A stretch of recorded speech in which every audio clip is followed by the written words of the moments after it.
Well, it's that time again. Outer Points Productions is about to go live with another Knockout Challenge match. Join me, Little Cheddar, and my guest live at the Varsity Club in Oshkosh, Wisconsin, as we will be delivering some of the best mediocre commentary in the business. Sit back, relax, and enjoy the match, and don't forget to jump in the chat and say hello. Please take the time to subscribe to our YouTube channel, hit that like button, and share it with all your friends. Thank you so much for tuning in. See you right after this word from our fabulous sponsors.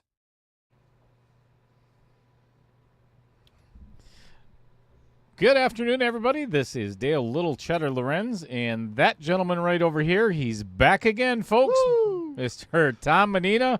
Welcome to the booth to Outer Points Productions, everybody. This is the Knockout Challenge 1.3, and we are now in the quarterfinals. We've got 8 players left, and one of them is Tom's dad. So this is an exciting night for the Manena family. Can't wait to get started. This is going to be a lot of fun. Both players are guaranteed $575, and tonight's match, if they win, they are guaranteed $1,500 plus a whole bunch of money in the player auction as well. So this is good stuff. Mm-hmm. I'm going to leave you with in the good hands of Tom. That's a scary thought. Trust me, believe I have to say that. But yes, it is pretty scary. I'm going to go out and get the players to lag, and then we're going to talk about exactly what's going on.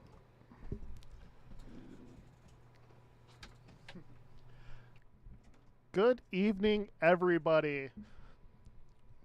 Hi there, Fred. Hi, Steve. Hi, Sean. How is everybody? Well, I know how Fred's doing. Sorry to hear the bad news, bud. Hope everything turns out. So this is the quarterfinals. We increase everything to a race up 1. So we are, if it's 8 ball, it's going to be 11. If it's 10 ball, it's going to be 12. If it's 9 ball, it's going to be 13.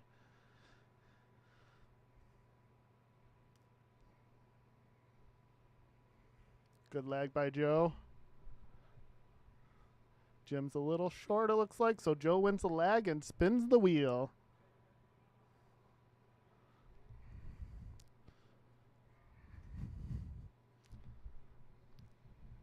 You're welcome, Fred. 10 ball it is.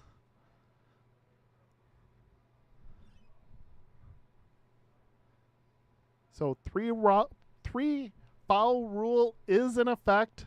No early 10 balls is the key difference than what most people are used to seeing. So if they do make the 10 ball early, it does get spotted. We are going to have a race to 12. As mentioned, the races do increase up by 1.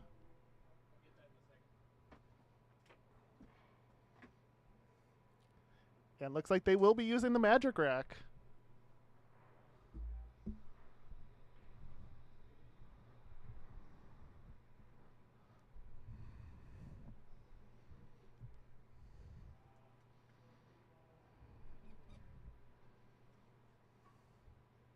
Oh. Helps if I do my job. Get you an angle. Amateur hour already, a little late on the camera change. Happens all the time.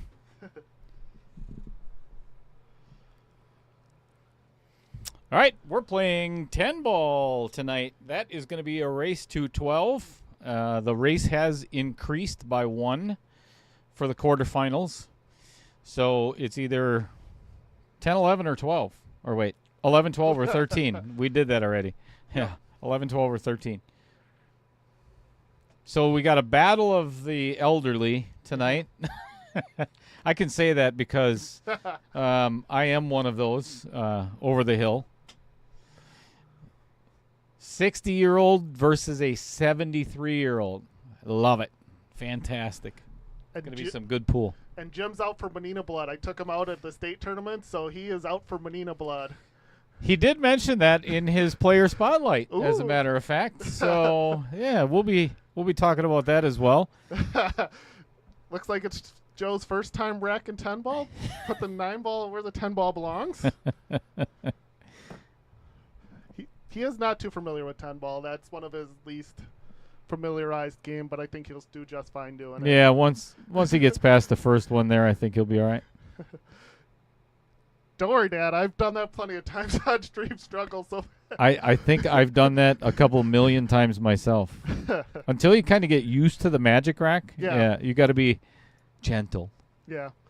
Well, for me, it was not putting it far enough. It's the optical illusion of putting it too soon, and you're like, you got to push farther than you think you have to. Yeah. All right, I am going to change the race here so the scoreboard is current. Oh, my sister's back in the chat. So in case you didn't see Dale's Facebook post, wish Dale a happy 1-year anniversary on his knockout tournament. Thank you, everybody. Much appreciated. Yeah, today is 1 year since the very first Knockout Challenge match. It's hard to believe. Seriously, it is really hard to believe it's been that long already. Yeah, like I said last stream, I was starting to get Facebook notifications when I was playing Spencer, so I thought it already passed. I didn't realize it was today.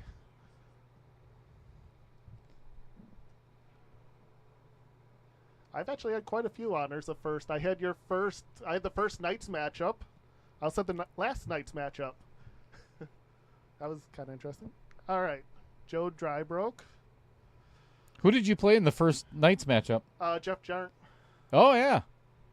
Nice. So we got Fred Renner, of course, Stephen Kilberg, one of the remaining 8 in the quarterfinals. Of course, Tom Manena right here in the booth. Sean Carpenter, what's going on, Sean? I'm assuming there's going to be quite a few people tuning in from Sheboygan. Yep. Jim's hometown. Quite a few people tuning in from the Fox Valley, especially up at Mad Apple.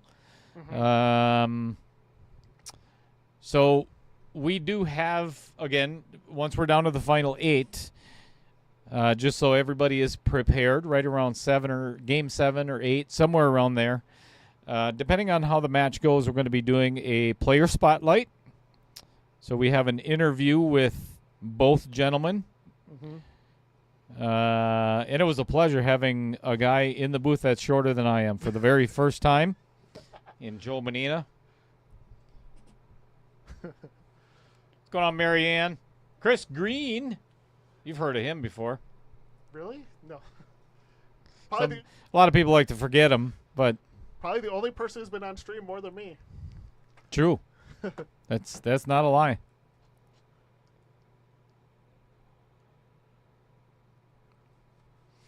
It's funny that both players, their favorite game is 8-ball, and we're playing rotation. I love it. That surprises me that my dad says that. He usually says he loves rotation. So Really? yeah. I think there's a little. I hate to say it, but I think there's a little strategy involved with that one. Oh, Sharky. yeah. Oh, sorry, Dad. You're gonna get mad at me for telling your secrets. My bad. I don't think Jim's really listening to the stream right now, so I don't think he's going to be able to hold it against him at all or play into it, you know. No, I'm not worried about Jim. He's not worried about this today. He's worried about the semifinals and the finals, of course. Is what he would be. Mm-hmm. Nice little save by Jim.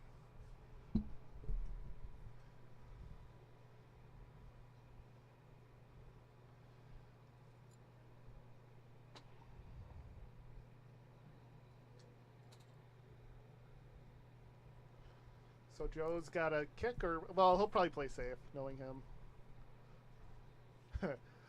Already starting with the glances up to the booth. Yeah, you got to expect that.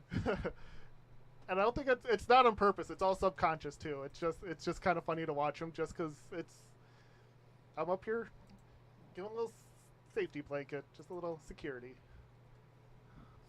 Well, I know he appreciates you being in the booth because Oh, yeah. he did kind of mention that a little bit in the player spotlight. Todd Jewell in the chat. Play well, Jim. More- Todd also from Sheboygan. Yep. A lot of Sheboygan support. That's the one thing I like about the Sheboygan area. They do a lot of support with this knockout tournament. You betcha. There's at least 5 people that will actually speak in the chat. Like a lot of the Wapaka people who support will just lurk, but the Sheboygan are vocal, and that's what I appreciate about the Sheboygan area. All right, Jim with a thin cut. Is he going to go for it? Is he going to play safe?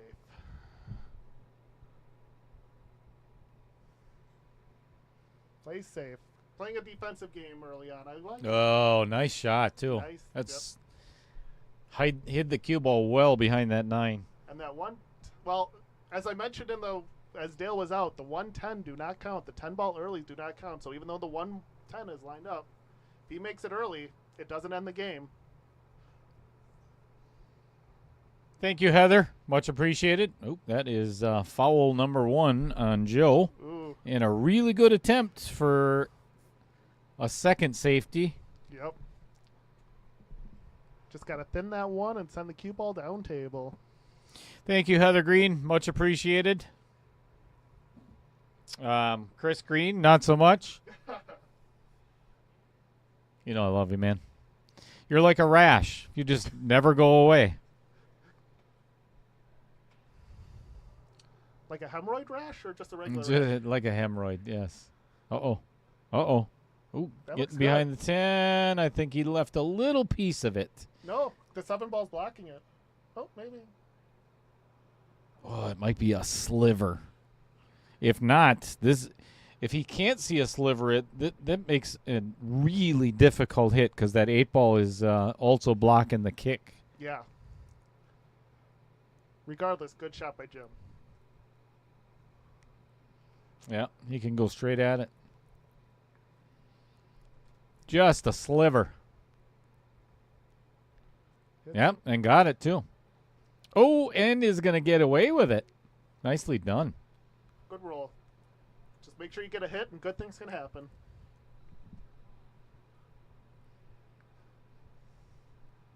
Both players playing smart, very conservative on the first track. Not making their opponent break out and not leaving wide open tables.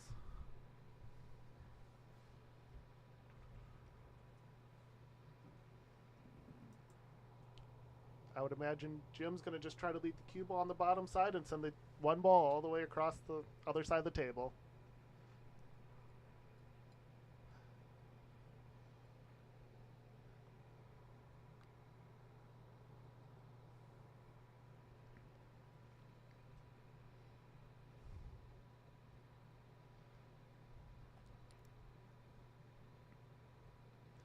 Hit the 7 ball, otherwise it would have been a good shot. Got her. All right, let's talk about what these guys are playing for before Joe shoots this one. Lots of cash. They are guaranteed $575 win or lose tonight. But what's on the line is $1,500 for third, fourth, putting them into the semifinals with a potential of the finals. Mm-hmm. Huge. And guaranteed another $940 in the player auction. So there's a lot at stake tonight. Mm-hmm.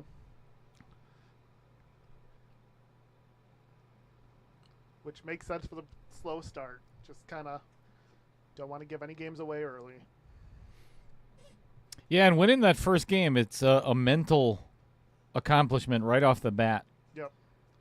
Especially in the 525. Even though it's a long race, it's still something about it. Nice shot. Yeah, right in the Vincent Didio. Little cut, gonna run into the 8. Gonna be hard to control the cue ball. Tom, I think I'm really gonna have to start watching,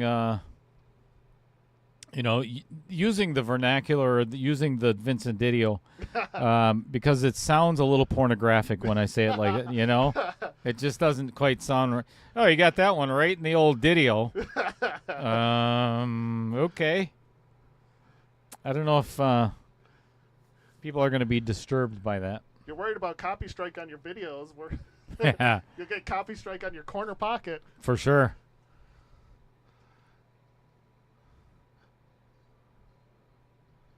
Good cut. And making two at once. And that's exactly what you need to do. Just make the 2-ball and figure out what you're going to do afterwards. The rack's still early. You can play safe. You can go for it if you get a good shot. Still early enough to do what you need to do after you make it.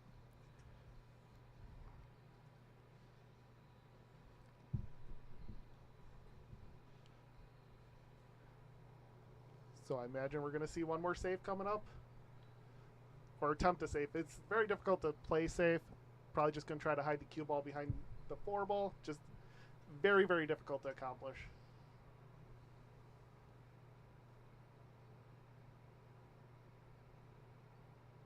And that's the last thing he wanted to do.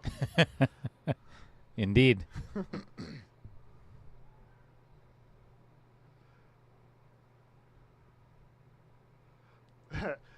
Chris Green says, like, the stream has not been disturbing before. Yeah, he does have a good point there. Yeah. Can't really argue that. Yeah. All right, Jim with ball in hand, so we'll see Jim's first attempt. Both players' first attempt at a good starting ball. I would imagine he's going to play the 3. Maybe. There we go. So I imagine he's going to play that 3 right where he's looking, roll up a little bit, make sure he gets an angle on the 5.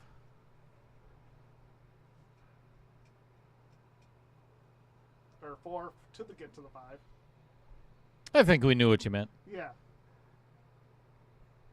And we got Dumper Dan in the chat going, go Jim. What's going on, Dumper? This is Dan Welsh. Tuning in from. Are you back from Colorado, Dan? Or are you tuning in from Colorado? That'd be cool. That'd be pretty awesome. I love Colorado. It's beautiful out there. They're out in Yellowstone snowmobiling. Ooh. So, didn't invite me, jerk. Some friend you are. He's probably back already, but I'm gonna keep doing that as long as I can get away with it. Yep. I love the Pikes Peak, Red Rocks. Oh, it's all beautiful. Heck no matter yeah. time of year. Good shot by Jim. Good angle. Probably actually would like to be a little bit straighter, but it'll be fine.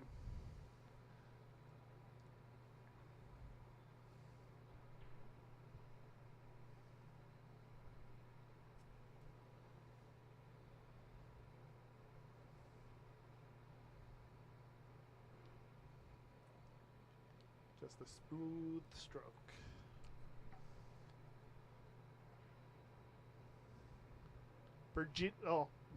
My sister's tuning in from Virginia Beach. Wow, that's got to be pretty hard, huh? Yeah. Really cold and nasty down in Virginia. What, maybe 70s? Actually, they got snow. Did they really? They got Just yeah. recently? Yeah, like 6 inches, 8 inches. Holy hell. Yeah. No, thank you. They were trying to figure out where the shovels are. They were asking neighbors for shovels, and I suppose they're not really equipped. no, my brother-in-law works in the Coast Guard, so they move all over, so they don't necessarily have that stuff ready to go. Virginia Beach, I wouldn't think they'd have much for salt trucks or anything No. for plows. That's got to be like Nashville or something. 2 weeks ago, 10 inches. Yeah. Yikes.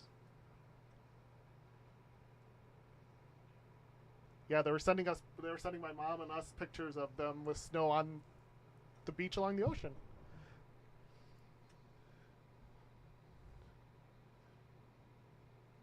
A little bit straight on this 7-ball, but definitely manageable. Mm-hmm. I would imagine he might just stop it, just take where he leaves so he doesn't have to do too much. In these pressure situations, try not to do too much.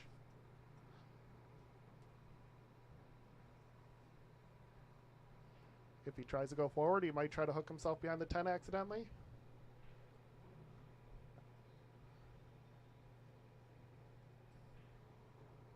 Kind of just like that, except for he got a good rub off the 10. Perfect. Hit with enough speed where he wasn't going to get hooked. Well, unless he hit it full. Yep. Knowing me, I'd hit it full. That's Me usually too. me. Yeah. I'd be looking for my jump cue right now or kicking at it.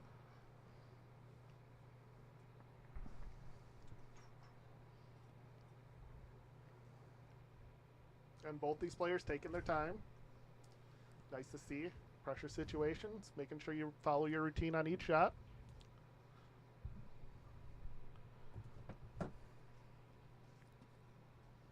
Tom, you seem to be missing from the booth cam here. May have to add that. Yeah. Bam. There he is. Yeah, put that helmet on. Woo! It gets dangerous in here. Yeah. But I'm going to wear it if I have to go talk to my dad because I don't know. Well, I don't think he's gotten too upset or anything yet, so No. I think you're pretty safe. Yeah. Give it a couple more games.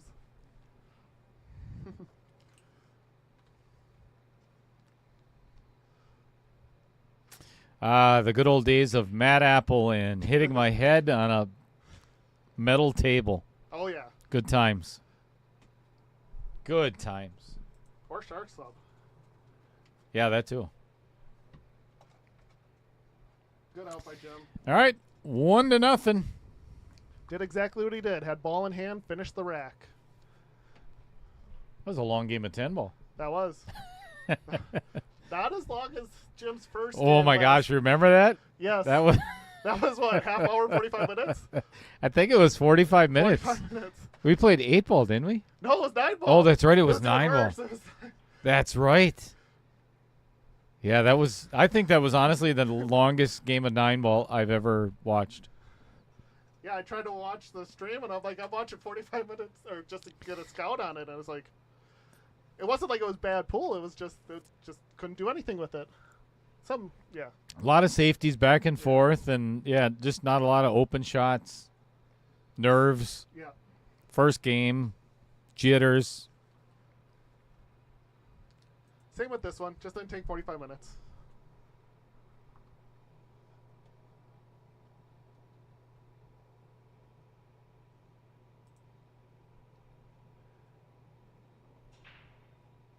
Oh.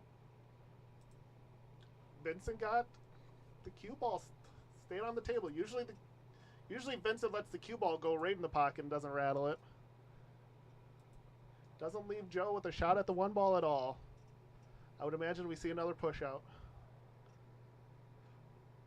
And another dry break.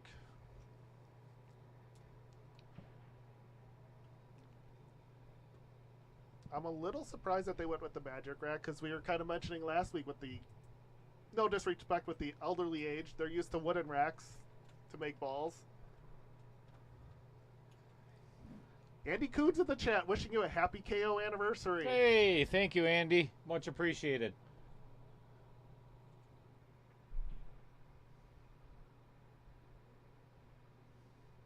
I don't think that was a push out. I think it was actually trying to go for a hit. Yep, he's giving him ball in hand. Motion.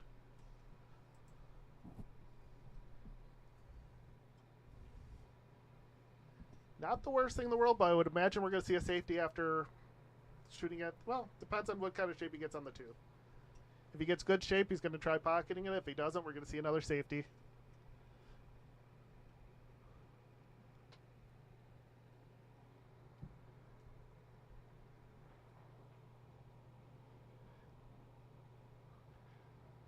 Dan in the chat saying, good evening, gentlemen, and Dale.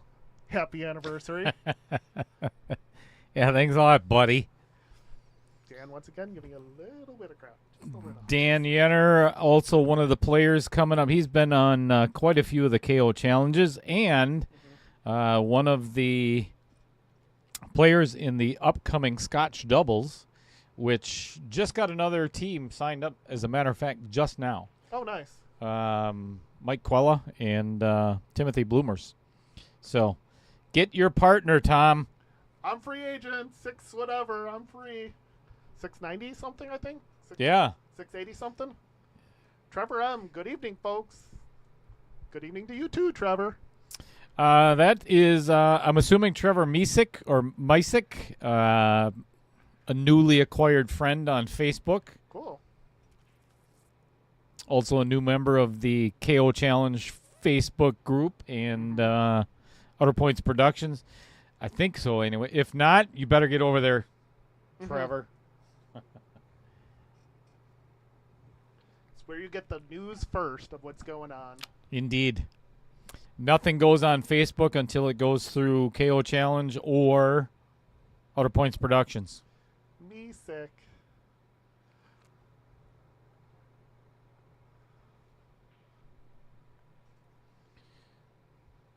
Oh, how does that sit there? He called it. He called it off the 4, obviously with the intent of playing safe on the 3. Yeah. And yeah, that's brutal. That is brutal. Outer Points got him. How did that? Holy, that's pretty deep too. Yeah, I was go back to the overhead, and man, that thing's a third of it's hanging over the shelf. Yeah. About as far as you hang it for the stroke zone challenge for when they hang in Oh yeah. No, it's the edge. the edge. A little bit further. Joe's hits it soft. I think I would have tried to hit that thinner and go all the way. Well, I'll tell you what. If I had a telescope, I do. I don't know if he could have hit it without. Yeah, I don't know if he could have either. Ooh, Jesus, what in the? I have no idea what happened there. Man, sometimes I hate this telestrator. Damn, which one are you talking about? There's like 3 tournaments going on. Wham. Stroke Zone is down to their final 4. If that's the one you're asking. Is it final 4? Yeah, final No. 4. No, that final. We were supposed to have a match tomorrow night. As a matter of fact, that one is getting postponed because Troy Islandsea is ill. So, and then Dustin Clark and Peter Source are playing on Thursday, which is going to be, I mean, that's the battle of the 2 biggest point totals. So that'll be a fun match. And then we're down to 4. Okay.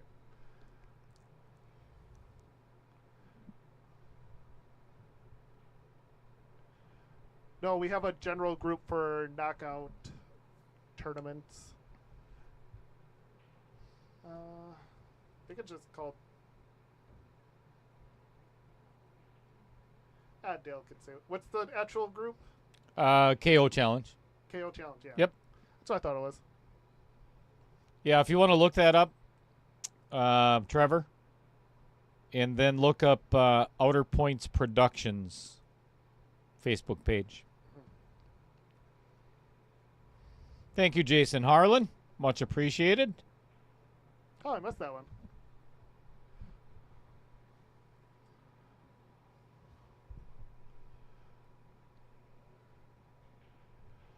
All right. As I've said many times, as much as I'd love to take all the credit, I can't.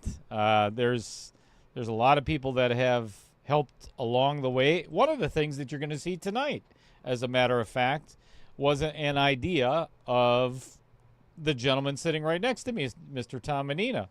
And that was about the player spotlight or their, oh no, don't go in there. Fine. All right, he's good.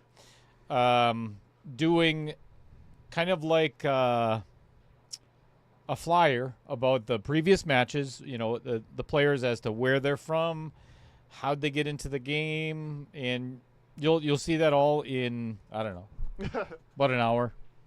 Maybe longer. Maybe longer. We might be here for a while if these games take. Grab your blanket, grab your pillow, grab your. It's all good. Actually, I do that quite a bit. On the last matchup, when it was 8-8, I fell asleep. But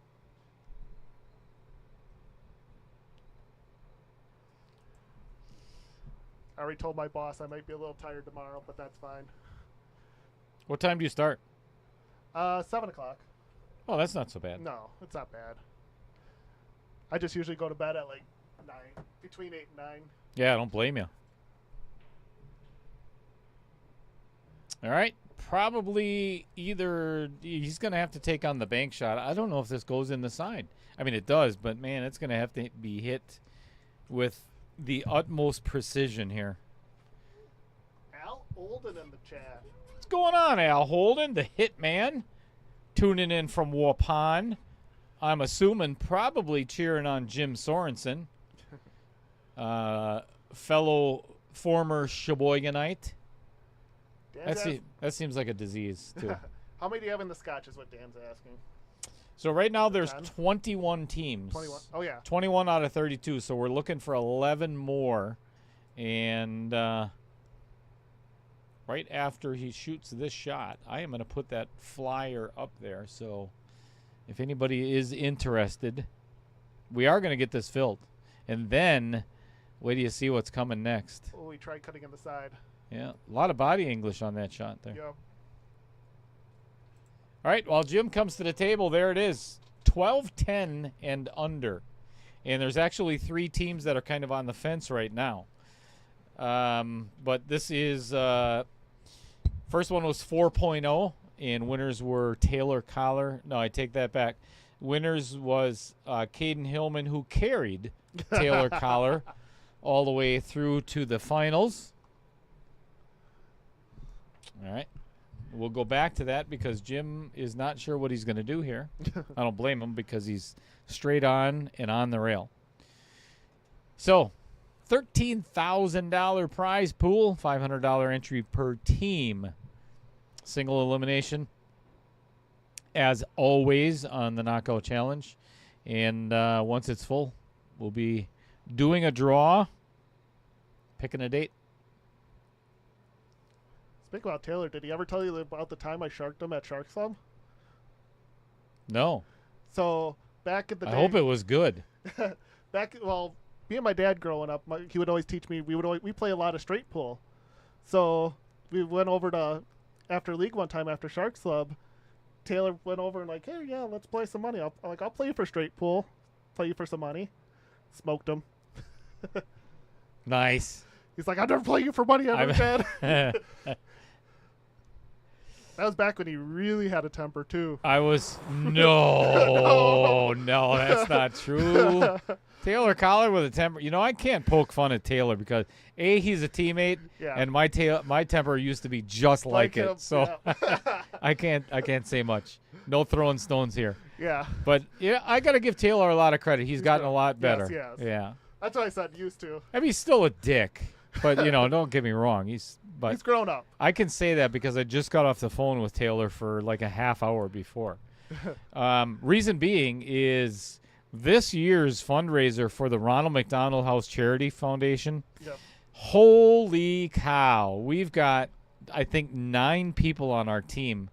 And this year it's not only going to be pool. Yep. It's going to be cornhole, yep, darts, and we have Lyle Gable is coming in with his band to sing that night here at the Varsity Club. Nice. Tentatively, it's not set in stone yet, but we're looking at August 23rd of the official date. So that is going to be incredible. Our goal is 20 grand for Ronald McDonald, and we will achieve it. Yeah, I saw Taylor posting looking for a cornhole director, and everybody's, of course, recommended Eric Korb. Yep, and he is now on the team.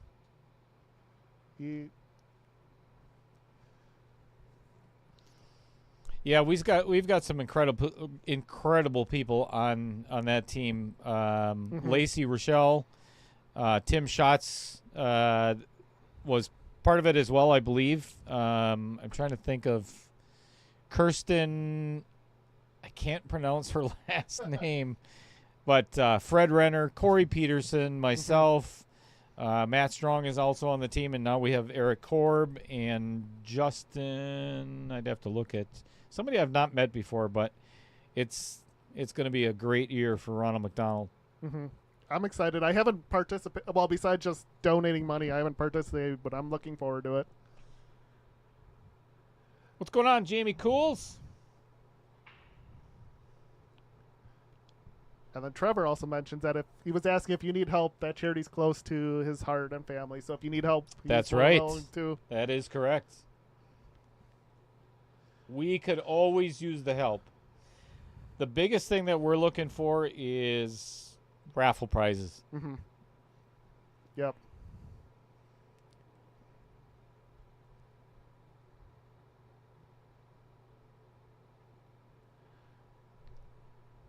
Joe just getting on that 50-yard line.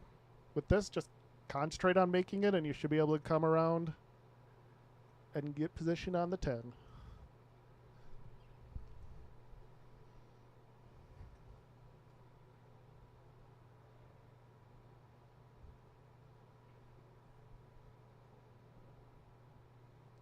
Yeah, my sister, I forgot, stayed there one year with one of her kids. I think it was a wonderful thing. It's amazing that the amount of people that it has impacted that I would have honestly never guessed. And the hundreds of thousands of his name is Tank, or that's what his nickname, Taylor's son. And I don't know that we've talked about it many times. I don't know the specific words for or the medical terminology that his son went through with his brain. But man, I'll tell you, it's an emotional weekend for those that have been affected by it and those that are a part of raising money for it because they know where it's going. And it's the best fundraiser I've ever been involved with. I always enjoy watching the videos when you donate the money afterwards. That's always one of my favorite parts, watching afterwards. We always do it at the Waters golf course in Wapaka? No, it's up in Freedom. Oh, okay. Yep, that Waters. Yeah, it's such a fun event. Yeah, you guys golf that day too, don't you? We do. 18 holes with a bunch of yahoos. Oh my God. I've seen those pictures. Those are black bill pictures if I ever seen oh one hell during yeah! out the day. Last year's was Dustin, or I'm sorry, Schwartz, Derek Schwartz. Derek Schwartz, yeah. And him peeing in the woods, working on his. He was working on his short game. You mean long game? No. So yeah, holy cow, we got a lot of stories that I can't tell. Holy smokes, that one went a little awry. Yeah. Nerves getting the best of both players a little bit. Joe's yet to really have a really easy shot to start with, but it's fine. It's still early.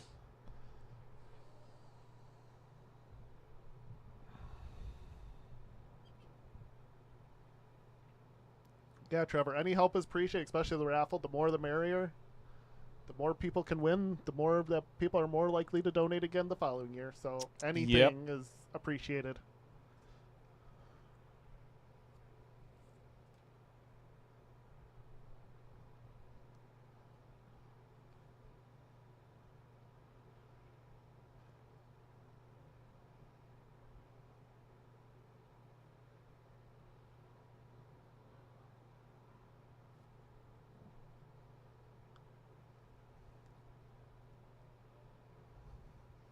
I would imagine we're going to see a bank here. Or he might try to cut it. Depends what his preference is. I would imagine if it's 9 ball, he would go for the bank because a slop would count because then you have 2 pockets to work with. With it being 10 ball, I imagine we're going to go with the cut.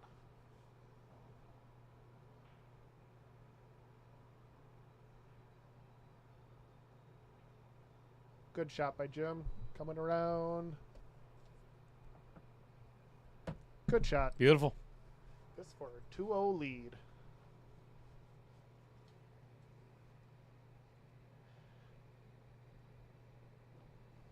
Yep, Amy saying that they were a godsend for my family when the oldest was little. And is the oldest Corbin, Amy?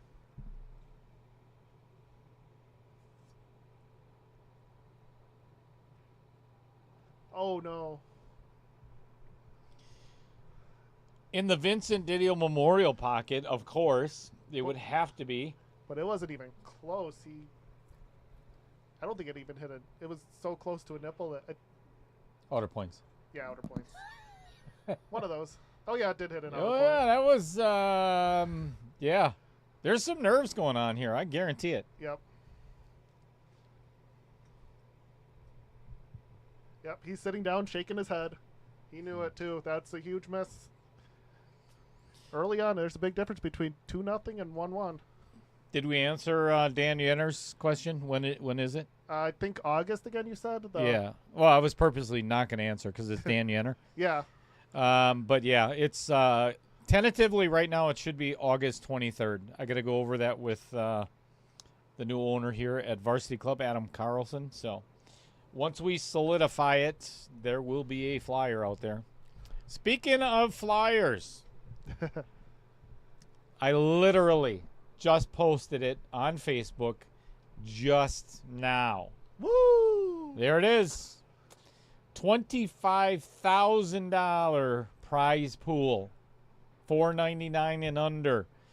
I am not going to stop until it is filled with a 128-player bracket.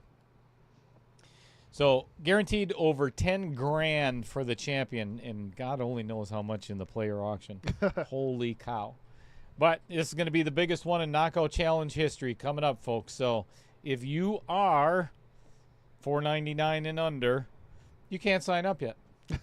Because the sign-ups start on March 15th. That is 11 days from now. So I am not taking sign-ups until then. Please. Everybody listen carefully. Yes, because I have more than enough to do at the moment leading up to the sign-ups for this. This is going – and I'm telling you, and Tom's laughing in the background because he knows. Well, you already got people ready to sign up already. Is it Justin Ellingson? Yeah. Yeah, of course. I am not taking sign-ups until the 15th. Did I mention that? I think I might have. There's a reason I do that.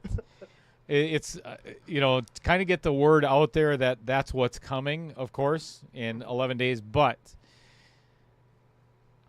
people don't realize the amount of – I literally have to make 64 flyers just for round one. Just for round one. That – ooh, don't – almost – oh, no! He's laughing it off.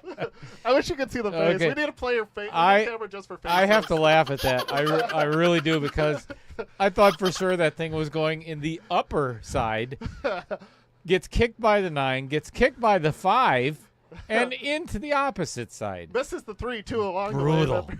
Brutal. And exactly what all you can do is just laugh about it.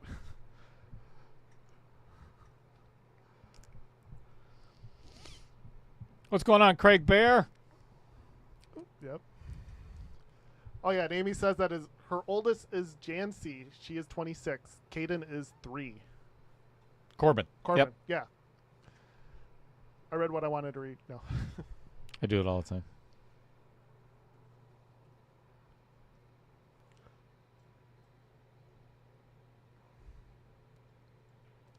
Now you can see he favors forward.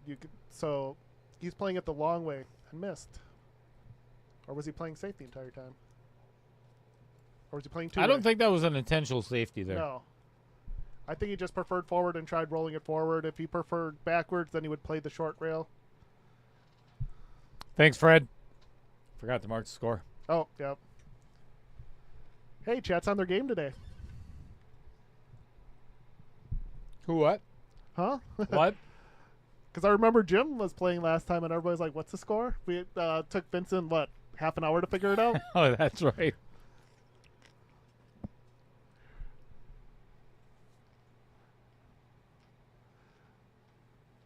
The biggest thing Joe has to concentrate is making sure he gets a hit so that way he's not on 2 fouls.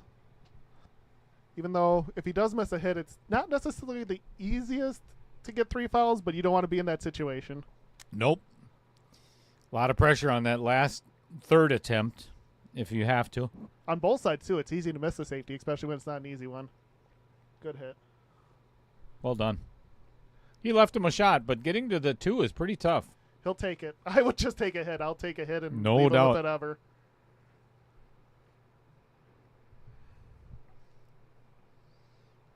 Craig Bear, thanks for the friend request on Facebook as well, by the way. Trevor asking if you'll be at varsity this weekend with the tournament going on. Wait, what? There's a tournament this I weekend? think it's like a 470 or it's a lower one. I don't think I can even shoot in it. I think it's 520, 470 or something like that. What's the date? Let me look it up here. I'll tell you what, I have a schedule that is just astronomically full.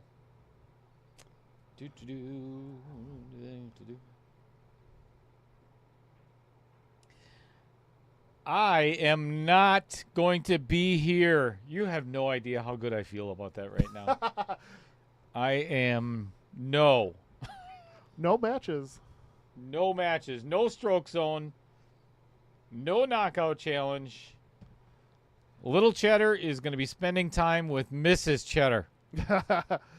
A well-deserved date night. Yes. And we need it, too. Yeah. She was gone all last weekend at a retreat in Elkhart Lake at the Osthoff, which she does every year with a couple of other ladies. So, yeah, I haven't got to see her much.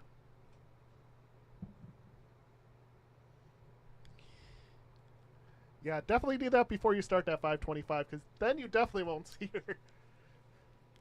Well, at least it's only Final 16, though, that officially gets streamed. Right, yeah. First 3 rounds are going to be wherever they want. But I'm going to still give them the option of, if they do want to play here for a little bit extra. I want to let everybody know what's going on with the 499 and under as well. And there's going to be a little bit more details as we get into the chat or as it starts to fill. But for the Ronald McDonald House, I'm donating $1,000 to that charity weekend out of what potentially is the profits for the streaming part of everything, so on. But there is... I'll get into it a little bit later, but there's a request that I'm going to ask of the players as well, because we really want to make this an incredible year for McDonald's, or Ronald McDonald, I should say. There's a question on when are you going to start the raffles, if you know offhand. Or when do you generally start the raffles? Raffles for... Baskets for Ronald McDonald and stuff like that. We'll start taking them now already, if that's what you're asking. But the raffles are not until the day of the tournament. So we are literally going to have a pool tournament, a dart tournament, and a cornhole tournament all at the varsity club on the same day. Should have a ping pong tournament. Utilize the ping ball table. I don't know how many people would get signed up for ping pong. I don't know. Well, all you need is 8-man bracket. I mean, you got a bunch of people coming anyways. Not necessarily a professional one. Just a little fun one. But we only have one table. That'd be... Yeah. Well, I'm saying maybe just an 8-man or something like that. Yeah. That's not a bad idea. Get a poker table going over by... Oh, boy. Now we're asking for trouble. So, raffle baskets, I mean, we're going to start taking things immediately, but the way that we've done it every year is I will be selling tickets for the raffles as soon as I get the flyer and everything up for the event itself. I think I do have last year's. I'm sure it's going to be the same for price-wise. But, yep, none of the raffles will go. They won't get raffled off until that day. And it's live streamed, so you can know it's not being rigged, I guess. It's not manipulated in any way, shape, or form. Varsity Club does not promote gambling, right, Dale? No, we don't do that here at all. Oh, yeah, that's right. My sister used to be a blackjack dealer in Berg, so she said she'd be the poker dealer. Damn. All right.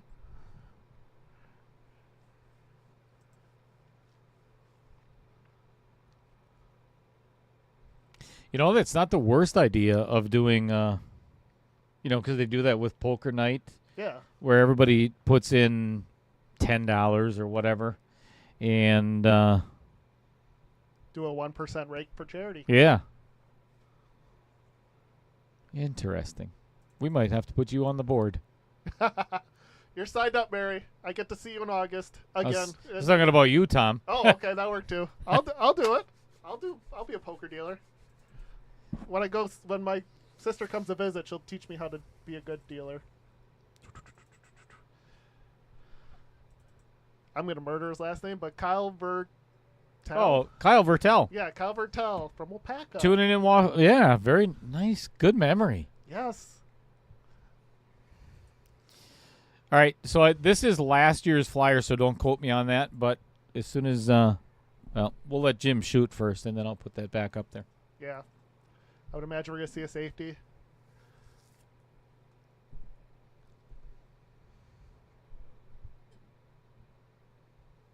You just have to buy my plane ticket. Ooh, that was close. Yep. All right. So this is the same as last year. And like I said, it's probably going to be the same. Very unlikely that we'll change it. But it was $5 per ticket. And progressively, the more that you buy, the more tickets you get for less money. Such a fun event.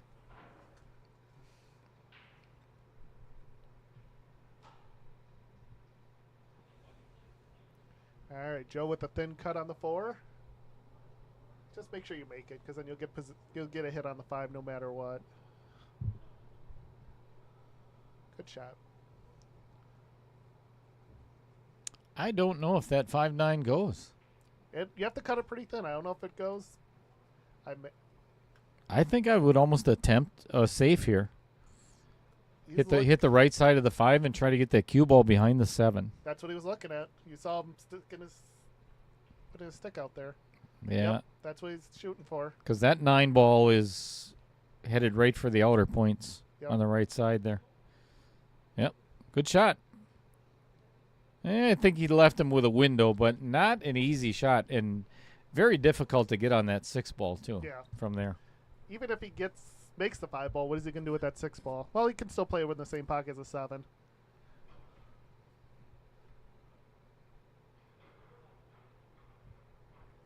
I would imagine if he plays in the same pocket as a 7, you're going to get called out there, Dale.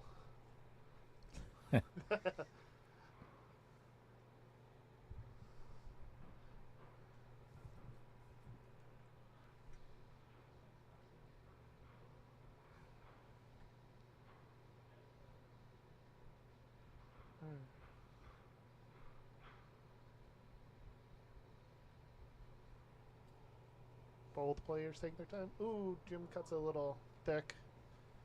Both players cutting their shots a little thick today.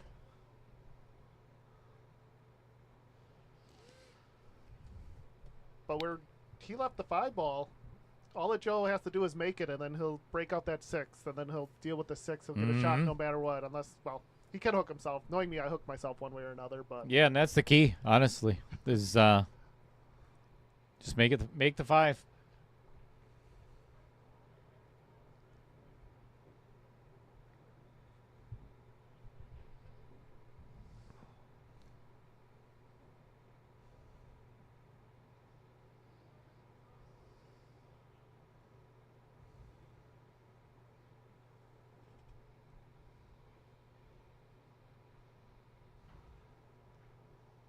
just make it. Oh, he hooked himself the other way. And the 10 went in too. Oh, the 10 went in? Oh, doesn't count. Nope. That's got to come back up.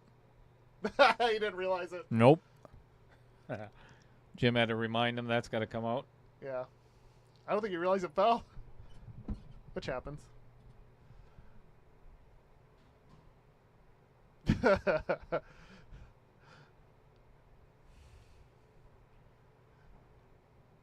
Oh, yep, you can kind of see his facial reaction on that.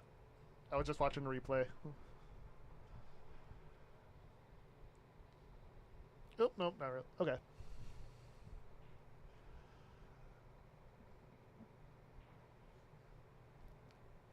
Yep, looks like he's lining up his kick using his kicking system that he uses. He doubles this length as his kicking system.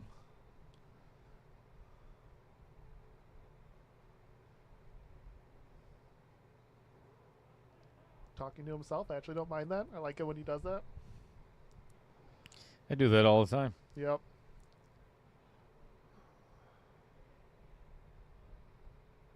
Not just when I'm playing pool either. No, yeah.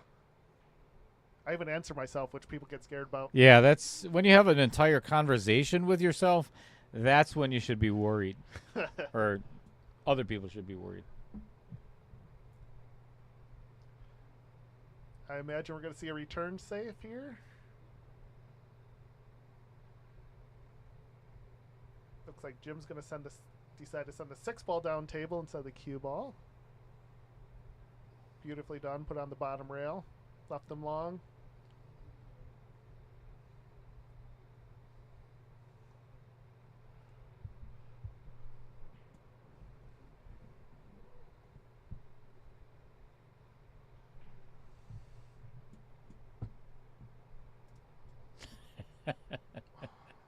I've already got 6 messages. I literally have 6 messages. Can you please sign me up for the $4.99 and under? You need to put that in the, well, across the top, do not sign up. Right, no doubt. Because it was kind of off to the side. It kind of blended in a little bit. Ooh, good hit by Joe. Oh, he scratched. Bad break. But this is an important rack for Jim to just, he has ball in hand. It's important to get out on these. If you're tuning in with my last match with Joe, we were talking really important with these ball in hands, these last 4 balls. These are the key ones that if you want to win this 525 and under, these are the racks you need to run out on. Oh, no, it's 5 balls. I missed the 7 ball again. That Yeah, corner pillow. But yeah, we talked about that the last stream where you mentioned too is 3-ball, 4-ball, 5-ball runouts are, it is the key to, because again, it's not a diss or I'm not, making it sound like they can't run a table, but the majority of the time in the KO challenge or in the 525 and under, they're not going to break and run, right? So if you can run half a rack, you're doing really well. Yep.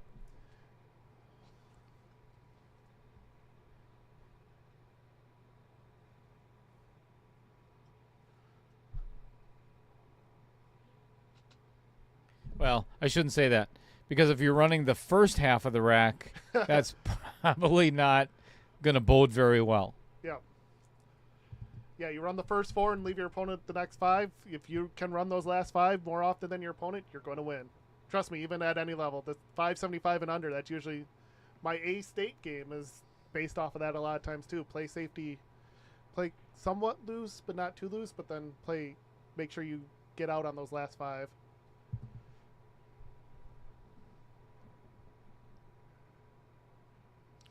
And there's another message from somebody wanting to sign up for the $4.99. Now, how many of those are watching the stream and being sarcastic? None of them. Nope. It's from Facebook. Yep. Now, with this shot, you just got to focus on making it. You'll deal with the consequences, especially with the pressure situation, especially with the way that Jim's been kind of leaving it short. Beautifully done. Yeah, perfect pace too, because now he's got a straight on shot. All he's got to do is draw it back just 1 ball, and he's good.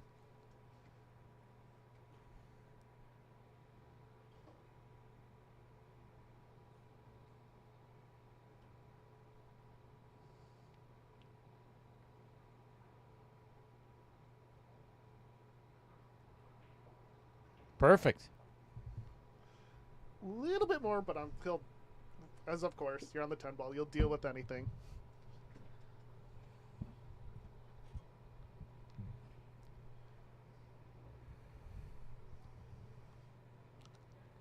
Jim doing exactly what he was supposed to do. Ball in hand with 5 balls, running them out. All right, looks like Mr. Manena is requesting a potty break. It's been an hour already. That's I think this is 3 games. Jim's last match was 3 games in an hour. It was.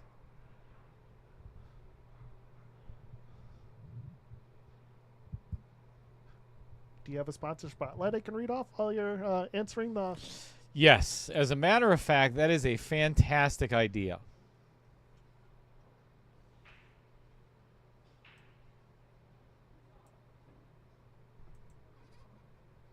Do-do-do.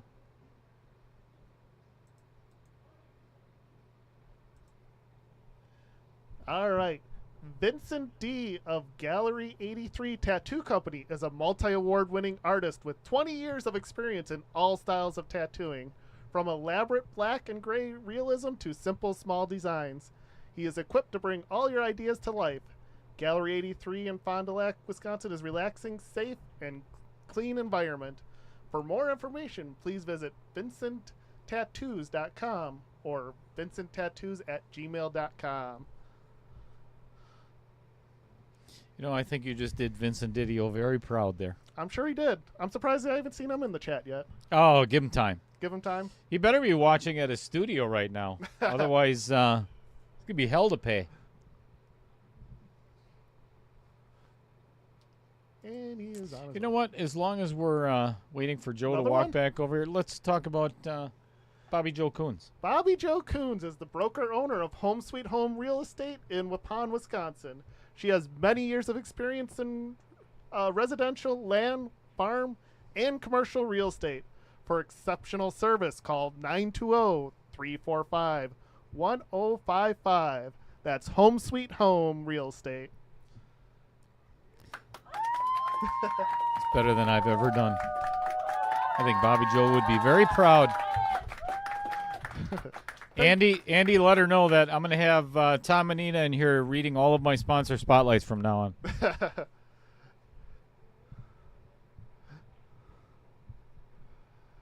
Dear Lord, Facebook is blowing up with that post. I should have never put it on there. Yeah, you should have. Did you just put it in the group, or did you put it in the Wisconsin WPPS? WPPS. Oh, yeah. Oh, yeah. Blown up. Yeah. Yeah. Oops. That's why you're supposed to leave it in the knockout group until you're ready for it to go live. Apparently. At least those people can read. Some of the times. Some of the times. Or maybe they can't read. Maybe that's why they don't sign up right away. That could be it. Yes. Yeah. And Jim with a nice break. Made the one ball, but no shot on the two ball. Well, at least a thin hit on the two. We might see a push out.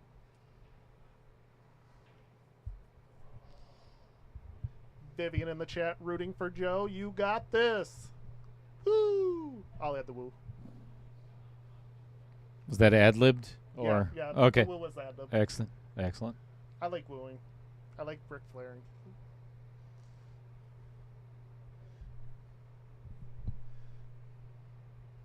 All right. Edit post. Delete post.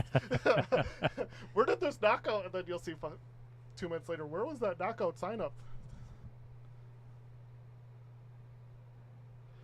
Asking for a friend so we don't have to put the 2 and 3 on the outside back row in 10 ball and knockout. It has not been that way in 2 years. At least. That rule was changed. Yep. Yeah, a couple years back already. Used to be that way though. Yeah.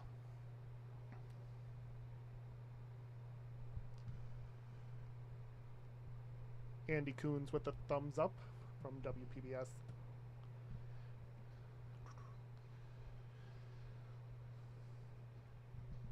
All right, Jim with a little push. Joe has elected to shoot. Imagine playing safety. Just make sure you don't scratch. That's one of the worst safes ever is when you attempt a safe and scratch. It's kind of defeats the purpose. He says, thank you. Been doing it out of habit. Yeah, a lot of people have. Ooh, it was going in, too. It I had was. a perfect angle at it. It was going in. It was going in. He looked up at the booth.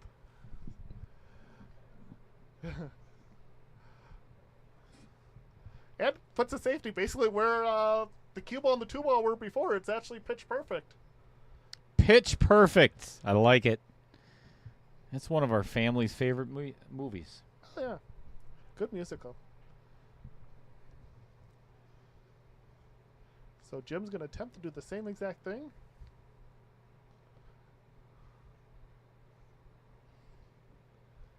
But unsuccessfully this time. Left Joe with a perfect shot on the 2. Perfect shot, perfect angle.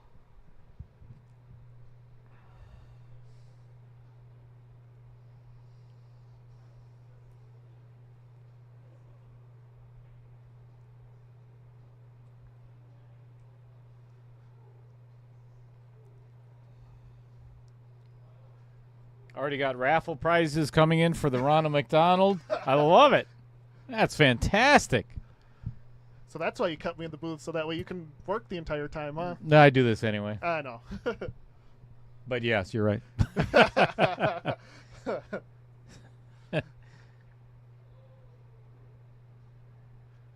Eventually, well, I'm already put to work, so I can't say that. Especially with the sponsor spotlight.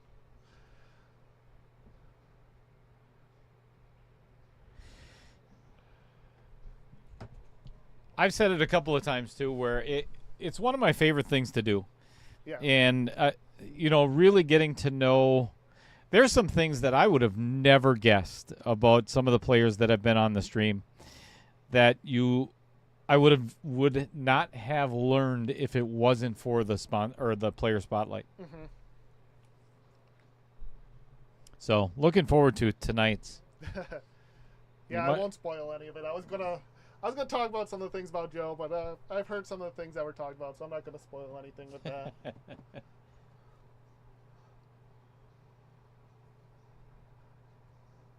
I'll tell you what, it's hard to sit down in that chair for a while. I think I feel. Yeah. I'm 58 years old, and you got to do the extra little reach up with the head, try to. Well, no, it's my ass is getting wider on the bottom from sitting in this chair all the time. Yeah.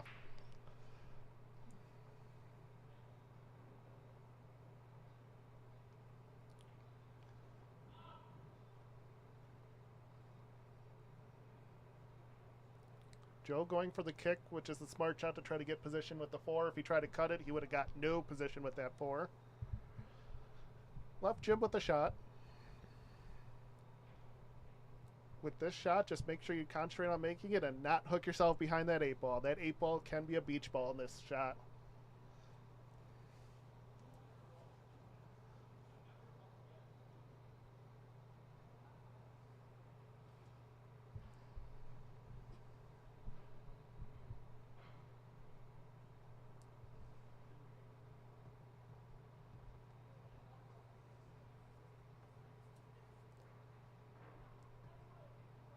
And both players taking their time, making sure that they do their routine every single shot.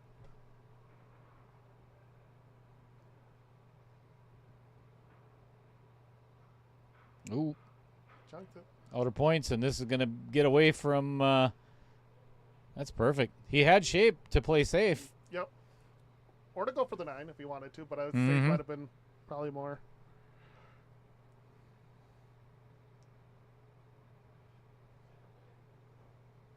Yeah, well, Dale took my idea further. Mine was just to have the flyers just so that way. I just wanted the score so that way people knew what game people played beforehand because there's no set game. It's 8 ball, 9 ball. Well, what did the person play? Well, that tells people what they played. So I thought it would be a kind of an idea so that way people can kind of get an idea of what's going on.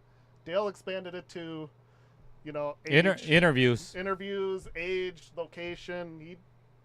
He ran with it. And that runs with Dale's creativity. Good hit. Thanks, Tom. You are welcome. Oh, and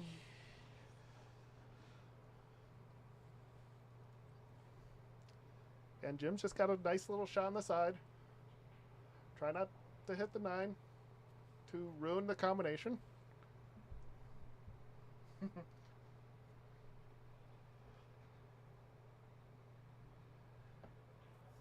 And that's the thing. Once you start moving more balls than you have to, that's when things become difficult to control, and that's when mistakes that don't need to happen.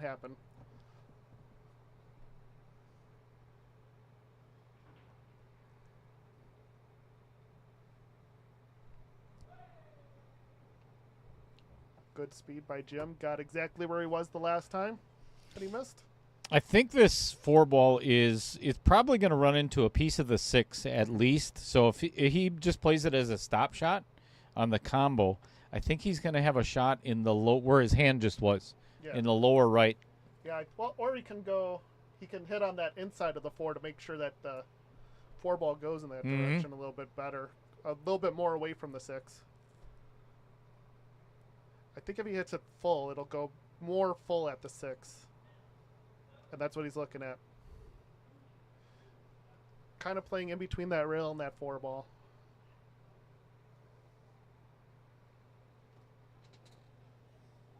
The only problem about hitting it too thin is that cue ball can... Oh, no, he played safe. Or they called the 9. I'm kind of surprised at that. He looks disappointed, though. Yeah. Maybe not.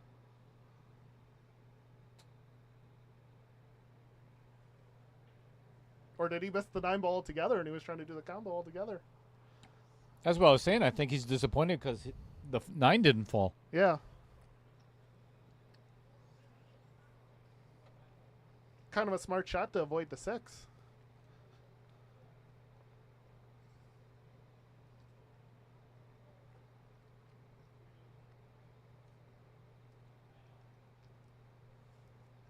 Now, I'd imagine there's no really good safety, so Joe will probably have to go for the bank.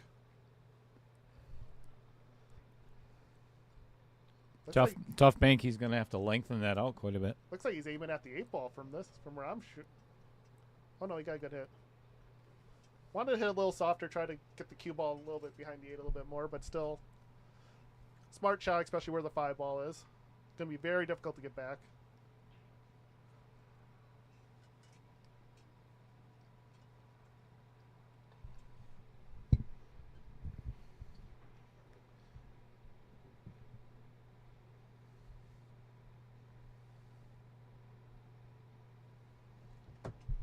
Just got a couple of cues donated from Trevor Misek in the chat. A couple of thank you very much, Trevor, for the Ronald McDonald. And we haven't even gotten started yet. No. That's the amazing part. Yeah, no doubt. You just mention it and people are like, here.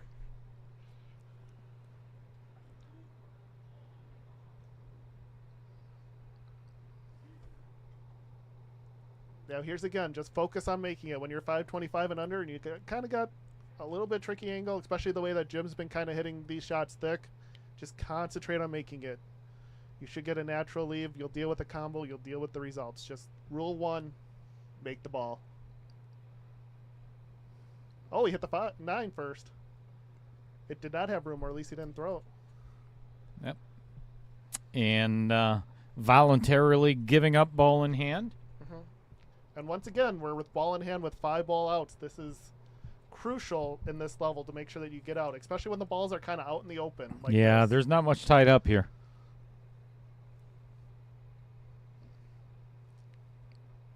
And there's really no trouble for getting from one ball to the next either. No. It's pretty natural shape. The only hard ball you can even say is pocketing the 10 ball, just because it's in the center of the table. But that's... If you're on the 10 ball, you should be able to make it. As long as you're down the 50-yard line, then it becomes difficult. But where the 8 ball is, it shouldn't be that hard to get position on it.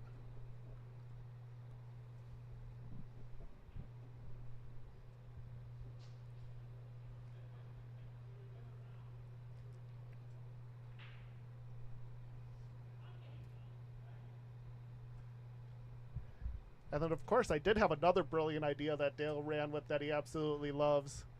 Since Vincent became a sponsor, he put the Vincent Didio in the corner pocket himself. True story. That was a Tom Manena idea. I forgot about that. Yeah, that's right. Me. That is correct. The night he became a sponsor, I was like, "Yep, you definitely got to put it in that corner now. Free advertisement for him for sponsor." Heck yeah! And I'll tell you what, that pocket has cost a lot of people a lot of games. Oh yeah, including me. Jerk.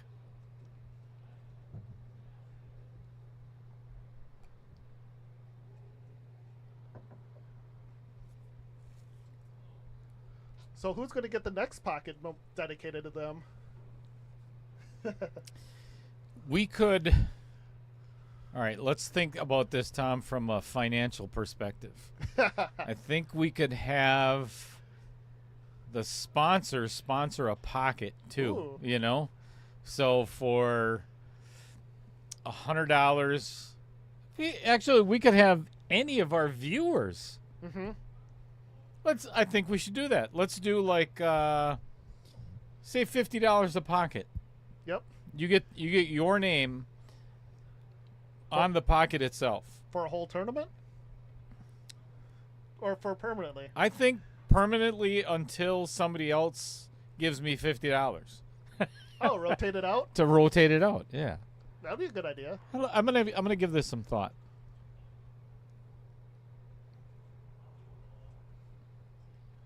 But of course, you cannot replace the Vincent Didio pocket. No, I mean it's a one of a kind. There's, and if I let everybody have a pocket or pay for it, it's going to diminish the Vincent Didio Memorial pocket. I don't want to do that. No. Because a lot of the new viewers often ask that question. Yeah. Why in the hell does it have VDMP? Yeah. If I label every pocket, I'll tell you what, I just had an idea.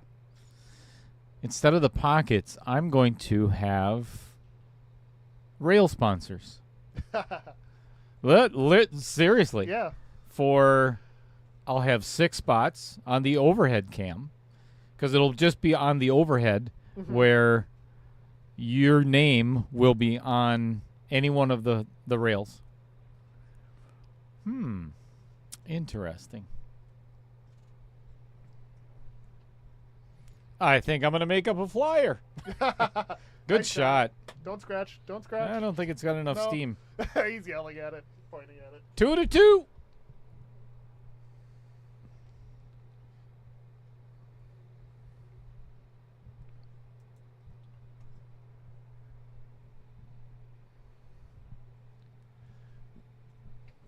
Completely.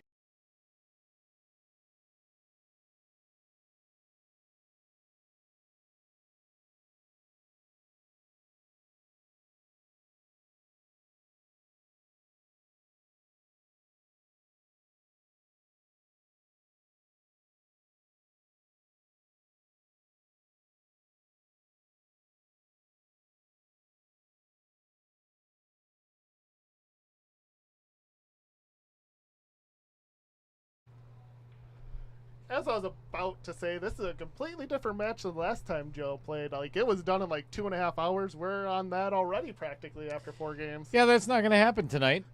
I'm thinking we could still do a jersey giveaway and guess the time of. I have a new idea. Or a rail spot, their very first rail Yes. sponsorship. Yes. Yes. All right. Or that could be the giveaway each time for each stream. Maybe, potentially.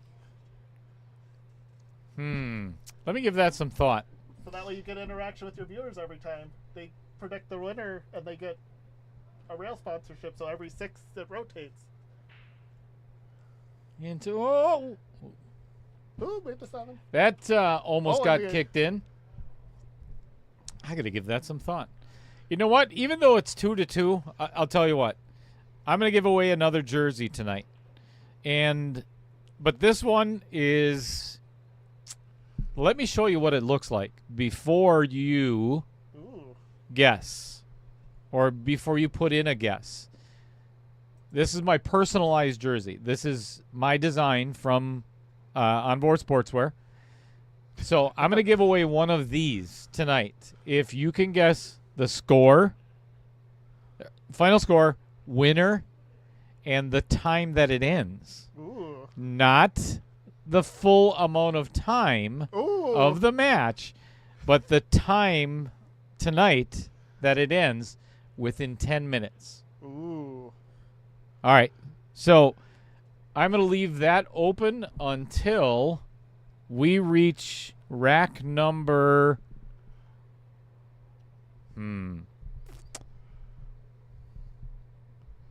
rack number 7. So that's 3 more games.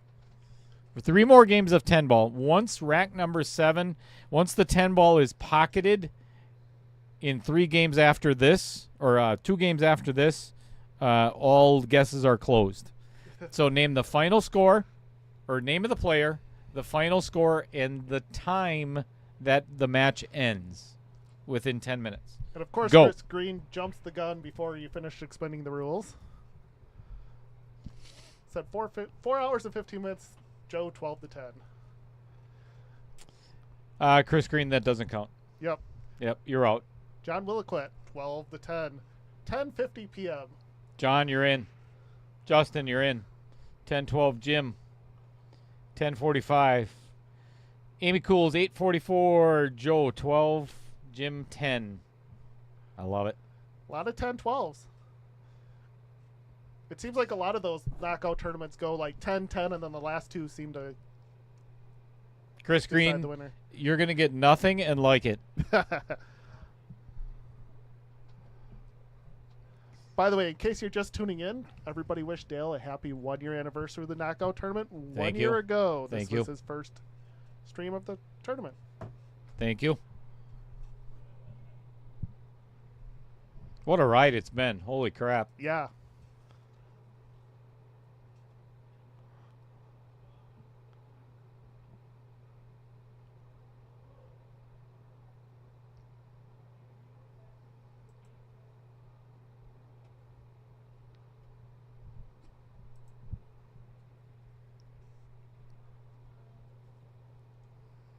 Andy Kuhn says 12 to 10, Joe, ending at 10:20 p.m. I'd be okay with that end time of I'm okay with that.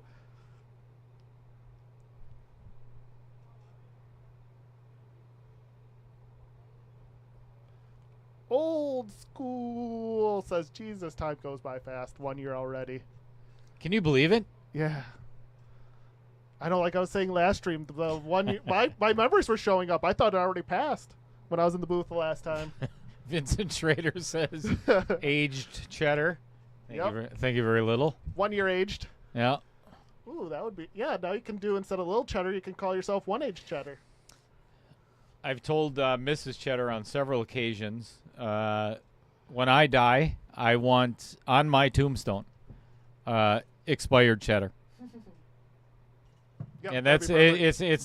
it's not a please do this or whatever. It's a requirement. Expired cheese. Justin says it's either crazy or sad. Depends on how you look at it, but you only missed 3 matches in that year. That's amazing. That's dedication.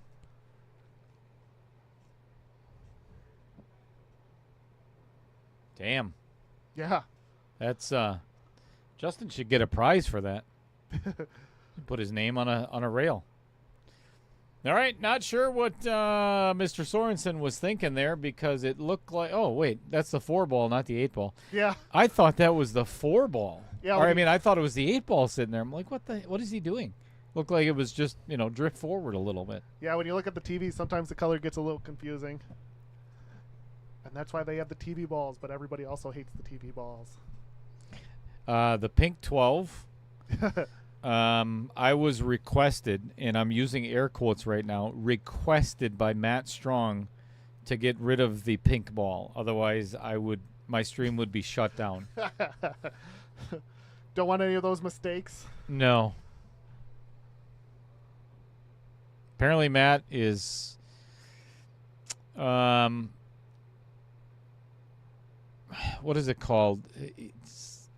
He's got a phobia of the salmon color, or something, because it for whatever reason it sent him into a spiral of despair, and just looking at the pink itself, drove him nuts. Noted, when I'm not wearing this shirt at varsity, I'm going to be wearing my salmon colored shirt from now on. You should. You know what? In the jersey giveaway, I am going to give I think it's going to be a salmon colored jersey. I have some of those too.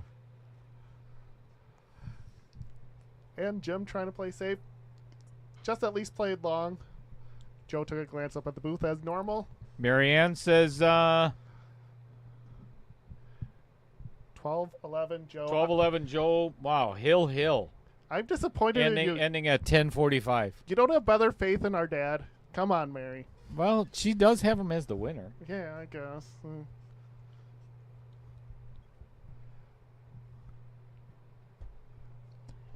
Thank you very much, Andy Coons. That is greatly appreciated, and I will let the rest of the team know. Mm-hmm.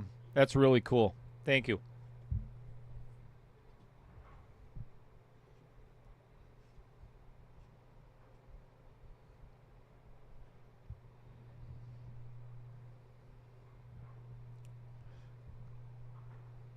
He's also asking when the plans for the junior tournament is.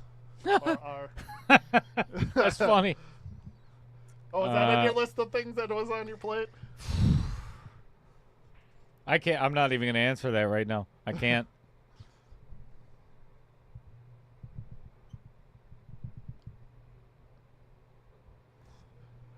The first time I see you, Tom, was at Mad Apple, and I referred to you as a pimp. No hard feelings. Oh, was I wearing my fedora? I was almost tempted to wear that today.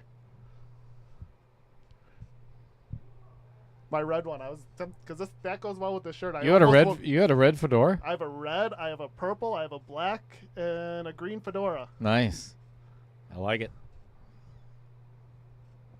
Well, that's a compliment. I'll take that any day of the week. I love that. Heck yeah. I like the no hard feelings at the end there, Amy.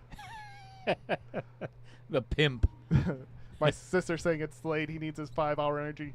It's still early. He brought 3 of them. He can still. He'll probably take one at the first player spotlight, second player spotlight, and then maybe a little bit later.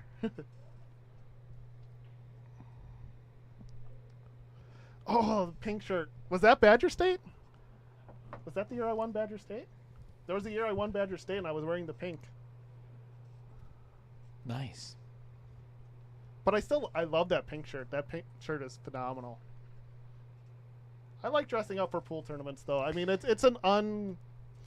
periodically you'll see me dress up. I just like the feeling of just dressing up in general. It's just a nice feeling. Thank you for saying that, because that's one of the things that I have been striving to do that is, I'm not going to do it yet, but it is going to be a requirement, because that's the way it used to be. It was treated as a profession or as a privilege, an honor. I'm playing in this match against Efren Reyes, Earl Strickland or whatever. The guys had dress pants on, dress shoes. And I give a lot of credit to the professionals that still do that, because in my opinion, the sweatpants and the hoodies and the torn T-shirts and everything else, they got to go. I'm serious. I think that if you want to see pool in a better light, if you want to see it grow, then bring back the dress code. BCW days, you could not play in a BCW event if you were in jeans and a T-shirt. And it was strict as hell, especially at Ed Mercer, who ran it at the sports show in Milwaukee.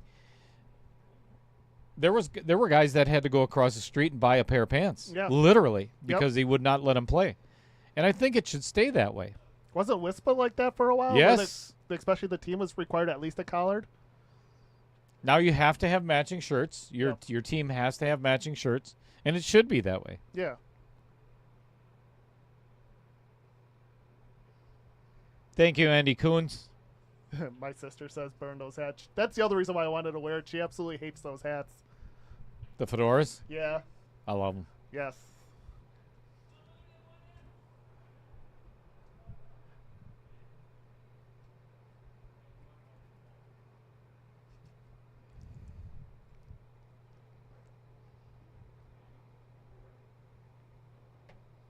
I'll never forget the time where I wore my red shirt and a red fedora at Ballroom, and open bid. Every open bid was $200, $200. Just kind of acted like a pimp, just throwing $200 on the open bid right away. I actually got the last one, and the guy took third. Hell yeah! I wasn't expecting it. I'm like, okay, whatever. Somebody's gonna bid me up, and it was like, do you remember who it was? Oh, it was some up and coming. It was a 525 and under. It was an up and comer that won the last turn. Oh, it was like a 4 something too. I'm like, oh, I'll take this guy. Oh, Good shot by Joe. Left himself a long cut on the 10 ball.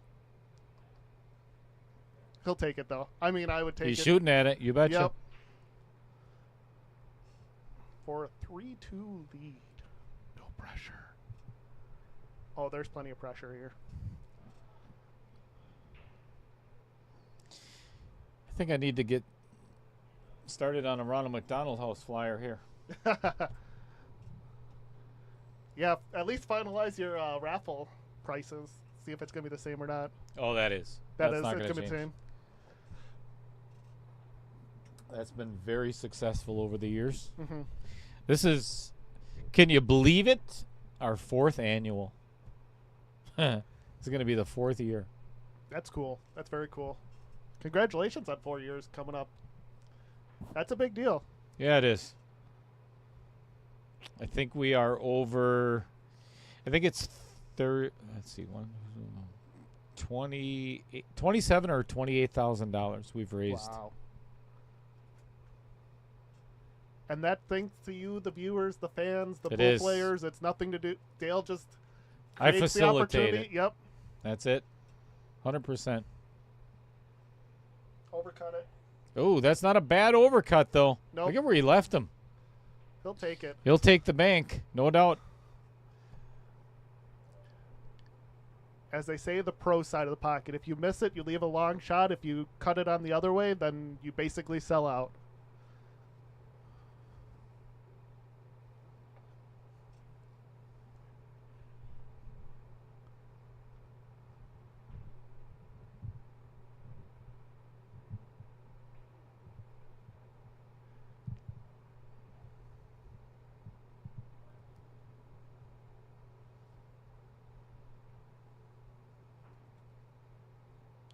Now let's see if Jim goes for a bank or if he's going to play safe. I didn't necessarily see him call it, so I think he might be going for a save. Oops, stood up.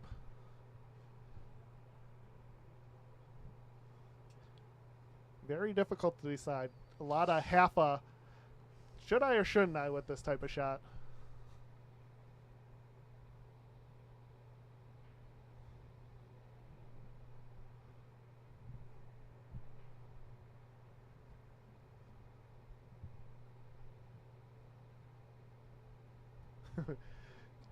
I can be shooting out Wild Rose in a doubles tournament. I should bring out the nice shirt and fedora for that one.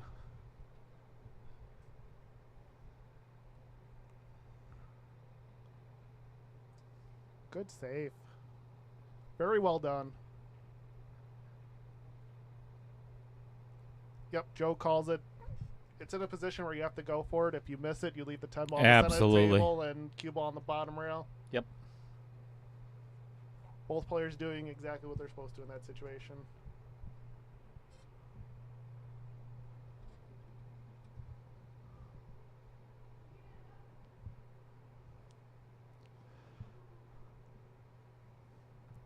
Yep, that is totally true, Amy. It is amazing how many people have benefit from it. Center pocket, Joe Manena Great shot. taking the lead 3-2.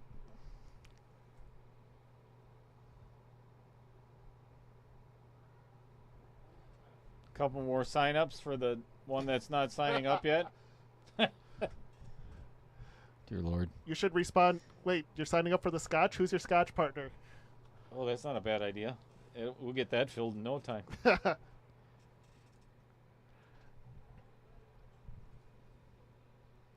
Kyle Vertel with another 12-10 Joe. 10:51 this time.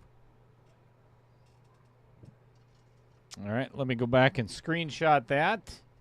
Make sure you get your guesses in. We got until the end of the 7th rack, which is probably where the first player spotlight is going to be. You know what? That's a good idea. I think what we'll do is, as soon as it does end, That's done. that's the end of the guessing. Give the players an opportunity to guess too. Walk out there and, hey, what's the score? I don't know if they want to get in. I don't know if it would be a side bet.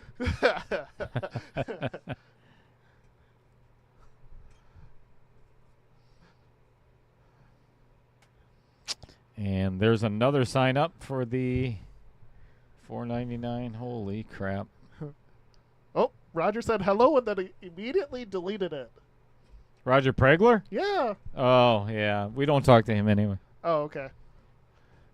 Kind of like that, I forgot one of the Dans? I forgot which Dan it was. One of them. Dan Yenner. Yeah, we don't talk to Dan Yenner either. Yeah, one of those, yeah. Well, it's just, there's some people that you got a hard time tolerating. But in all seriousness, we love you, Dan. Yeah, no, not Dan. Oh, Dan. Roger. Roger. We love Both Roger. Yeah, we love Roger. We love Roger. Dan Yenner. I think the jury's still out, maybe a little bit. Nah, he's a good dude. Yeah, he bought me when I was down in Milwaukee when I took third. He bought me in the No, I took second and he bought me in the Calcutta. I had to meet him at Quick Trip in Milwaukee. That was a scary sight. Just seeing Dan Yenner? Yeah. Yeah, I believe that. How to pay half his Calcutta back? Yeah. You're not talking about the Quick Trip or anything else, or the parking lot or anything? Just Dan in his just car. Dan, yeah, in no the middle doubt. of the parking lot, dark at night, in his sweatpants and PJs and I'd have been scared. Yeah.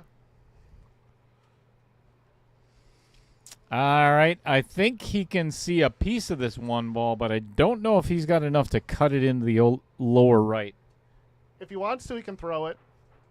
Then he No, can make you it. have to use your cue. Dad jokes galore here on Outer Points Productions. Yeah, you need the knee buckler one. Or I can do that myself. Oh, he did have enough. I thought he made it. When I first saw it get hit, I thought he made it, but he didn't leave himself a position. Probably glad he didn't make it with how it looks. All right, a little bit of a draw stroke. Needs to pull it back about a foot to get in position for that. Well, maybe 18 inches. Get it back in position for that 2 ball. I got a guess on my phone for the in chat. Hi, Lori Johnson. She's an amazing person. She goes to a lot of local tournaments and does 50-50 breast cancer raffles. Oh, nice. Like, she'll go, like, all of Wapaka County. She'll go to, like, even 2, 3. She'll drive all around just to do raffles. She's an amazing person. She's my pool mom. I think we need her for the Ronald McDonald House fundraiser. Yeah, I'm sure she'll be more than happy to do a 50-50 raffle for you or help you out with the raffles. Yeah, because usually it's for breast cancer, but No draw on that one, Joe Manena. Nope. That one stayed right there and spun.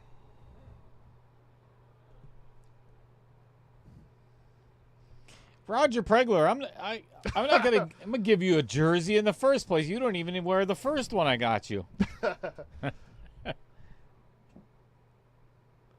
That's the whole point of winning one, unless it's framed. Unless Well, it's framed I was and gonna it's say, full what are you framing it and put it in your basement where nobody sees it?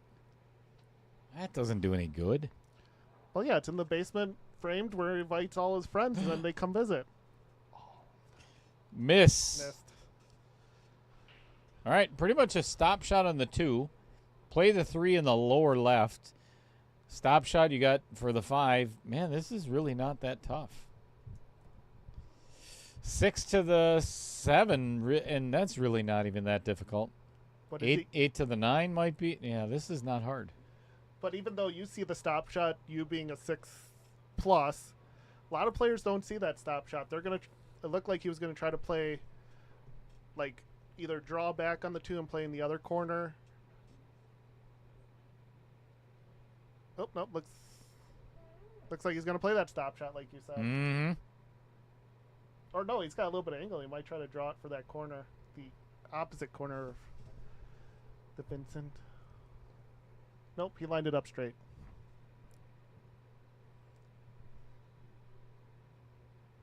Good shot. Perfect. And that's a good lesson for a lot of you lower level players. Do not move the cue ball as much as possible. That was a perfect shot. Just had to stop it. You'll see a lot of players try to draw it back, try to do too much, and then hook themselves on the 6 or make mistakes, especially when it comes to pressure. I'm going to say this a lot. When it comes to pressure, keep it simple. Kiss. Fancy play gets you a lot of losses. Yep. You hear it all the time, especially from amateur. Oh, they make it look so easy. Well, there's a reason why they make it look easy, because they keep it super simple. Mm-hmm. The less movement on the cue ball, the better. Less movement, pocket speed. The two most important things.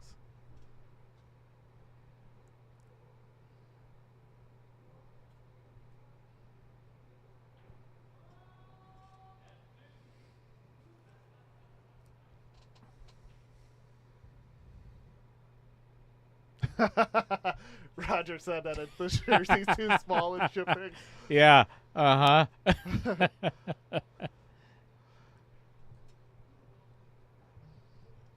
Good shot by Jim. Didn't do, Yeah. like we were saying, didn't do too much. Played position, got natural position to get over on the 7.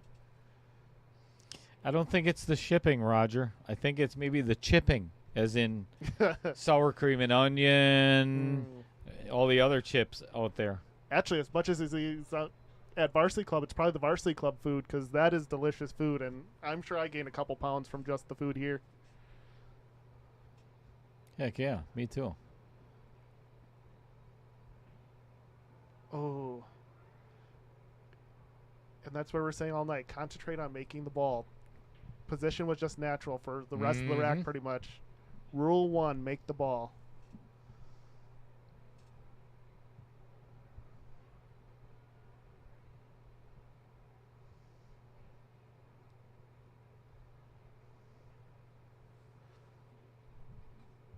Joe just got to concentrate on making the ball. Probably hit the 10. Just got to make sure he doesn't get hung up behind that 8 ball. Very easy to do with this type of shot.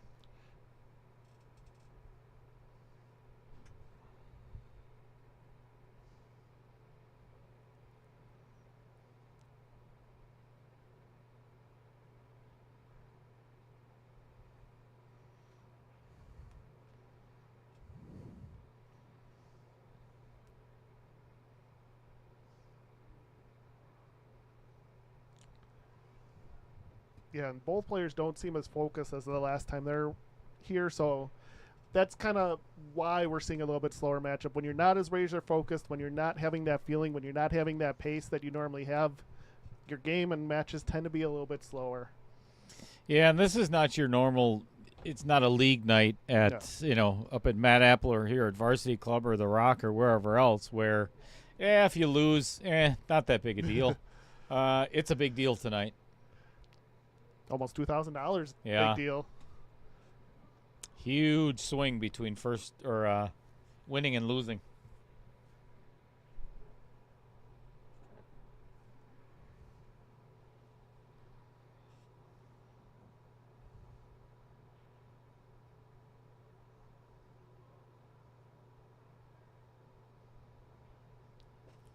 Manena hit the 10. Almost scratched. Ooh, and I think he's got a shot He's at got the it. 7. Yep.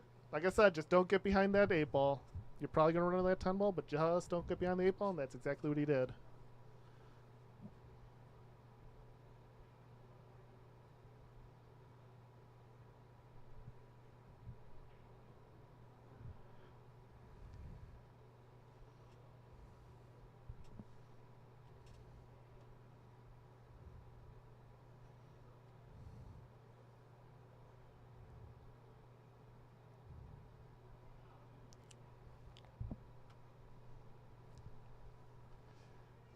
I like what Joe did. I was just kind of watching the replay on my screen, or at least in time what you guys are watching. Joe, if you missed that, Joe went around the table and checked where he wanted to leave the 8 ball, or the cue ball for the 8 ball. Not where he pointed, but that'll still work. Just got to make sure he avoids the 10 ball. That's what I was just about to say. Just don't hit that 10 right now. And if he hits the 10, it's not necessarily the end of the world, but it definitely ruins what makes more guesswork into it. Yeah, it's going to take a lot of the momentum off the cue ball getting down to that end of the table. And if it does hit the 10 and stays right there, it makes it really challenging to pocket that 9. Yep.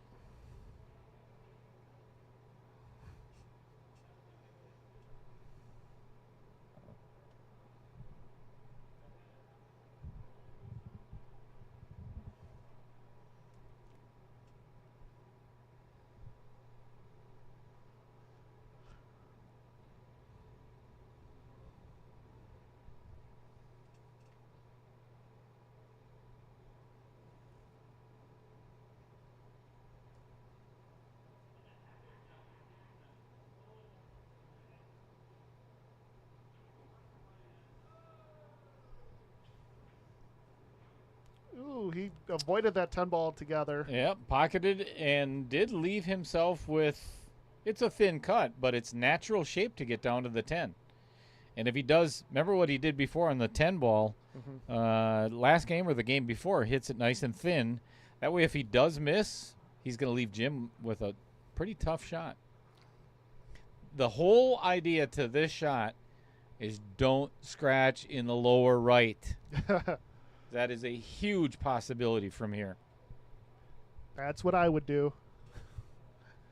I've seen myself. You'd scratch? Yeah, that's what I normally do on this shot. Yeah.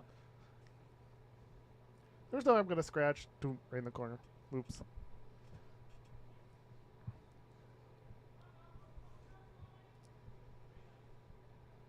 But as I like to say, rule 1, concentrate on making this ball.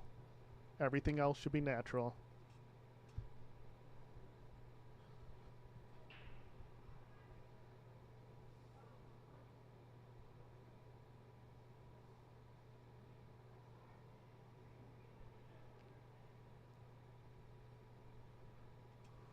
Overcut it again, hit it on the pro side. And he did scratch there anyway. Yep. It's like I said, it's the one thing you have to avoid is that bottom right. Yep. Because he hit it too thin because he didn't make the ball. He scratched.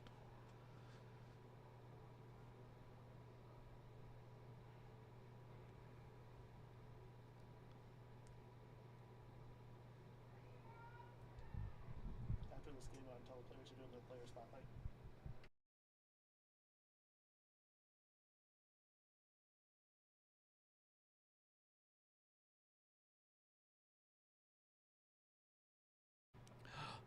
Uh-oh. Slow down. Oh, Slow down. close to the corner. Oh, he's good. He's good. He's perfect. Exactly where he wanted. Should be 3-3 after this 10 ball. Don't you dare, Dale. Oh, yeah. I got to get at least one commentator's curse in tonight. I think one of my matches hold the record with like 7. Is Matt Strong in the booth? No, I think it was Trevor. Trevor. It was like at least 3. Trevor was? Yeah. He's good for that, too. Yep. All right. Dale's going to You've got one more game. If you have not already guessed, to final score of the match, winner of the match, and the time of the evening or maybe morning, we're not sure yet, that the match ends. And so keep in mind there's 20 minutes of player spotlight and you're guessing. So keep that Oh yeah, good point. keep that in mind if you're guessing.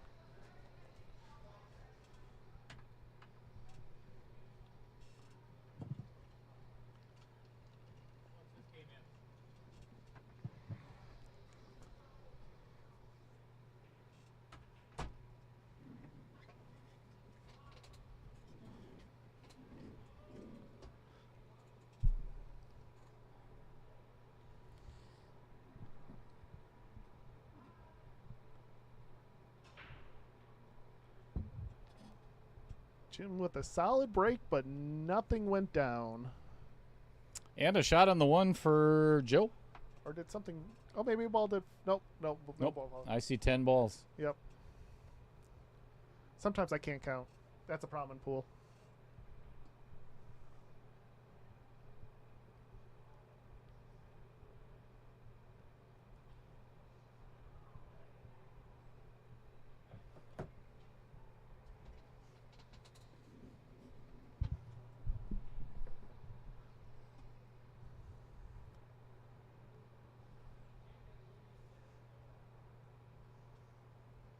All right, once again, another not as thin as cut as the other one, but still kind of a thin cut.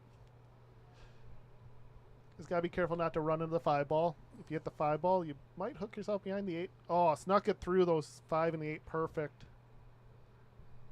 Little hard, but he'll deal with it. We might see a 2-10 carom. And keep in mind that does not count.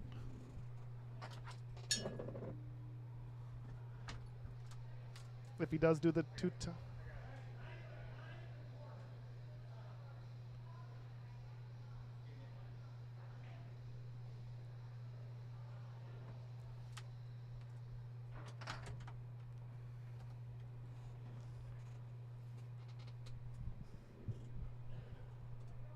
But since it doesn't count, I would imagine we might see Joe play a safety. Well, I don't know how he would play safety, but We might see a safety.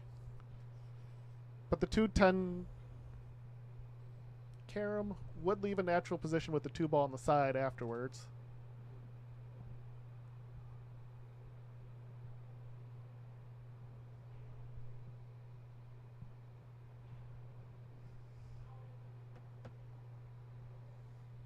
Yep, that's kind of where Joe's looking to see where that 2 ball goes. He might go for a bank instead of...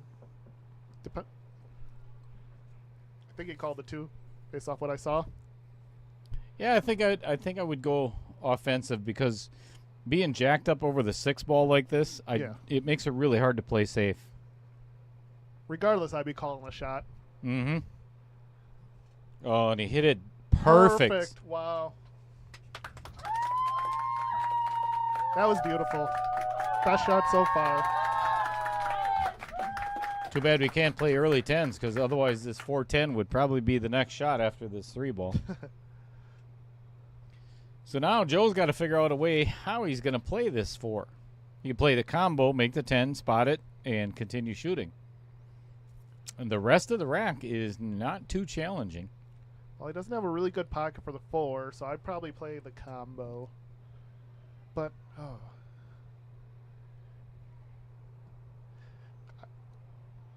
But I'm not good with the 3 ball shot either. I'd probably just shoot it and figure out afterwards. It's a really good shape for... That's perfect. I don't know if that goes past. It looks like half a pocket. No, but this is fine. If you hit it hard enough, that 4 ball is going to go... He hit it at a perfect spot where that 4 ball is going to go to that other corner, so he should get... the upper right. Mm-hmm. Yep. So as long as he hits it firm but not too hard, he should get natural shape if he plays that combo. And remember, don't draw it back because your the 10 ball does get spot. So you have to play for that 10 ball being spotted back up. Beautiful. Well called. Down. Good commentary. That's already 10 times better than Chris Green.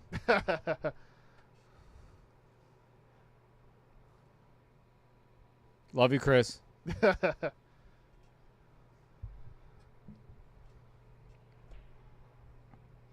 was very well done. Fred Renner, do me a favor and send me that picture. I can't seem to find it, but send me the picture that you took with you and Corey, or the with your jersey from 2 weekends ago at the Wooden Nickel. No, I love that jersey. Oh, I actually want to get one of those myself because it's red. Yeah. And it's the Salsa Man jersey. Oh, nice. Looks cool. I gotta get myself a jar. When is the sponsor? When does his flyer go up so that way I can buy one? He hasn't sent me the logo yet. Oh, come on, Fred. You gotta get on that. He's waiting for his brother to get back. Whoa! Slow down. Oh, it's fine. Beautiful. Excellent. The only potential issue, and it shouldn't be much, is the 7 to the 8.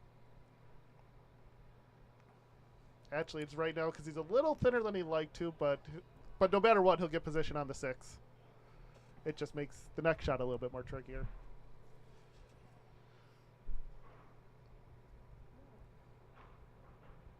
But he's fine. He's got this.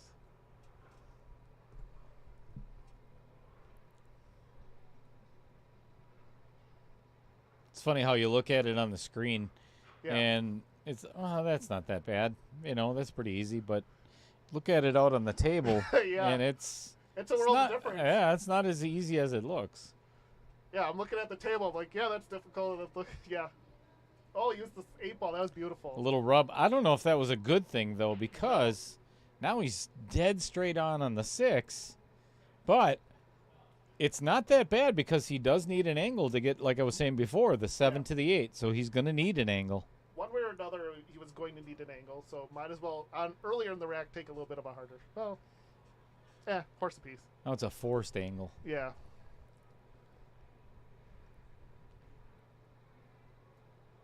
Oh, he sent it. Who did what? Fred sent his logo. Sweet. Ooh, yeah, I get to do it a little bit later. Oh, he sent a jersey. Oh, he sent the jersey with the picture. Yeah, never mind. Oh, that's awesome.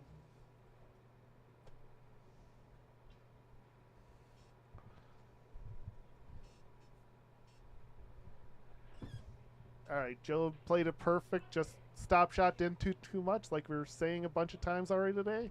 Don't do too much in these pressure situations. Just give what the table leads you. And with this, don't draw it too much where you scratch in the side.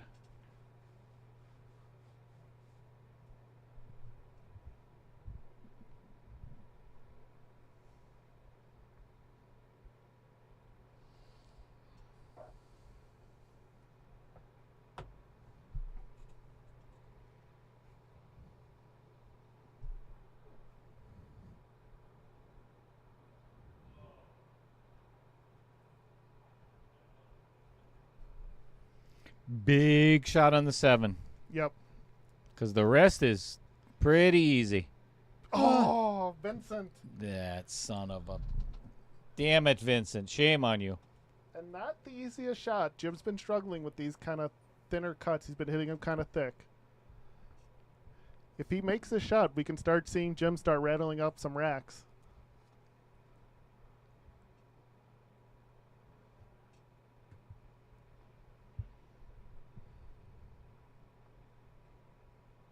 Beautifully done. Beautiful. Just the perfect amount of right-hand spin. Yep. I think that helped him throw it in, too. I think Mm-hmm. because all the other ones were just basically straight up and down, giving that little right kind of just helped to get over there.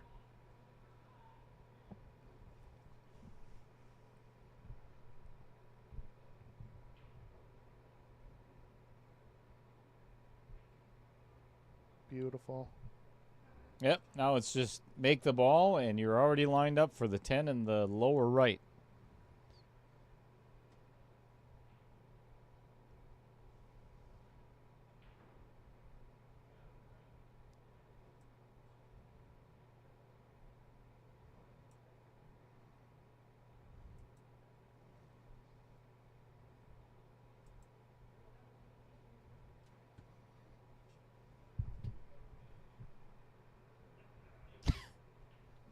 You don't get to guess. Well, just because you're here in the booth doesn't really mean that you can't. I just want to say what I am, just because. I'll screenshot that. Well, shocking that you thought your dad would win 12-9. Okay, that is 4-3 in favor of Jim Sorensen. So, like I said, we are going to do the player spotlight of Joe Manena first. So sit back, relax, and enjoy the show as soon as I can find it. I just had it up there. There we go. There it is. There it is. All right, we'll be right back, folks. All right, welcome, everybody. This is Dale Little Cheddar Lorenz, and I am in the booth with the only guy in the Knockout Challenge that is shorter than I am. It's the only person that's ever been in this booth that's shorter than I am. The player spotlight of Mr. Joe Manena. It's a pleasure having you here. Welcome. If you would, please tell our viewers a little bit about yourself. Well, I'm 73 years old, and I've been playing seriously probably for the last 40 years. Before that, I was a bowler pretty exclusively. Played some pool, pool league here and there, but nothing really serious. And the last 40 years, I've been playing pool, and I love it. It's a great sport. It's very competitive. It's getting more competitive every day. It sure is. And you predominantly play up at Matt Apple in Appleton, right? Yes, I do. I play in the league on Wednesday night, and then I sub in the rest of them. Okay. Favorite game, it says, is 8-ball. I like to play 8-ball. Any particular reason, or is it the strategy of it, or you just don't like? Well, there's more strategy, I think, in 8-ball than there is in the other ones, because you only have to get on another ball or another ball after the ball. But I think there's more strategy involved, and you can frustrate your opponent sometimes. I like it. So earlier we were talking prior. You grew up in Chicago. How did you end up? Well, first of all, how long did you live in Chicago? Were you born and raised there, or? I was born and raised there, and I got a job transfer with Wisconsin Bell Telephone, Illinois Bell Telephone. It was all connected together, and I got a transfer to Appleton, and I've been here ever since, and I love it. It was a great move on my part. I just put down it was a family move, and like 2 months later, I was here, and we couldn't believe it. But I love it. It's a great area. Everybody's great. I love the people around here. So I'm assuming you're fully retired. Yes, I am. What did you do for a career? I was a telephone man. So repair technician. Repair technician. And install, repair. Outside plant. You know, the telephone wires and climbing poles and stuff like that. Holy cow. I bet you got some interesting stories to tell. Well, did you ever fall off one of them? Or no, I never did. I made sure of that. You know, I climbed the wrong way because I didn't want to fall down. You know how people when you watch them, they go hand in hand free. Sure. I kept my belt on all the time. Like a lumberjack. Yeah, I don't blame you. You know, I was just scared, because if it skidded out, then I didn't want to get hurt. So I worked in the chicken way. I don't blame you at all. I worked in construction for many years. I took the chicken way out as well, so I don't blame you at all. So, favorite restaurant is in Appleton. We were talking about that earlier. Is the Black Bear? Yeah. Why so? It's on Richmond Street by Glendale. We love going there for breakfast and that because it's pretty inexpensive and they give you a good meal and everything. And when we're in Appleton, I live in Fremont, which is 20 miles west of Appleton. Mm-hmm. But we're in town for going to the store or whatever, Walmart or Sam's or something. Sure. Then we'll go for breakfast over there, or a doctor or something like that. And then we'll go for breakfast. And so, good breakfast. What's your favorite meal there? Just kind of curious. I just had it last time. Gyro. Oh, Euro. Greek. Skittle. Euro Skittle. Kit, right? Yeah. That sounds interesting. It was good. I couldn't believe it. It was really good. So, you married, you have, obviously, Tom is in the booth with us tonight. Yes. I thank you for that. Absolutely. It's a pleasure having. He's very good at what he does. He's a good commentator. So, do you have other children as well? Marianne? You've met her, I think. I think I have, yes. So you've got 2 kids. 2 kids, that's all. And the wife is still with me. With us. Yes. So you've 50 years in October. Holy cow. Congratulations. Yeah. Well, you know what? I got something for that. Can you hear that? Round of applause for that's 50 years. That's incredible. Somebody asked me one time, with the same woman. Oh, same woman. That does make it 50. Yeah. So, what's kept it together that long? 50 years. I don't know. We just get along together. That's all. Yeah. Where'd you meet her? Through the phone company. It was kind of. You were repairing her phone? No, I was doing a job. I took a little longer lunch, and a guy called up. I had like 10 jobs. I did 9 of them before lunch, and I had one more to go. And it was on a Friday payday, and we started playing pinball. And I got there a little bit later than what I told the guy, and he was on the phone, and Barb was on the phone, and. Oh, don't talk to anybody. Don't tell anybody. So anyway, about a week later, I go. I thought about her like for the whole week. And I go. So I tried calling her back up in the office where she works, because it was downtown and on about 28th floor or whatever it was. Okay. And, I asked for her, and I asked for the wrong Barb. Oh no.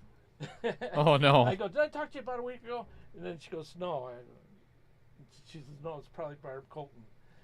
Oh, okay, get her. So I talked to her, and then we set up a blind date, and I don't know. We just hit it off like right away. That's an awesome story. I absolutely love it. Fantastic. Sorry, people walk by the booth all the time and are waving, and so that's why you see me waving at okay. People. So, do you have a nickname at all? kind of curious. Does anybody I had a nickname when I was in high school. My coach named me Cannonball. Cannonball? And I use that once in a while as a alias of some sort. And Cannonball. are you wanted by the FBI or something that you have an alias? No. I just use it, for for a username or something. All right. I use it once. Cannonball. Any particular reason, or it's? He goes, "You run like a cannonball." I was a running back.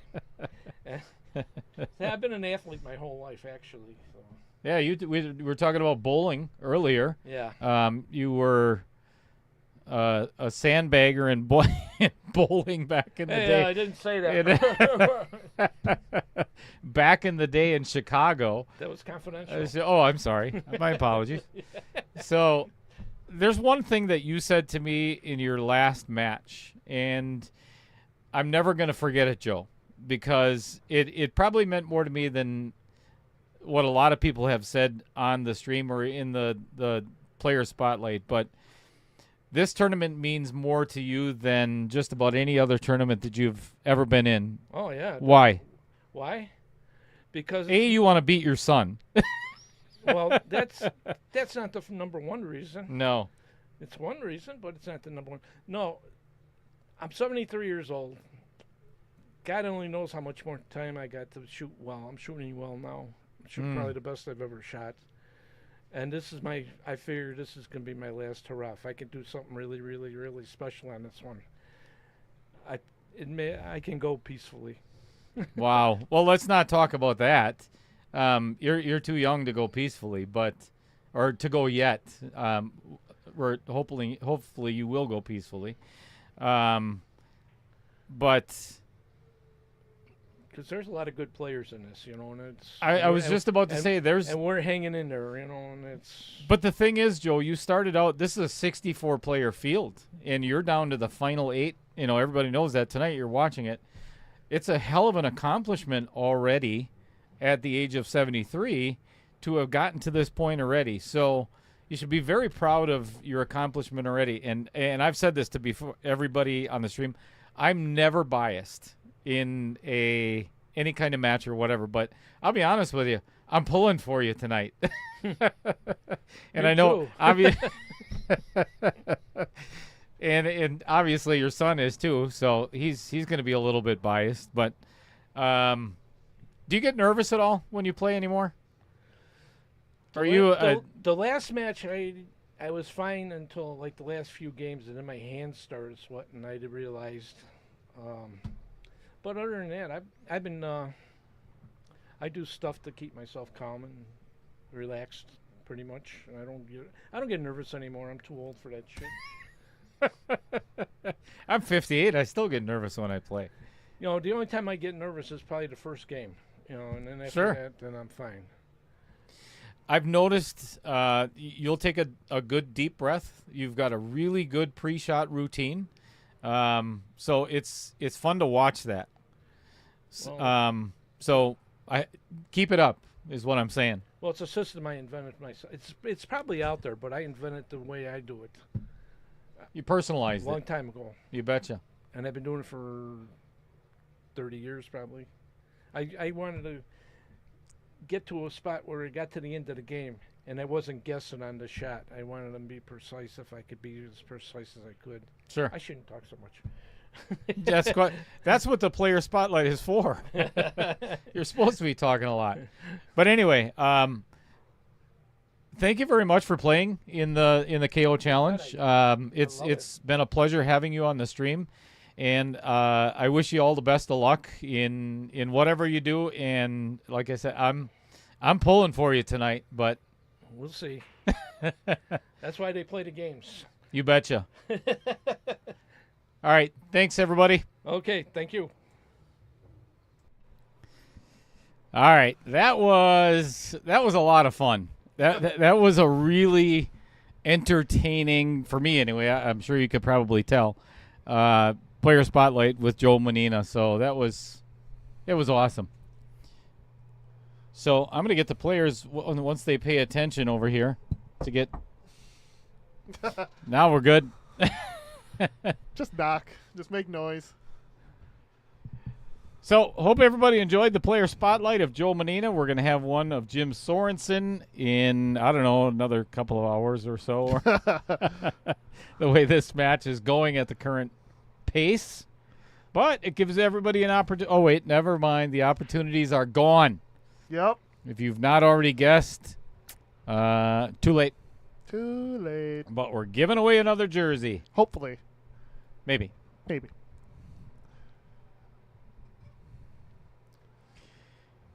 Pete Beshta tuning in. Thanks for the like and the share, Pete. Probably at the Apple playing league Oh, tonight. Tuesday Night League. Yeah. Yep. I know there was somebody asking for somebody for a sub in our group chat. I'm like, nope, sorry, I'm a little busy tonight, unfortunately. Got a little higher priorities. Mm-hmm. Actually, if I was shooting league, I'd probably be looking for a sub tonight, just to be honest.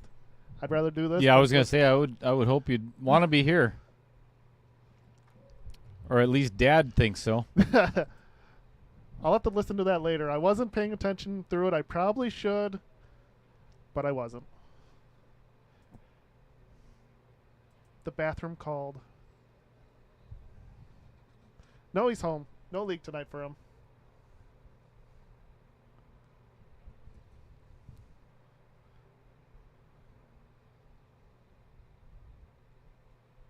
All right, Joe with a little miss. Got a little lucky leave. I would imagine we're seeing a safe coming up here. Just thin the one and try to send the cue ball. Hide it behind long table so that way the 4-ball blocks where the cue ball and 1 ball are.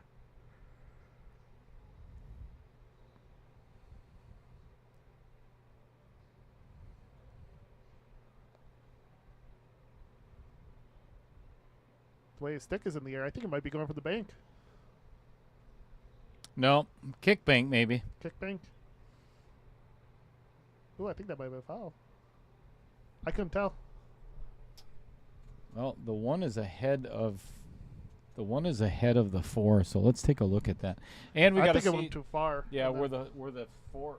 Especially where the 1 went.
Yeah. Well, that was one of those situations where, had they called me out to watch the hit It probably would have been completely different because I would have been out there with a slow motion camera, but because they didn't, it looked. Tom and I went back and looked at it, and it looks like a split hit. Which, again, if you don't have somebody coming out there to watch it, it's going to go to the shooter. Yep. It was so close, and both players agreed that it was okay with a good Correct. hit too, and that was the most important part at the end. Like, even though we tried to look at it, even though we tried to do our thing, both players agreed it was a good hit regardless. So we didn't actually need to get involved there. So This is the let's see, who can I throw under the bus here? me, I'm here. No. No, I got to think of somebody else that would be a good one. Chris Green. Yeah. That's a good Chris Green safety there. Leave him with basically ball in hand. Attempted safe, but not even close. I would imagine he's trying to get where that cue ball is to begin with. Yep. Chris is at league tonight, so I can say whatever I want to. He's probably not. He might be watching, but he's not listening. Yeah. Heather might be listening. Heather would agree with you, though. She would. True. So that's no problem.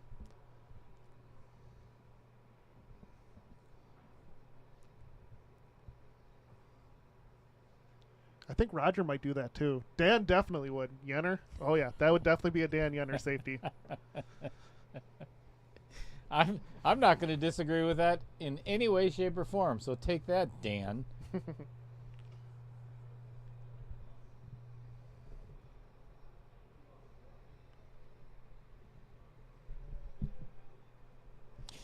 All right, cool. We've got 11 people signed up already for the sign up starting on the 15th, which is fabulous.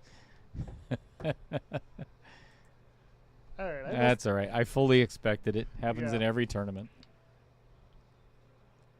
I'm a little behind. I missed how that one ball got down and Joe shooting on the two. Oh, Well, Jim now has the option to make Joe shoot again if he so chooses. And to be honest with you, it's not a bad option yep. because getting from the 2 to the 3 is not going to be simple.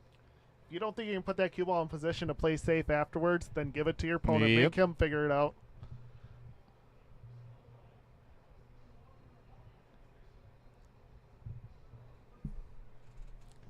That is very difficult to do. Get position.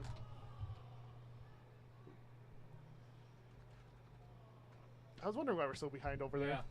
Not that line.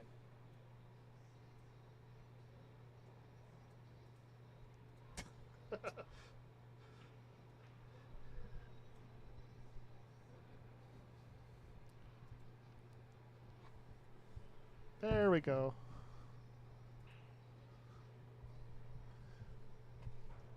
Jim trying to put that cue ball behind the 6. Very difficult when a ball is on the rail, but he still left the cue ball on the rail, but he did leave the 2 ball kind of close to the pocket.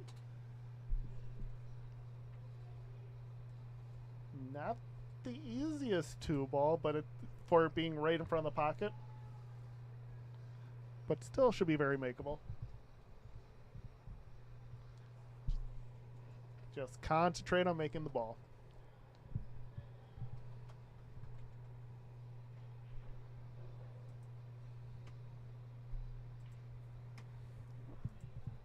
Great shot right there. Mm-hmm. Got a little angle, would probably like a little bit more angle with the 4, but he'll take it. Just don't get stuck behind the 5 ball. Whatever you do, you'll take anything but getting stuck behind that ball.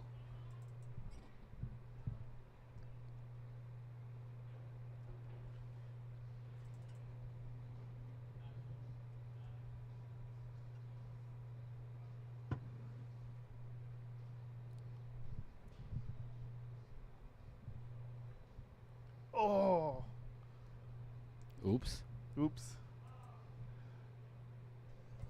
Got a little rub with the 9 ball, too.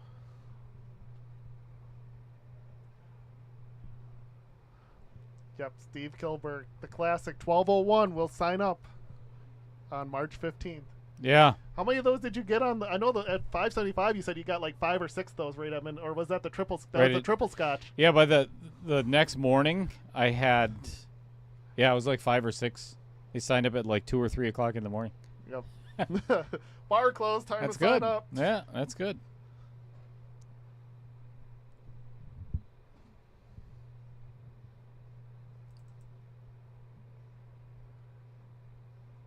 That's a really good save by Jim. Made sure he controlled the cue ball. Made sure he got one of those, whether hiding the cue ball behind the 9 or hiding the 3 ball behind the 10. Perfectly done, making Joe kick at it.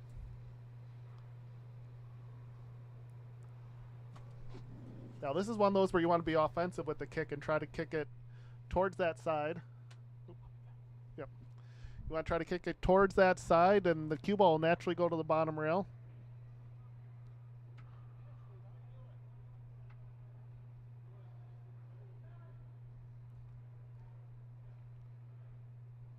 Beautifully well done two-way shot right there. Probably more defensive, but it's still definitely defensive where the cue ball ended up. He didn't have a shot on the 4. I think when I signed up for the 575, I think it was probably 6 o'clock in the morning. Actually, no, it was when I was done with work, because that was when I was still working second shift.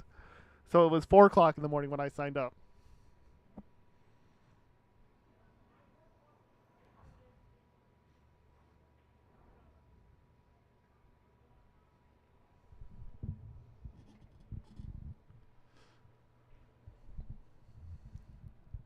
Both players still have not used their jump stick. Both players preferring to kick out whenever they can.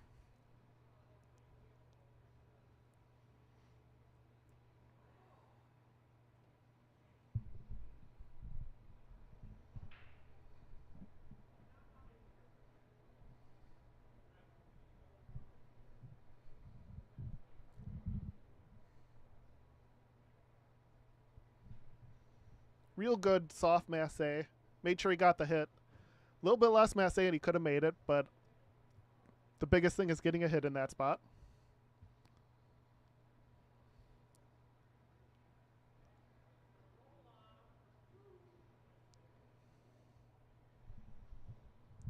Joe not left with much.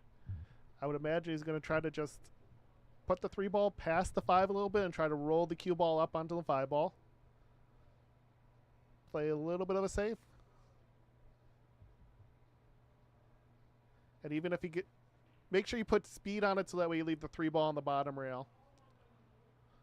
So that way even if you don't tuck yourself behind that 5 ball exactly, you still leave a very difficult shot. That still works too. Beautiful safety.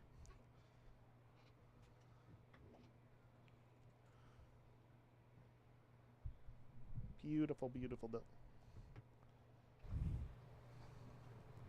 And kind of in that same spot before, I would imagine Jim's going to go for that kind of two-way offensive-defensive kick.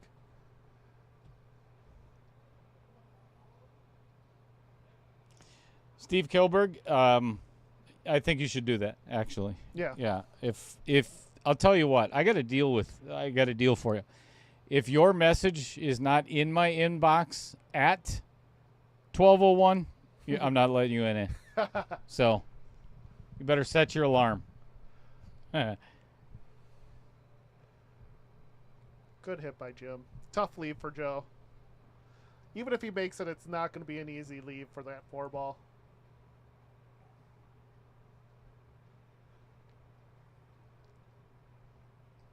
Well, he is lining up for the combo, so I think he might try to go for it. Or at least looking at it. The important thing, always look at your options before you make a decision. It's just like dating. Yep.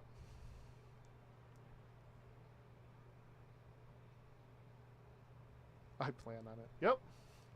Okay.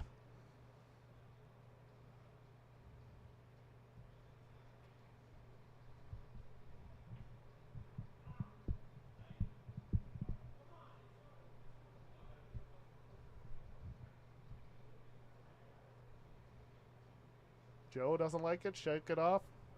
Resetting. Like I said, this is not a difficult shot. If you make it, you're not going to leave yourself necessarily with a shot to make on the 4. So the question is, do you play safe now? Or do you make it and try to make shoot a difficult shot afterwards.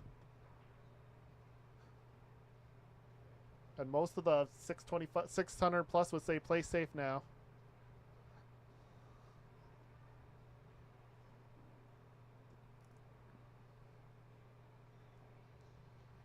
Jim with a little bit of cut on the side with the 3-ball.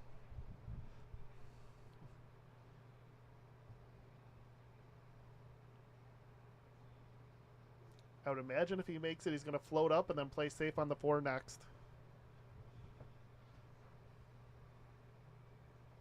Unless he wants to get real aggressive, go 1 rail across and come across, but that's dangerous to miss the shot.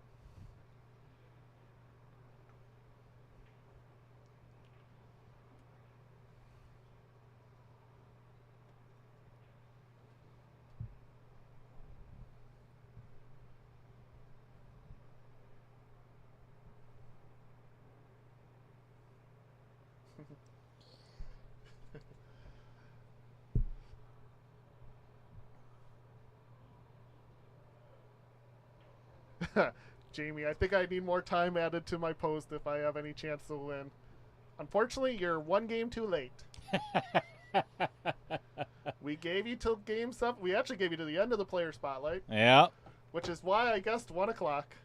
Yeah, and if I let you in now, Jamie, then if you end up winning, somebody's going to be mad. Then I have to explain it. Yeah, nope.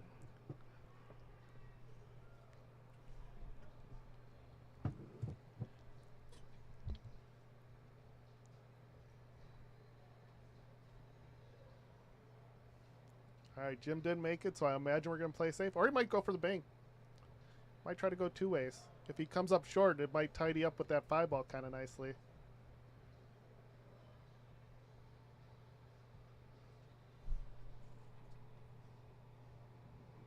My dad's asking for you. He's pointing.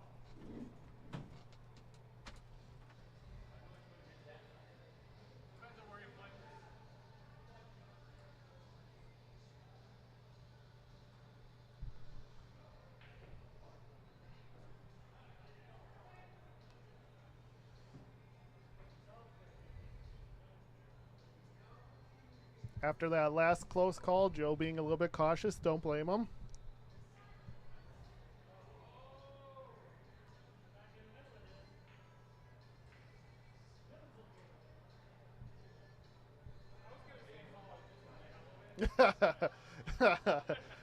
Dale telling the players he was going to joke around and say foul regardless.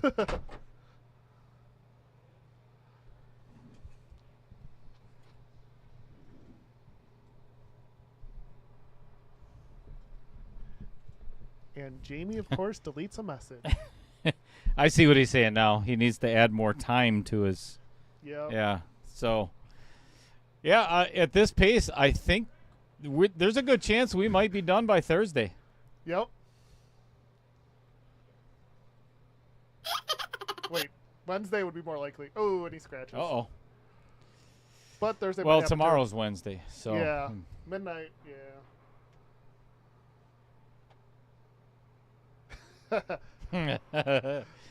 Charge $5 for every 10 minutes they want to change. Every $10 super chat. That's not a bad idea, Jamie. Super chat $10 up to the second player spotlight. Man, we got all kinds of. I'm the idea generator. Yeah.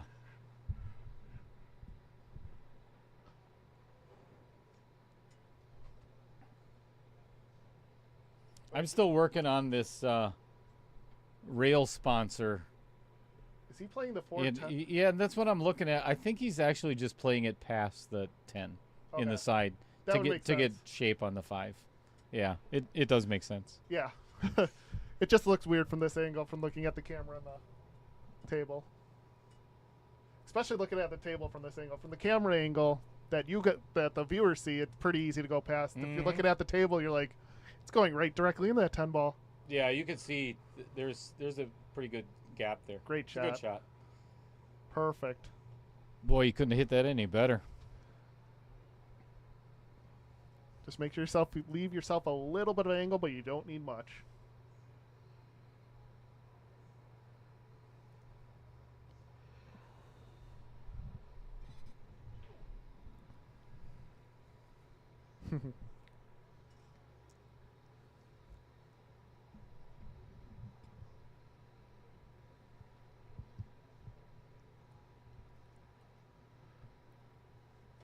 Make sure you stay focused. Simple stop shot. Ooh, he drew it back a lot. Holy smoke. Oh, this isn't so bad either. It's not bad. He got himself an angle.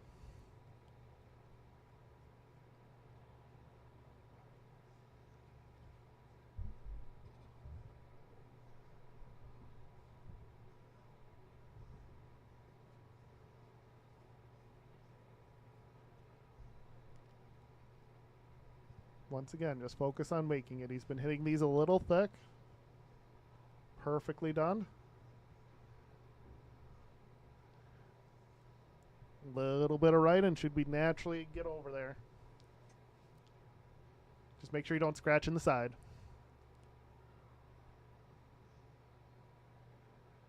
That's the last thing. You'll play it short before the side or past the side. Just don't scratch in that side. Well stroked. Well, stroked well enough.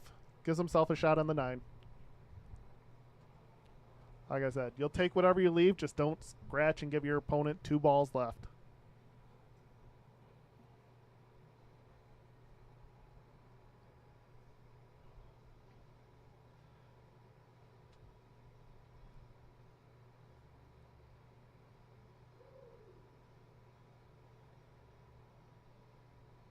Makes it, comes around 2 rails. Beautiful shot. Very well done.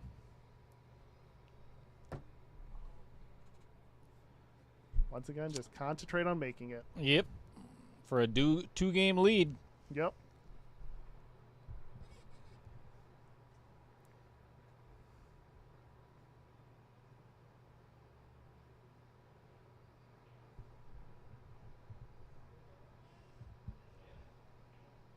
Center pocket. Beautiful.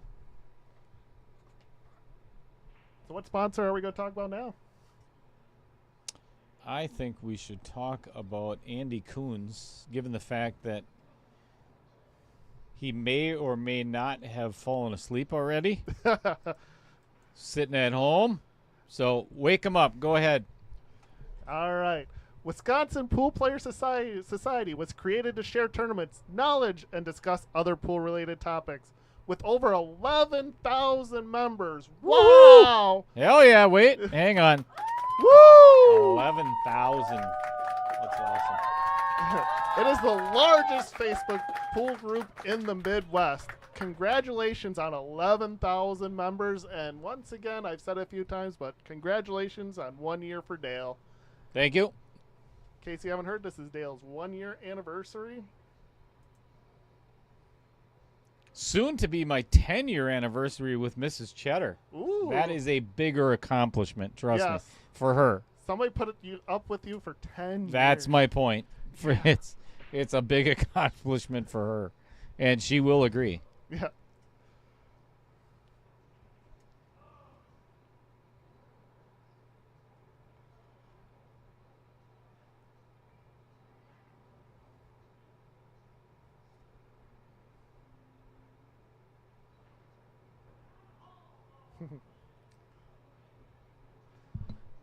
A dry break by Jim.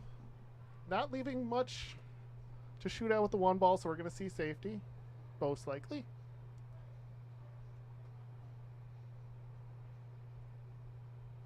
Not a very good safety opportunity other than leaving it long.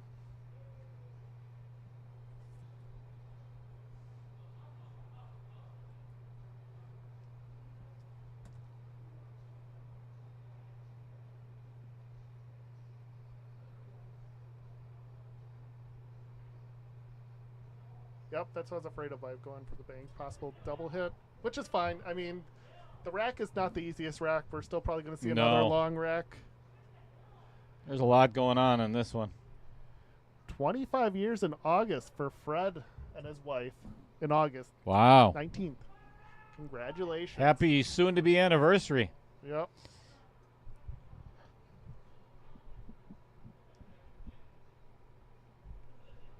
Yep, ours is our anniversary is in May. Feels like yesterday. Well, probably feels like 50 years for Mrs. Cheddar, but That's a good question. I don't think I've seen I think maybe once they made a ball on the break. I don't know. I honestly don't know. I don't remember. ooh, nice shot. Yep. It was a great safety. Beautiful. Looks like Joe's looking at the 2-3 rail opportunity.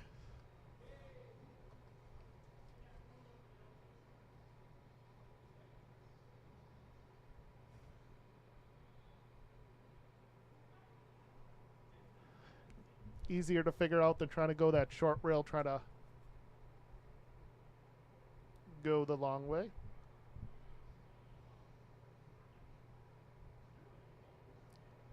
Wow. I just saw the replay of it. That was beautifully done. Perfect. Couldn't do that one. Yeah, better. that was really well thought out. Joe accidentally giving him ball in hand.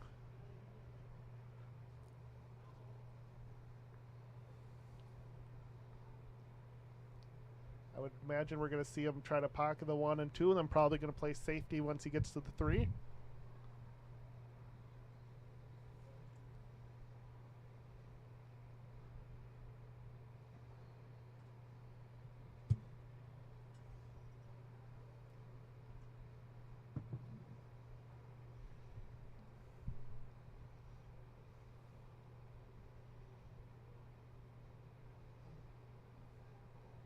Yep, this 3 is going to be fun from there. Yep, a little steeper than he would like, but he can still play 1 rail to get across and play a decent safety.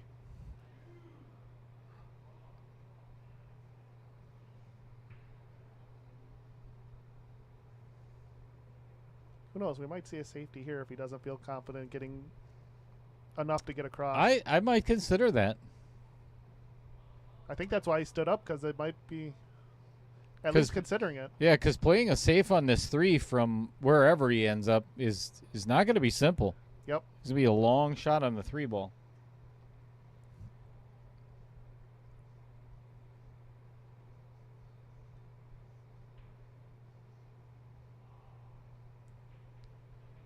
Yep, I think that's what he decided. Play safe. Good shot. Smart shot. Both players playing pretty smart. Long games.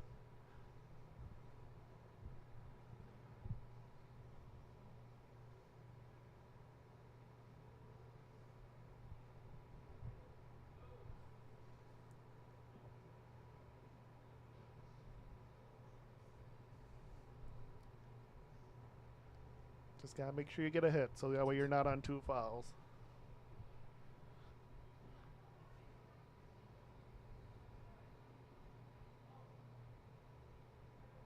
Well done. Yeah, and I'm not sure if let's see how much of that 2 he can see. I think he can Might be able to pocket it. I think he can get position on the 3. Yeah, and get I was gonna say short side on the 3. Yeah. But still, overall, not an easy rack to get out. I would be impressed if I ran this one out.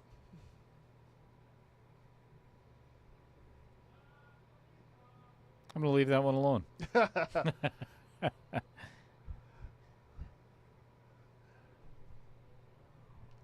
mean, even if you get position on the 2, then you gotta get 3, 4, 5 is on the other side of the table. 10 ball blocker. Beautifully done. Oh, nice little rub on the 4 ball there. Yep. Or stops the cue ball from going any further anyway. Kind of a steep angle on this 3 ball though. Joe checking to see how close it is, I think. Yep.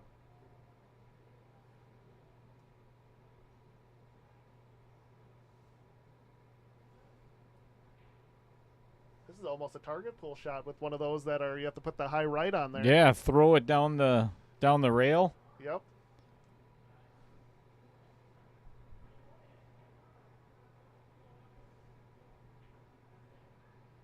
And too much. Overcut.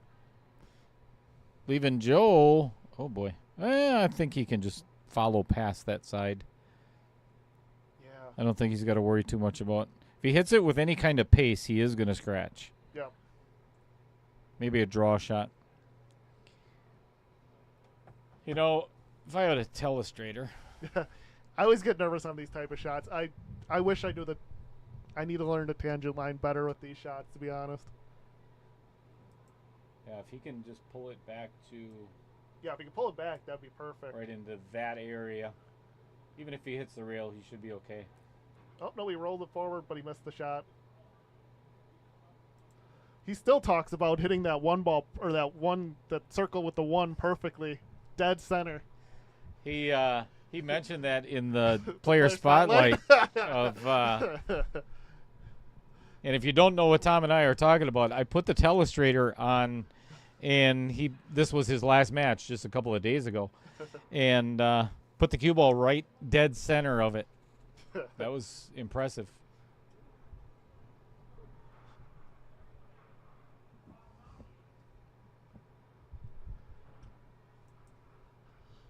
Then cut for the 3. Oh, that's the problem with those thin cuts. It's easy to go for that 3-rail bank. It's a huge hanger there. Yeah. Jeez, that thing is deep. Yeah. Wow. Yeah, This is not going to be easy shape for Joe either because he's got nowhere to cue. You know, he's going to be jacked up over the 4. He has to slow roll this in. Yep. I'd go rail first. You almost have to. Otherwise, there's a good chance he may scratch. I don't know if I go rail first, but no. Oh no, he is queued up. I'd probably try to go flatter, but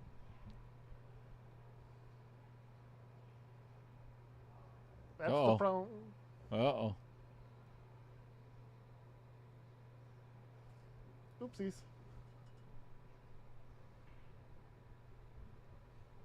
I think we might see our first jump shot. He went to the bag of tricks.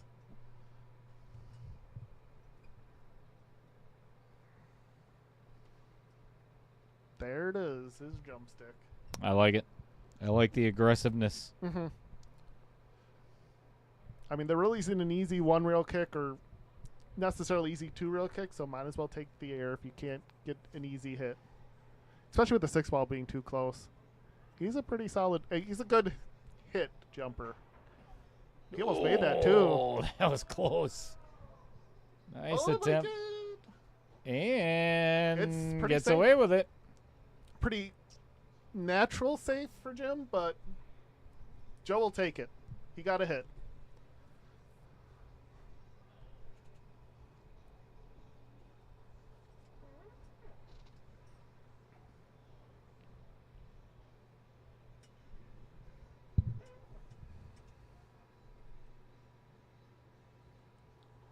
Players just chugging along.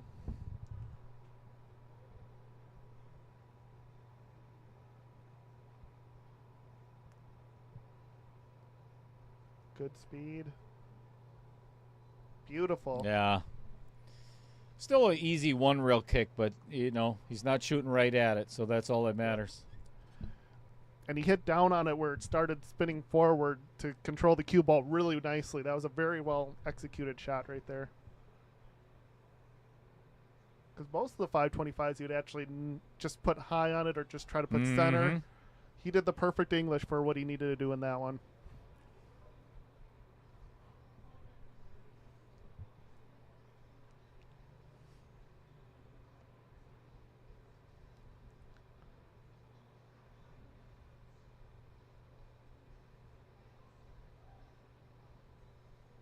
I need some caffeine. I need a second win here shortly. I wasn't going to say anything, but yeah, I was thinking of a pot of coffee pretty soon here. I'll steal one of my dad's 5-hour energies. He usually brings 3. Yeah, I don't know if I need quite that much. Hey, it's the same as a cup of coffee. Is it really? Yeah, that's how they advertise it.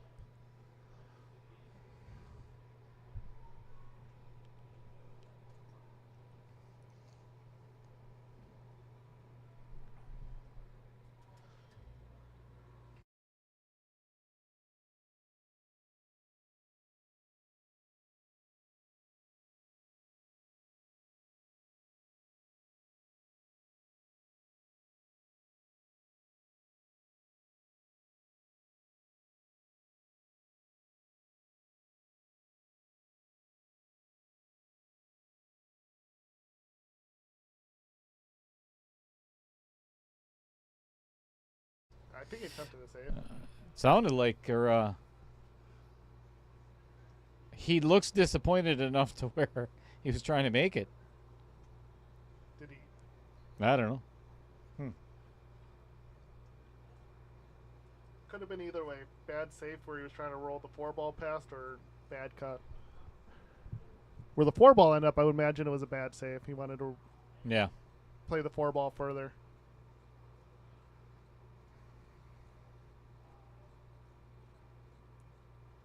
Yeah. As soon as my sister's saying he might need all 3. Yeah, he'll need all 3 tonight. Yeah, as soon as that 4-ball was starting to come up short, he started shaking his head. All right, missed the 4, but got away with it. Yep.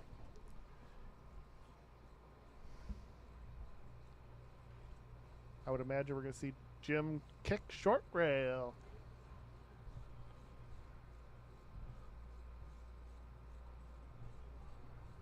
With that side pocket in play, makes it a little bit more trickier. Got to adjust for it. So how many sign up are you up to for the 500? Like 12. 12? Yeah. Good hit. Opportunity for Joe, I believe. Yep. He's kind of straight on. Almost a ball in between the two, so not too much choice or a chance at a double hit here. And he's got a little bit of angle where he'll go away from getting tied up or not getting behind that 7-ball. So all you have to do is concentrate on making it, and you should have a shot on the 5. Long shot, difficult, but you should have a shot on it. Ooh, from that angle, it looks like it's going the other way almost. Yeah, from that angle, it looks perfect. Yeah, almost straight on. A little bit of angle away. Jabs at it. Yep, afraid of the double hit.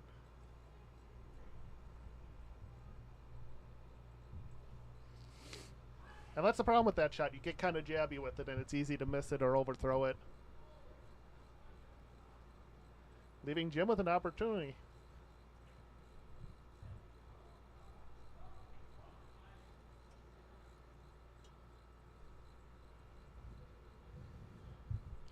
Just a little draw to the S or C in Varsity Club. Center of the table.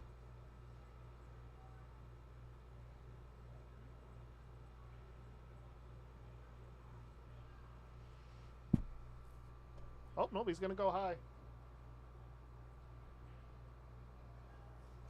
That surprises me a little bit, but it's whatever you're comfortable in these pressure situations. That's the biggest thing.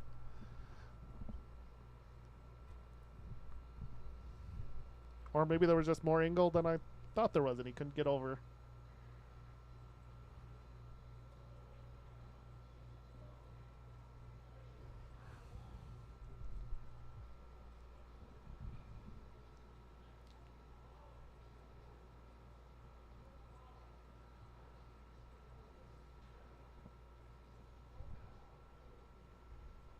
And this is the time I normally put on the stream just to fall asleep to you. Well, I'm glad I'm in your, you invite me right into your friggin' bedroom, Tom. Oh, TMI? Yeah, a little nappy time there. Not confident in making it, so he played a little safe, but unfortunately left the 5-ball straight in the pocket. Wide open. Yep.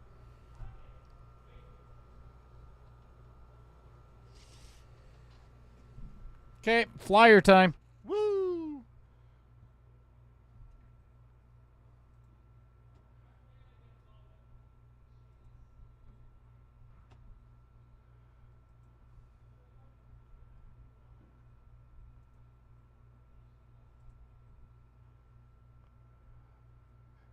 Give him a minute. He's pulling it up.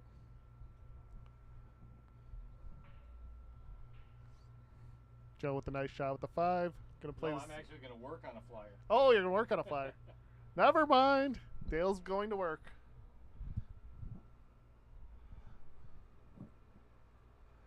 I don't blame him.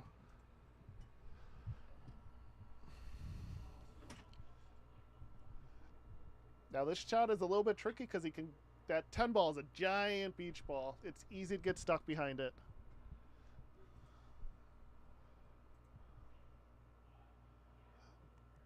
So you almost want to play it short side. You only want to hit it soft and not even threaten with that 10 ball.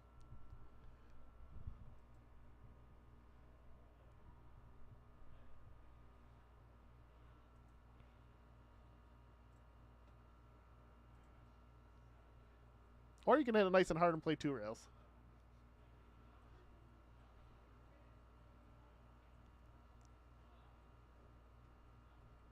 Joe's pre-shot routine looking a little bit better. But we'll see if the execution is beautiful. Like I said, it looked a little bit better, but unfortunately hit it too hard. Very hard to hold it. Beach ball.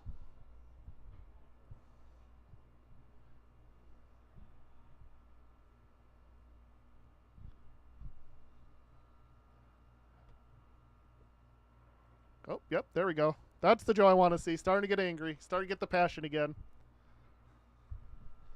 Looks a little pissed. Yeah.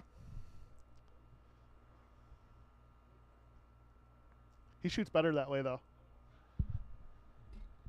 He's looking like the angry wolf on his jersey there. Yep.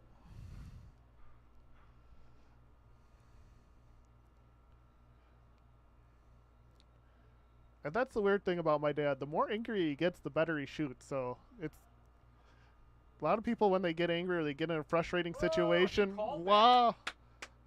He called that. Yep. I told you he's getting angry. He's starting to get there. He's feeling it.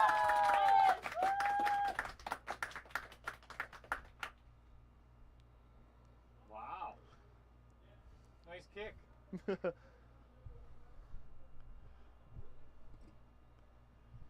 All he has to do.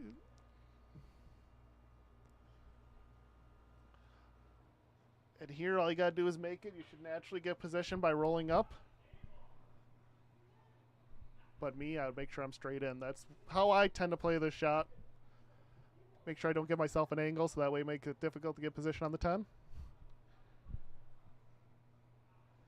But this will truly tell how well Joe is in tune. If he can get like about an inch, half an inch off that bottom rail, then I know he's playing well. At least that's what he was doing last time we were on stream. Ooh, he missed it. Oh, no.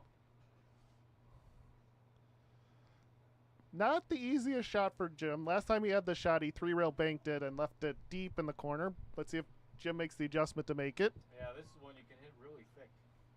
How about that?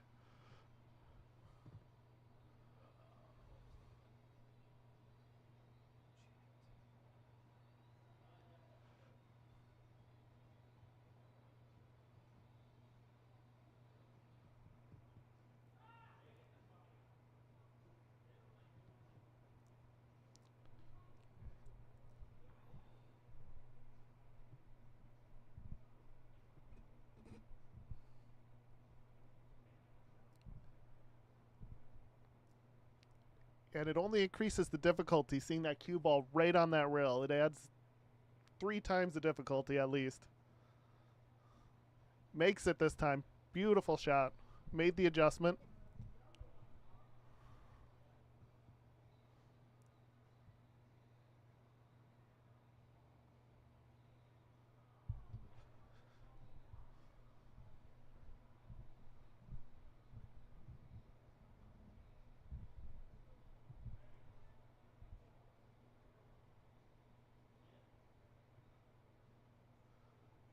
Beautiful shot.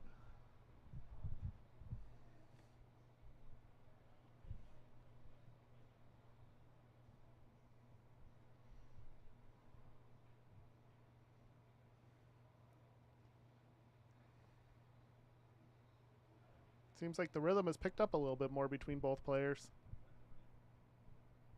Finally starting to get a little bit of a stroke. Beautifully done. Gives Jim a 3-game lead.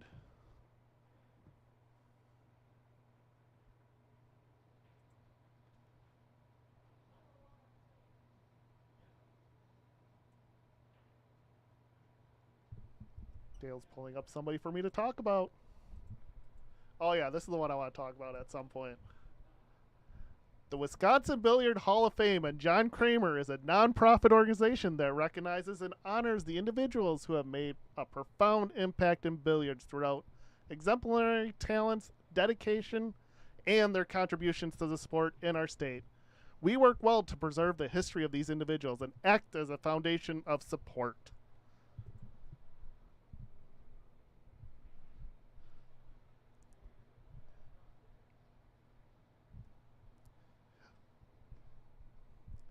So, with the Wisconsin Billiard Hall of Fame, it kind of does like the whole state, but there's a bunch of people in like counties, like Wapaka County, like I mentioned before.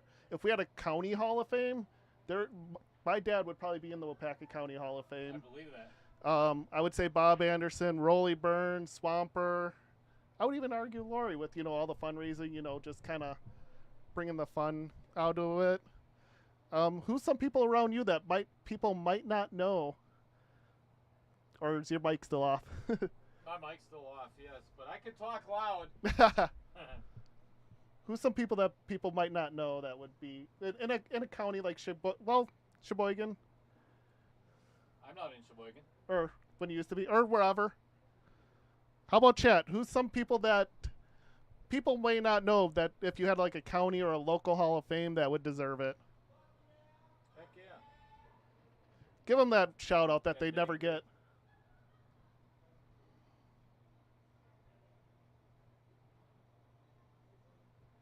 I got one for the Sheboygan areas if they're still listening, but I'll let them see if we're on the same wavelength, or at least from the people I know.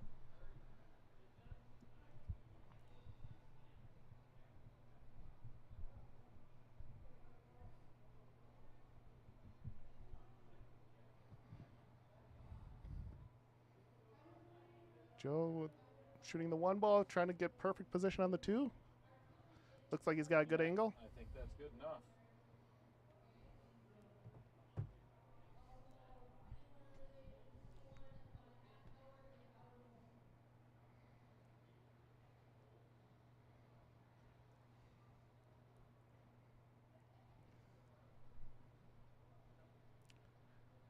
I kind of miss some of the old tournaments of the old time, especially in the Waiwiga.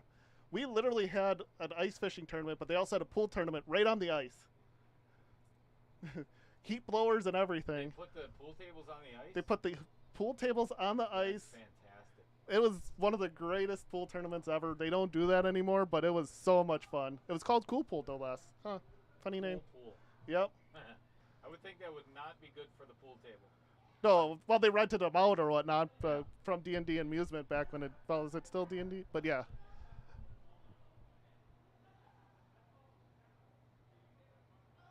I still remember when I was like 8 or 10 making an 8-ball on the break and just celebrating.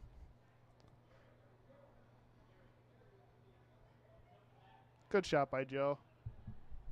Apparently everybody's asleep right now. That's where I would be right now.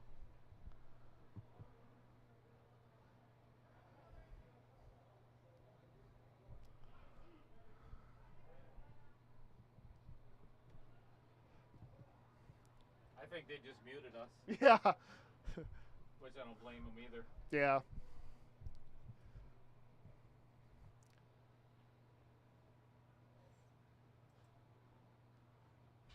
Joe trying to go for the 6. Little overcut. But safe. But safe.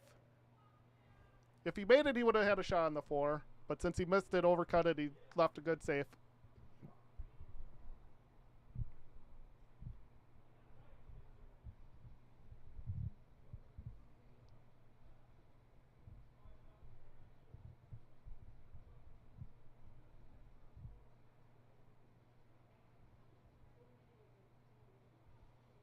Actually, I think Jim's calling it. He can see enough of it where, well, at least he can call it in the corner.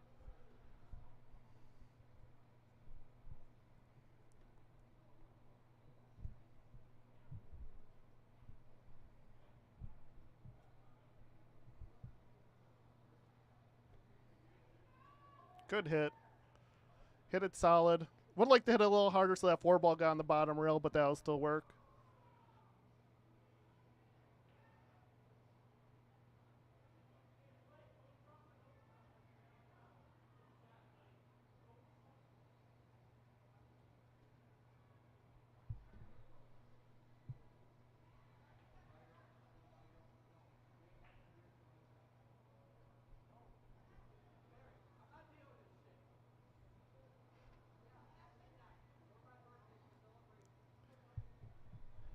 By the way, Dale, have you heard of the name Bud Carton?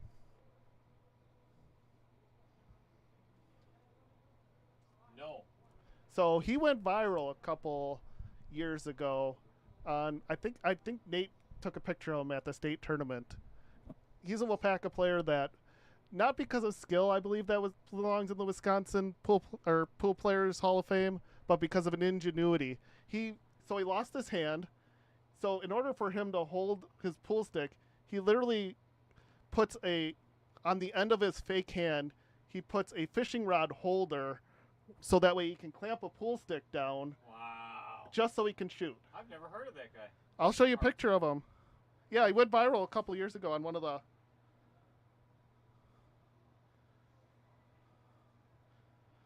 Yeah, just because of that, just because of the ingenuity, the passion. Yeah, you can see how he holds his pool stick. I'll send it to you so you can show the viewers. Holy cow.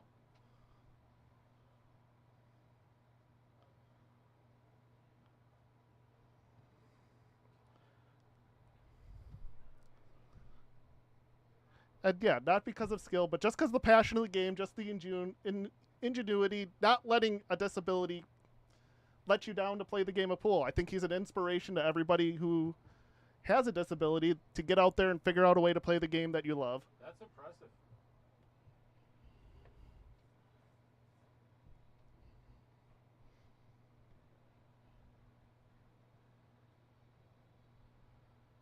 And he's one of the best guys you ever meet, too. He's such a sweetheart. I love him to death. Great shot by Jim. Good speed. Both players are starting to shoot, starting to find their rhythm. Still missing some shots they shouldn't miss, but they're starting to find their rhythm.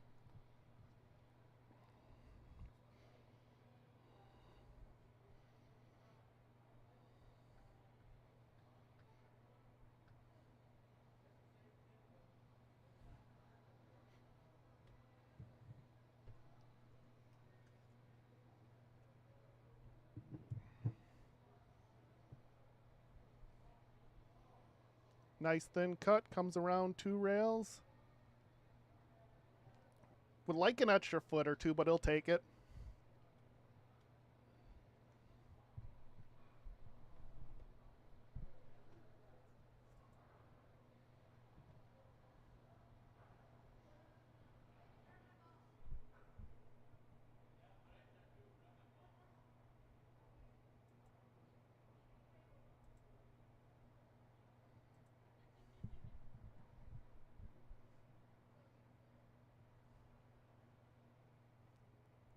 Just rule 1. Make the ball. You'll deal with the consequences in these pressure situations. Oh, no, play safe. Probably smarter. Oh, no, but he scratched. No, that's not a good save. No, that's not a good save. Now, this is an important rack for Joe to get back on the board to bring this within 2. The way he was shooting last time, I wouldn't be surprised if he makes these 3 balls. Just got to stay focused. Shelly Drake in the chat. Hey, this isn't the U.S. Open. This is far from it. I'll tell you that much. But sometimes you can learn more from watching these type of players than watching the U.S. Open, because when they run racks perfectly, can't really learn too much sometimes. Oops, wrong channel. Little straighter than he would. Oh, nope. The spin kind of still a little straighter, but I'm sure he'll take it.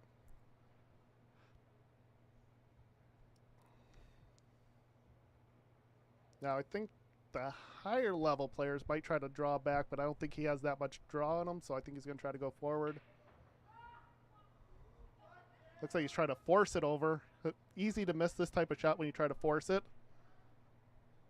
Try to take this, let the spin take over to spin it over, but that's still a beautiful shot.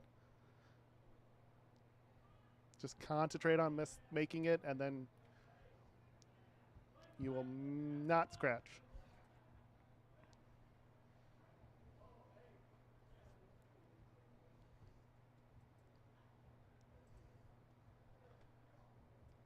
Yeah, I need a team for that one. I need a team for that one, too. No. Oh, for the... Yeah, the Wisconsin Pool Hall Pool Hall Championship. It's going to be a fun event. Yes.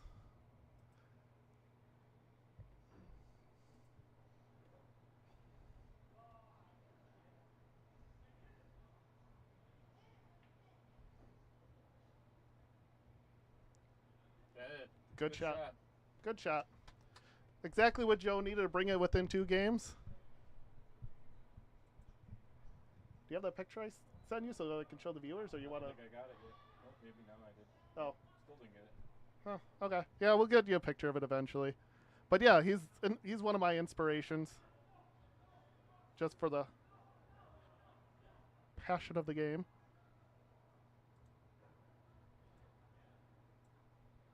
Said you're delivered.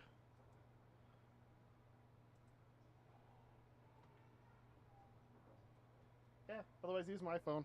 There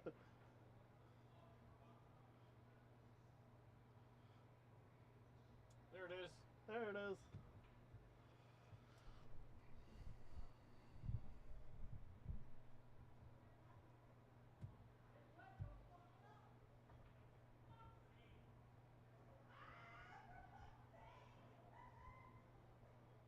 Is this a video?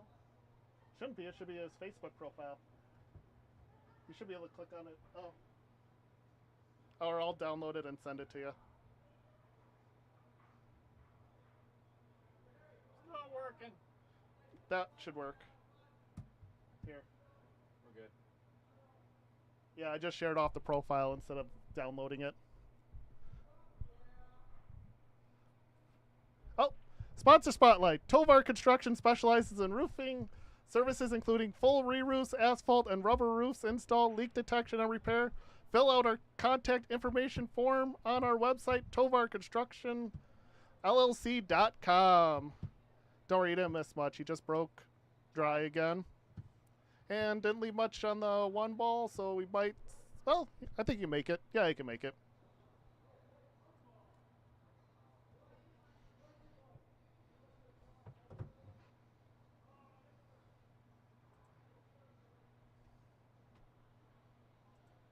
Just got to concentrate on making it. You should get natural position coming around.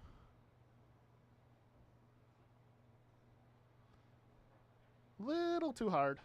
Or too soft, depending on how you look at it.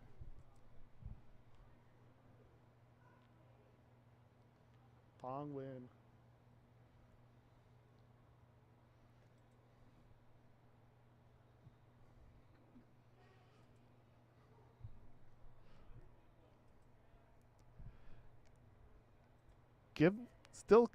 Kilberg saying, giving me homework now, Dale.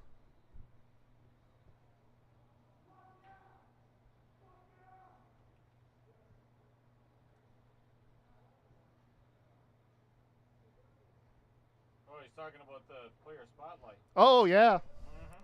Yep. You forgot to send it early. Usually he's on top of that. Sure did.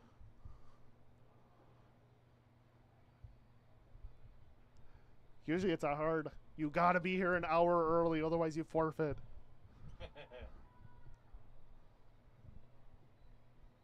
Hey, it's either that, he gives you homework, or it's you start your stream half hour late like this one. Correct.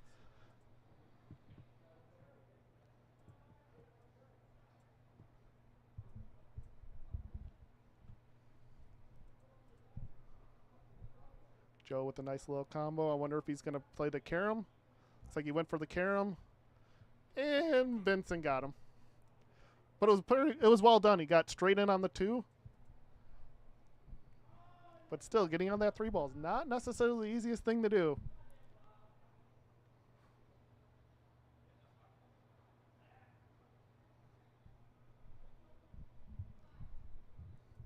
Yeah, I get to see Dale doing these flyers live.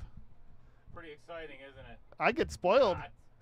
I'm spoiled. I get the spoilers right now. Very well executed shot.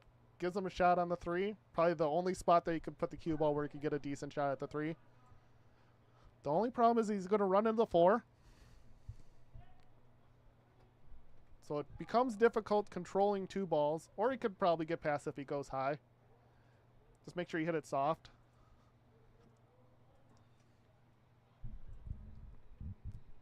And that's the secret with this shot. Make sure you hit it soft so that way you get a shot on the 4 ball. If you hit it too hard, then you'll just hook yourself on the 6, 7, or 8. Good soft stroke. Overcuts it. Beautiful speed. Hooks Joe a little bit on the 3. He's going to either have to give a little bit of masse.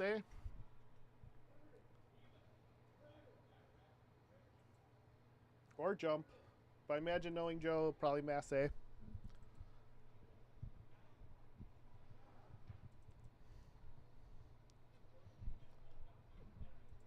hard to sit in those chairs for so long. I like standing up. Me too.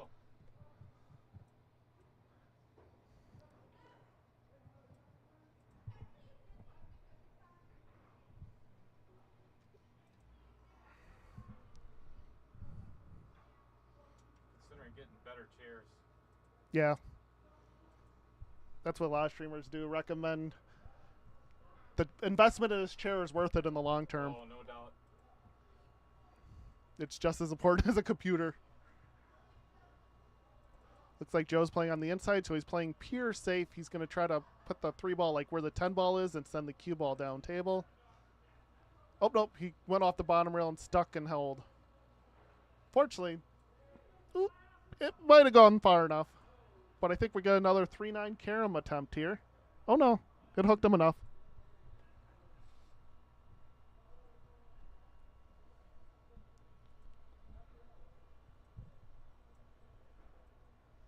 Ooh, that's a first for a favorite restaurant. I won't spoil it. Oh, went right around it 2 times. So close, good effort. Really good try.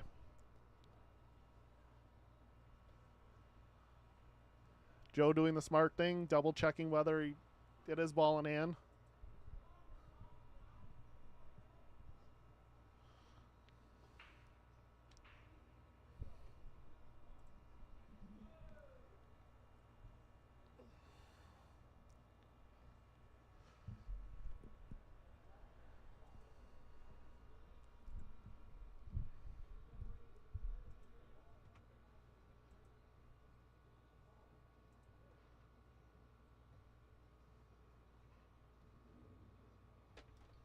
Yeah, I got a request for you.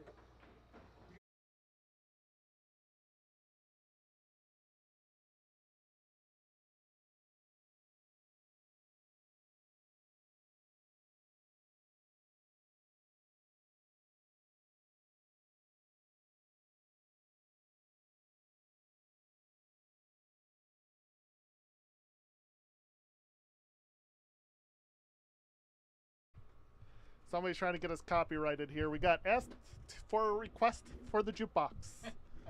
Is that a first for that one? Oh, no. No, I figured not. Many times. Especially on a Friday or a weekend with the college kids.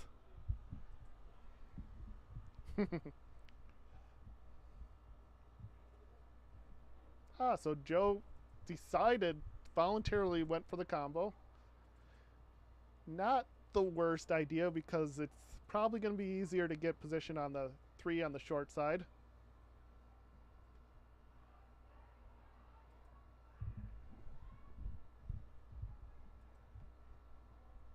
Oh, geez.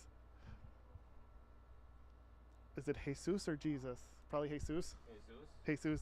Shane Van Jesus in the finals of the U.S. Open. Oh, Atencio. Yeah, Atencio. Atencio. Nice. Side bets on whether that finishes first or this one at this point. Okay, that's funny. I got a bet that they finish before we do. A good hour? Yeah.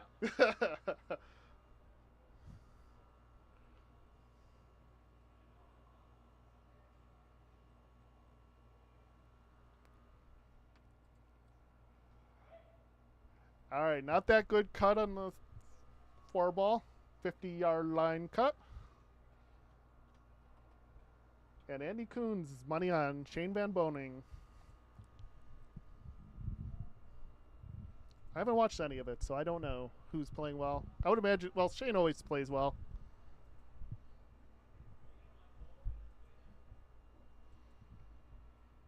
How did the Wisconsin people do out there?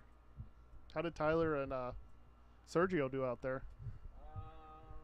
Did Sergio play? I didn't really hear.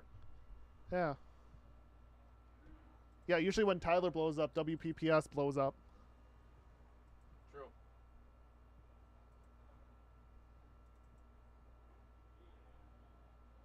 I saw a couple links for live streams, but I didn't really see too much.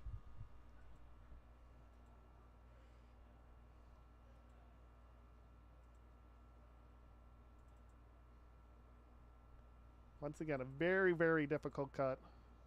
Beautifully executed. Very well done. But the work is far from done. Yeah, 5 to the 6 here is. Well, I would definitely play the 6-10 combo anyway. You'd play the 6-10 combo? Yep.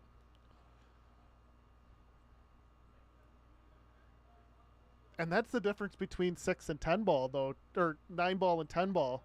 If this was 9 ball, if the 10 ball was the 9 ball, I would almost play for the carom so that way you can separate the balls. But since the 10 ball doesn't count, the combo would be better to control.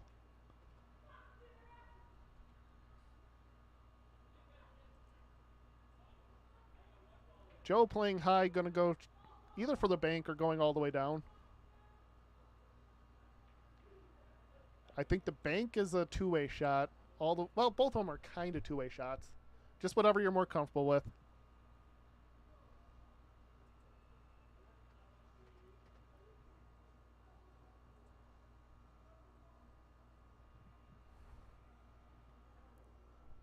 No, Dale's working on his homework. He forgot to ask all the players to for their player spotlights for all their information, so he is creating flyers on the final 8. Plus, the kitchen was closed, so he couldn't get a snack on the first intermission. Yeah, no, I'm hangry. Yeah, now he's hangry, which is why he's muted. You don't want to hear Dale hangry.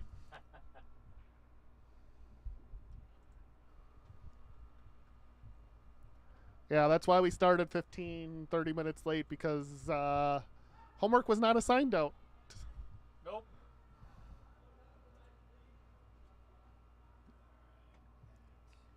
I mean, we know that the player spotlight is the most, or one of the favorite parts of this tournament. So, oh, beautiful shot. That was excellently well done. Not a good reward, but an excellent shot.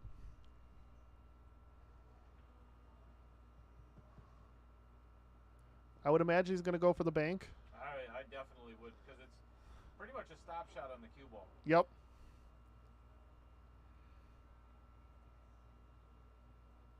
Looks like he's lining to play the 7-10 combo.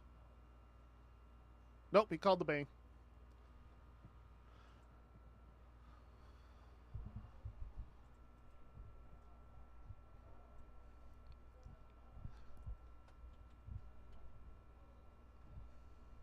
Yeah, I caught the replay. Almost overcut that 6.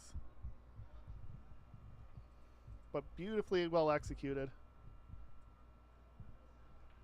Takes a deep breath. Now, even if he comes up short, he can still make it hitting it off the 8.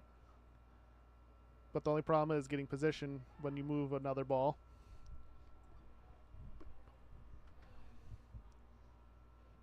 Very important rack to bring it back to one game. Ooh, overshoots it. And leaves Jim a manageable 3-ball out.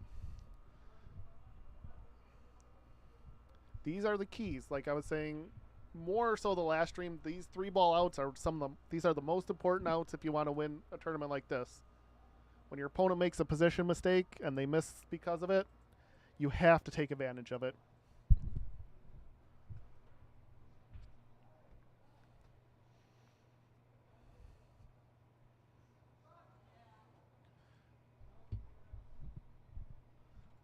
Oops, Steve's your flyer's coming up now.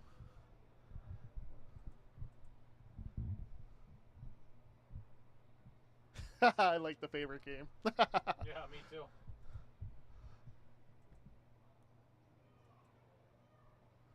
I won't spoil it. You gotta watch the player spotlight to see it.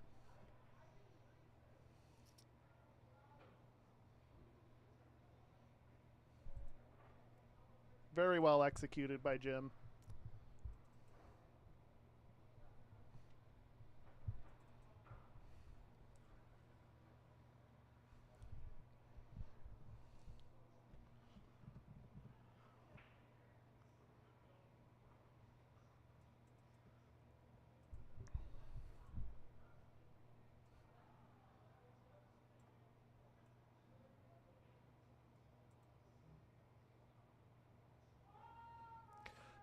Once again, a nice shot by Jim.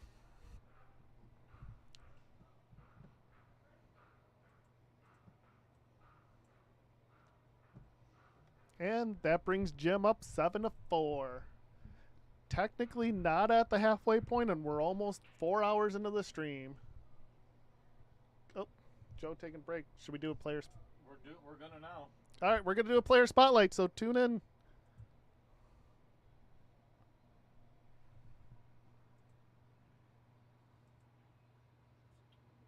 And this will be Jim Sorensen's player spotlight.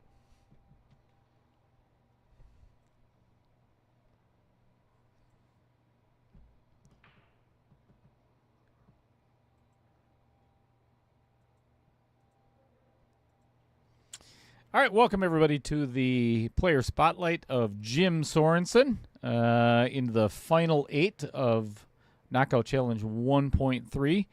Welcome to your own player spotlight, Jim. If you would, Thank you. It's great to be here.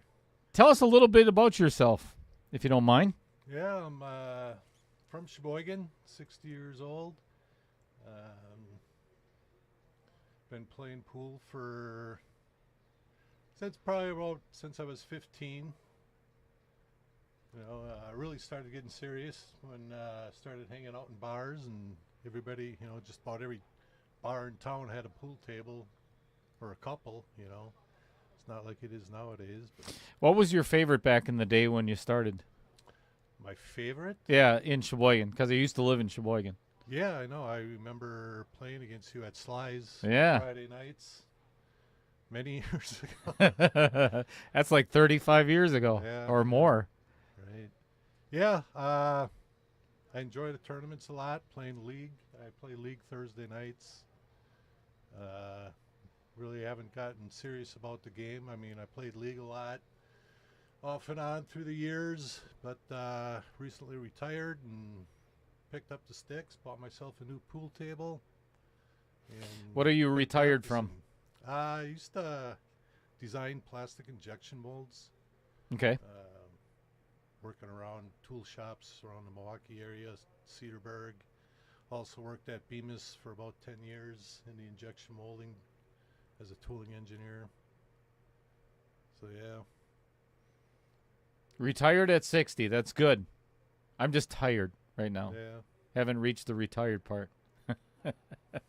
So a favorite game is 8-ball. Obviously, you grew up playing that back in the day. So that's with some of the older folks, us older folks. That's our predominantly favorite game instead of rotation. I kind of got into the rotation game a little bit back in the day as well, but yeah, not many leagues going on that play rotation. No. So it was 8-balls. So definitely not. Unless you go to state tournaments like I have been for the past few years, you know, Mm-hmm. playing in there. Haven't done so well. Actually got my ass kicked against Tom Manena Are you serious? in WSPA a couple of weeks ago. Was that 3 Up in weeks ago? Appleton, yeah, 3 in weeks ago. Appleton, yeah. Wow. So now you're going to be try to exact some revenge on his dad tonight. That's what I told his dad. I told his dad that.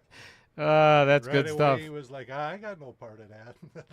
You know, I think it's cool that, you know, we've had a lot of young guns in 1.3.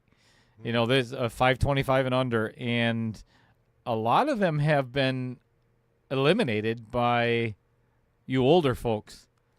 I'm in that category, so I can say that and get away with it. But, you know, being 60, Joe's 73, so that's awesome. Good, yeah, really. Experience. Favorite restaurant is Olive Garden. And I mentioned that earlier. That's one of my wife's and I favorite as well. What's your favorite dish? Kind of curious. I usually like that. What is that? The Italian buffet, whatever they got. Yes. Can't remember the exact name of it. But Unlimited breadsticks. yeah, And, soup man, and salad. Yeah, taste them right now. good stuff. So if, again, going back when you started at age of 15, who would you say is your, I don't know if your mentor or who had the biggest influence on your game? Yeah, I don't know. Back then, Is it David Sly? David Sly. Z-Man? No. Yeah, I mean, you guys have played league against. You know, there's Kutnick and Zahalka Yeah. and Jeff Getch, Terry Getch. Who else? Ned Moore. Ned Moore. Geez, I haven't heard that name in forever. I'm trying to think back. Lefty. To some really old names. I don't know if they'd Jim appreciate you. Jim Pennington. Yeah. He's a character. I don't know if they'd appreciate you saying that, but Billy Dodge. oh my I gosh. love Holy Billy. cow. Yeah. Yeah, we had guys coming in from all over the state to play at Sly's on Friday nights. Oh, yeah. That was quite the tournament back in the day. Yeah, it was always fun. Yeah. What would you say is your biggest accomplishment in pool? Do you have one? My biggest accomplishment, I won a tournament-wise. You know, I haven't shot a lot of tournaments, but I did win what was it, a 500 and under. That's at Vibes. Sure. Months back. Tommy Lloyd's place. Yeah. Yeah, I took a second place about a year ago on other tournaments. That's about it, you know. Okay. So I'm working on my biggest accomplishment yet. Right here? This This one might be hard to beat money-wise. I was going to say that first place is $8,000. So that might be That's a huge accomplishment. yeah. And it's a hell of a field too. And again, you know, I would almost be willing to bet the tournament at Vibes was not 64 players. No, So not at all. Not even close. good. So what do you like to do outside? We didn't talk about family. You're married or kids? Married. I have 2 kids. Growing and out of the house? Yeah. No, not my oldest. My oldest is special needs, Okay. and he lives with us. And my youngest is the mayor of Sheboygan, currently running for re-election coming up in April. Are you serious? Seriously. Yeah. I did not know that. Yeah. You do too know that. You were walking. I with think Jeff, you just yes. You were You just walking with- reminded me you that. were walking with Jeff Getch at I think it was BCA, and you were walking past, and Jeff told you. Yeah. When you guys walked up to me, that Wow. I remember that. Yeah, that was a few years ago. I think. I was gonna say that's got to be 3 or 4 years ago at Could least. be. Yeah. It's I can't. It's- believe he's it up for brain is re-election going. already. Yeah, it's been 4 years already. wow. That's impressive. Obviously doing an incredible job. Absolutely. Yeah. Got to make you pretty proud, Dad. Very proud. Yeah. Awesome. Proud, You and the wife have been married for how long? yeah. Yes, since 1990. 34 years. 34 years. Yeah, Coming that's up. not a date you want to forget. You know that. Coming up will be in August. It'll be 34. What's kept it together so long? You better answer this if she's watching tonight. Just, Is she watching? probably not right now. No. Well, you know we're going to be in the middle of the match, right? Right. So, right. Yeah, I was gonna send her the link and everything. yeah. So, So she'll be watching this. maybe. So Depends on what she's up to. Yeah. what's her name? I'll give her a shout. Joanne. Hi, Joanne. I'll take care of that later. All right. So you said you play with McDermott. How long have you had that thing? Forever? No, not forever. I retired my first cue that I bought right at the McDermott factory, probably when I was about 20-ish. Down in Madison? Sure. No, I was somewhere around Germantown or something. Did they have a different plant? I think back then they did. Yeah. Must have been late 70s, early 80s. Yeah, it was early 80s Mhm. probably. Yeah. But yeah, I bought a few more over the years. Use that now. I bought a carbon fiber shaft for the end of it, you know.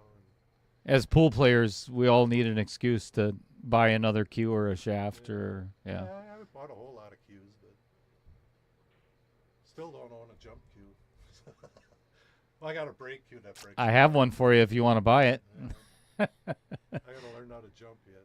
I don't jump much. Might be a good idea. You know, it's part of the game these days. Yeah. There's no doubt. So In preparation for tonight, is there anything that you do for drills or kind of get your brain wrapped around? For tonight, not really. Well, I just. Do you get nervous at all? Well, sure. Okay. Absolutely. Doesn't everybody? Joe said he doesn't get nervous at all, Okay. That's which I don't know if he's on medication or I have no idea, but he said he doesn't get. I'm like, holy crap. Do you do any drills or anything, or you just throw balls out there and start shooting? Over the past few years, I've been doing the drills. Do the Mighty X drill a lot as of late because I've been most likely 66% chance of playing a rotation game. I've been practicing some safeties. Mm-hmm. That's a big part of 9-ball. Other than that, yeah.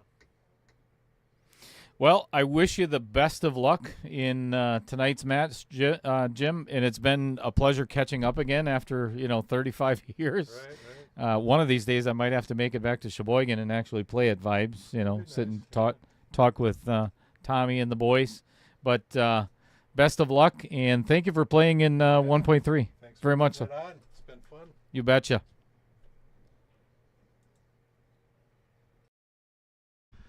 All right, we are live. Apparently, I'm a topic of conversation between the two today, and I'm not even playing. I feel special. I'll get them going right away. Sweet.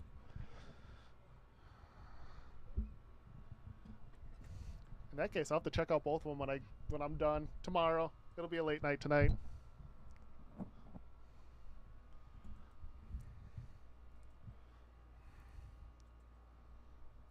So I imagine we're already out of a few of the running for the jersey tonight. I'm sure we got some pre-9 o'clocks. Did anybody guess 1 in the morning? I did. Did you? Yeah, I remember. That's right, you did. I didn't want to give my secrets away. Andy Coons is saying, check your text. Okay. He is on it. Hey, we got a ball made on the board. A what? Yep, ball is made.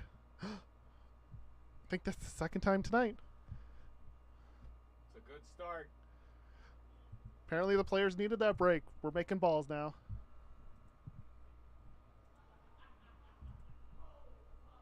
Ooh, you're getting the spotlights up all right away this time. Oh, yeah.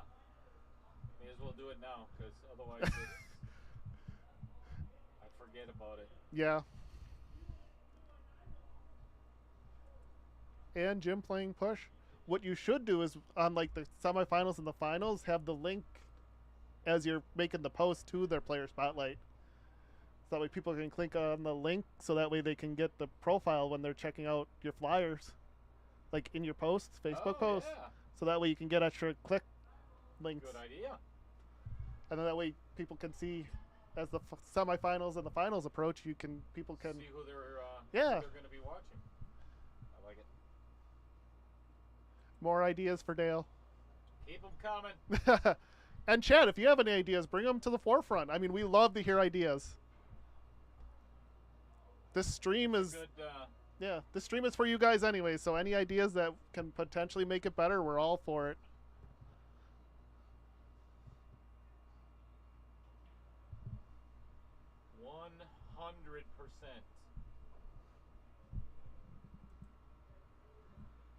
Joe with a shot on the 2-ball. Going to come 2 rails. I imagine he's going to put low right because he's not comfortable with the high left.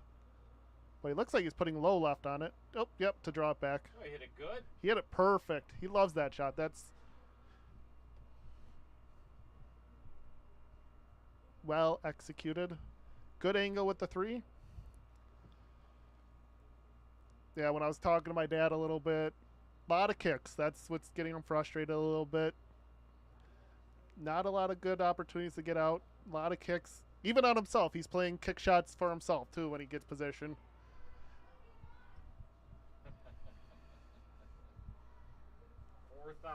block. 4,000-pound block of cheddar. Oh, wow. Are you saying I'm fat, Andy? 4,000-pound block of cheddar. Dear Lord in heaven. I have a half a wheel at This home. thing is massive. I have a half a wheel at home I should bring when I used to work at the cheese factory. Oh, there you go. Bring some crackers along. Oh, yeah. Oh, don't get behind the seven. Oh, He did it to himself again. no. Looks at the booth. Just kind of what we were saying before. His opponent is either leaving him kick shots or he's leaving kick shots himself. Not a winning strategy, but he's laughing it off now. I like that. He's starting to loosen up a little bit, but also staying focused and getting angry sometimes too.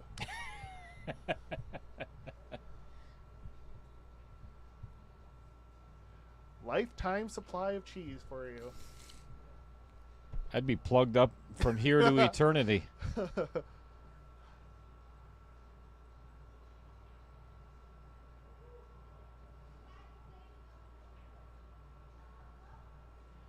So Joe's just going to play for a kick, try to make it up in the corner, but most importantly get a kick.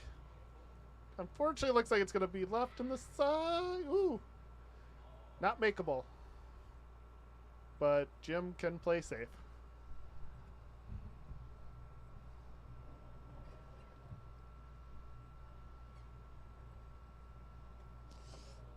Well, at least somebody's not asleep. Andy's still awake. 24 people are watching. 26. Good. We're getting some more viewers.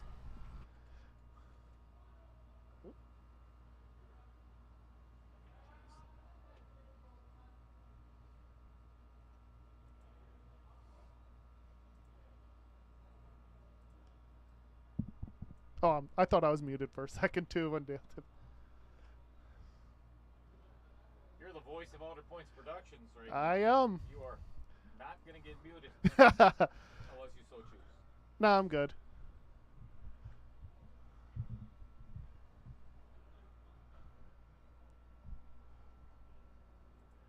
All right, once again, Joe with the kick.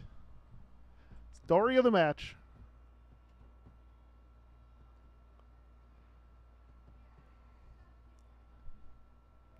Both players playing smart, playing safe, not really selling out, but also not taking advantages when they do get the opportunity. That's the problem. Sometimes playing that slow kick game, it's hard to switch gears. I know that personally.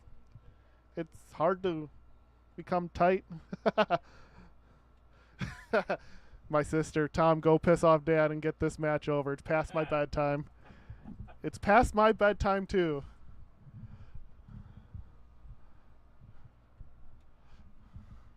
Man, I wish I had Taco Bell as a sponsor right now. That's Jason Harlan's favorite restaurant. Oh, we got a spoiler on the player spotlight. Yeah. If you heard that, you got a spoiler. I'm okay with that one, too. I like that one.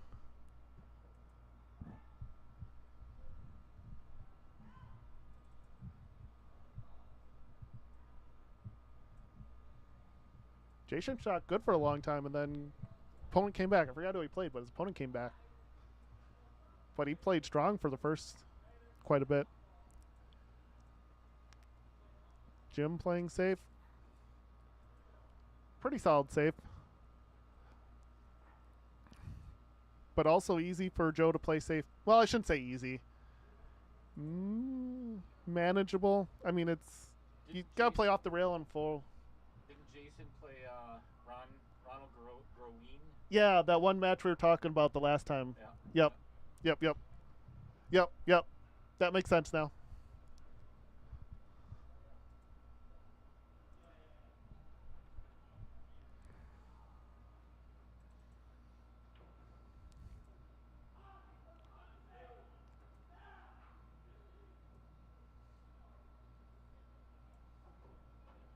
Good hit.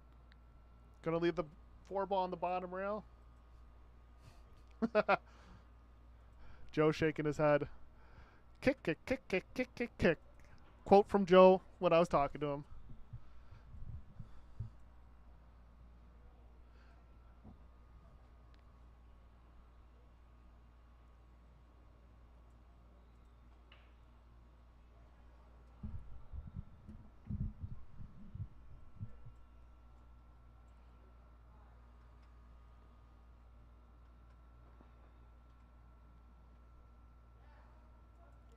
I would imagine we're going to see a bank return safe.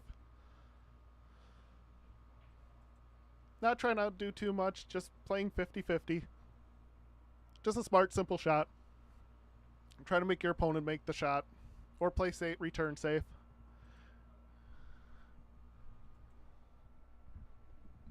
I like it, especially at this level. Don't want to have to overdo it.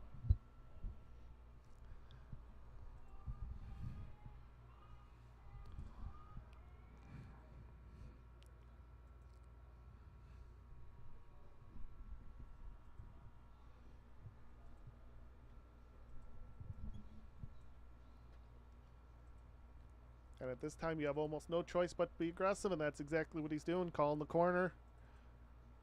Should get a shot at the 5 no matter what, as long as he doesn't hit it too hard. But unfortunately, he's jacking up, which makes this shot extra hard. And it looks like he's putting a little bit of English from where I'm standing. Beautiful shot. Unfortunately, hit it too hard.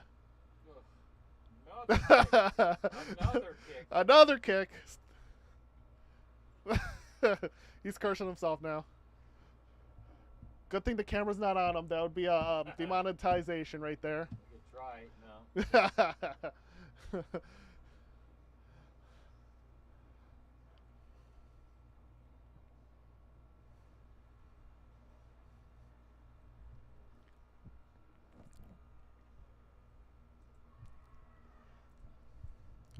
So did they ask at 5 o'clock, or did they both ask earlier? Since they're, I'm assuming they're both well, Jim's retired too. I'm assuming, yes, they're both retired. Yeah. So. Surprised they didn't request a 3 p.m. match. So that way it doesn't go past their bedtime. I should have had them start at noon. Oh no. Not even close. Getting tired.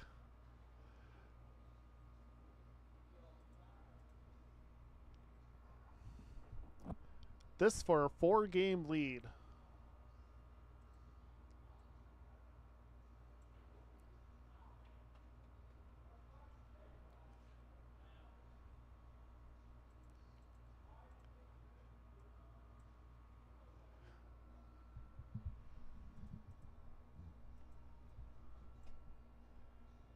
But the thing about us Manenas, though, is the bigger the lead, the more we seem to be stuck in a hole, the bigger the fight in our game is. So I wouldn't count Joe Manena out yet.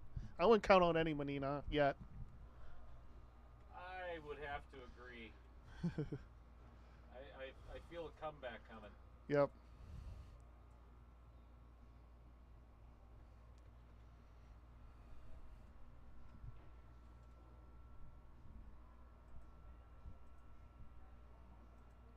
I personally know my biggest comeback in the knockout was I was down 0-4, came back, tied it up 6-6. Then I went back down 9-7 in 8-ball. So my opponent was on the hill, came back to win it 10-9.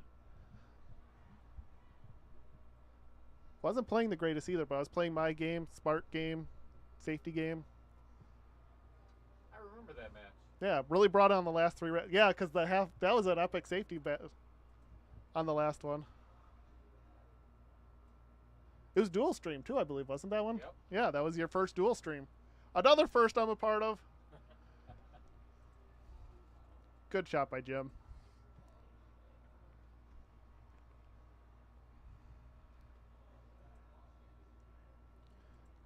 Good out by Jim. Did exactly what he had to do with ball in hand.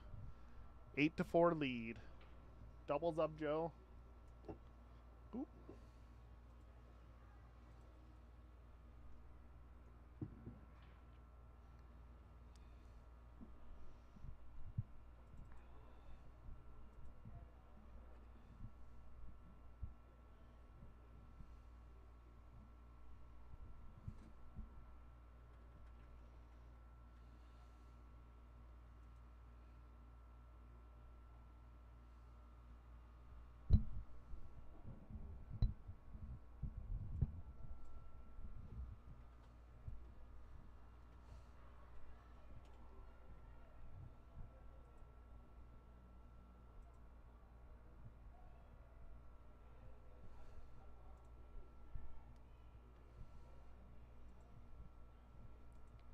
Jim's starting to find his break. Made a ball last couple. Let's see if he can. Looks like he's playing more straight is what he's doing. He was playing 1 diamond over. Oops. Commentator curse. Yeah, but if they're not really making balls, they're really a curse. Yeah. Can't really curse on a dry break. Yeah.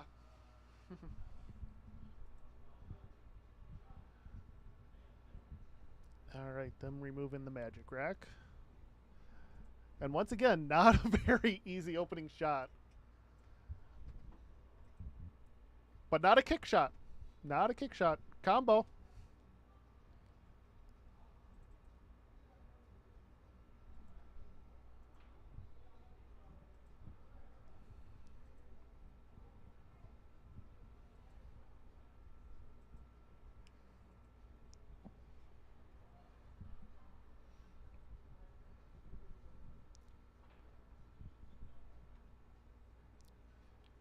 And sometimes when you get tired, it's better to almost get more aggressive to try to loosen up your stroke a little bit. Change of gears.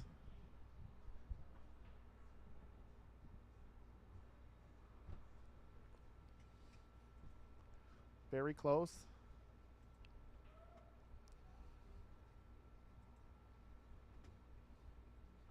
Looks like Jim's going to play safe, try to tuck the cue ball behind the 7 and the 8 and just thin the 1. Ooh, it'd be even better if you get that 1 right by, hit the 5 ball with the 1. Oh, that'd be perfect. Perfect.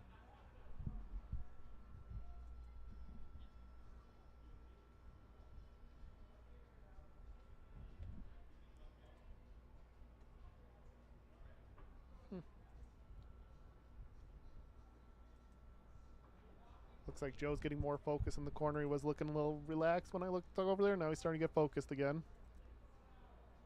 See, he didn't want to hit that 6 ball. That 6 ball was a blocker for that 5 ball. Gives the window to shoot the 1. If he didn't hit the 6 ball, that 1 would be tucked right behind that 6 ball.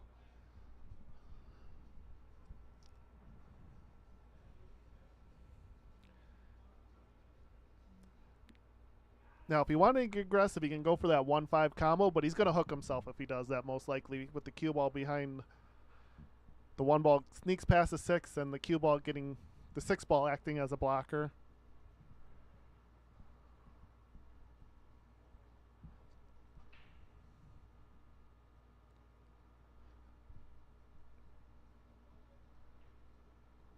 So I don't mind safe here.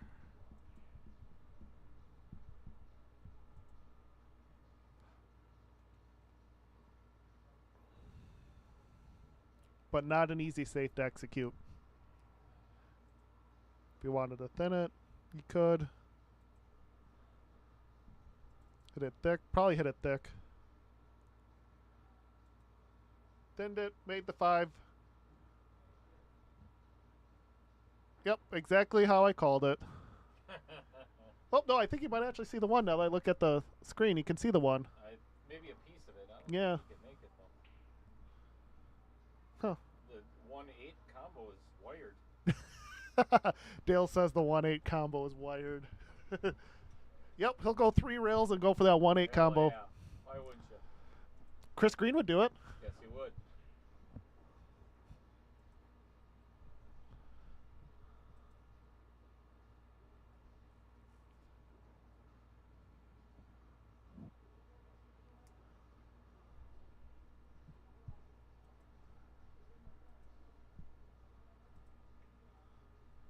Looks like he went aggressive and tried to go for the bank. Still early in the rack, so I don't mind it. The players are not running racks, so it's almost better to be aggressive early in the rack just to try to, especially when you're not shooting well, just to loosen up your stroke. Went for a little bit of bank. Jim with a long shot. Kind of shooting over that 4 ball makes it a little bit more difficult. He might have a window to stroke through. Yep, he has a win. No, nope. Shooting over the 4. Yep. Which has just got to roll forward anyway, so Yeah. that's not the worst.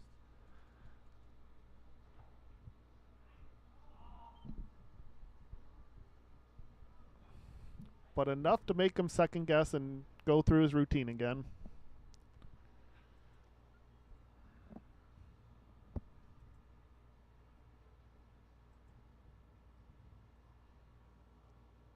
Oh, I thought he made it. That was a great attempt. I actually thought he made it from when he hit it. It looked like it was going in.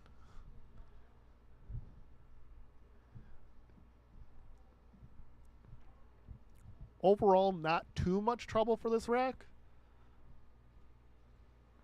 Just got to get position on this 2-ball.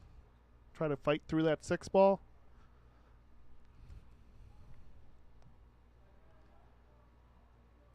But still, anything can happen. Oh boy. Got to make it first. Forgot to make the one. Forgot rule 1, make the ball. 6-10 got a little ugly.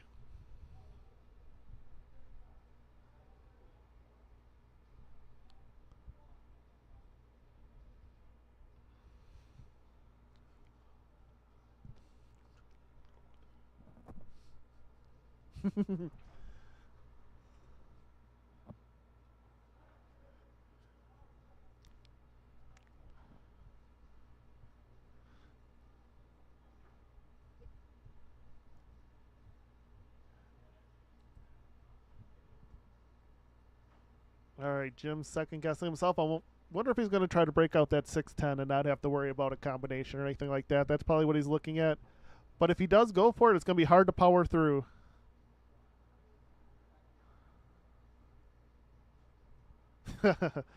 Chris Green, down with Pooley, going to go home and watch it on the big screen. You going to watch or you going to fall asleep to it? No. And then Justin's laughing at me because forgot rule 1 on the 1-ball, no less. Can't run 9, 10 balls without rule 1 on the 1-ball. True story.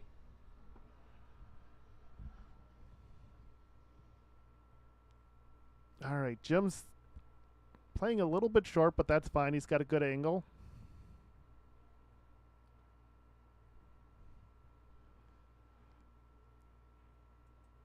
Beautiful shot. Oh, a little bit more. Unfortunately, that's the problem with playing full ball. You need to hit it harder. But the harder you hit it, the more likely you are to miss it. Chris says, maybe fall asleep, set the timer for 90 minutes. I still like my prediction of 1 o'clock. You might not be far off. But I still want to, well, depends on what the score is. My score's technically still alive.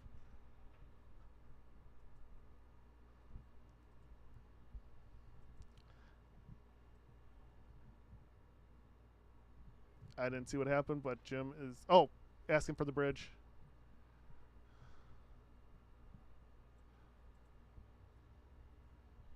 I would imagine Jim's going to tuck that cue ball right behind that 4-ball.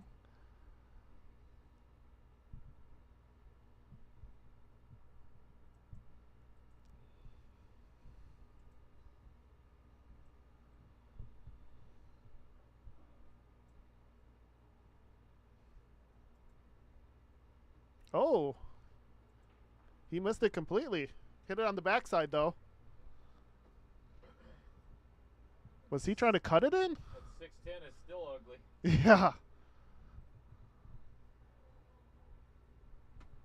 Especially trying to get to that 4 to that 6-10.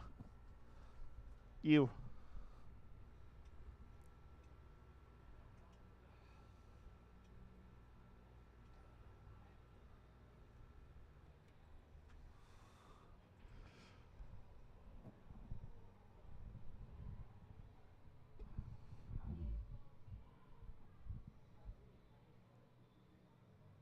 All right, Joe's got a little bit of draw. He's going to try to draw it back probably a foot or 2.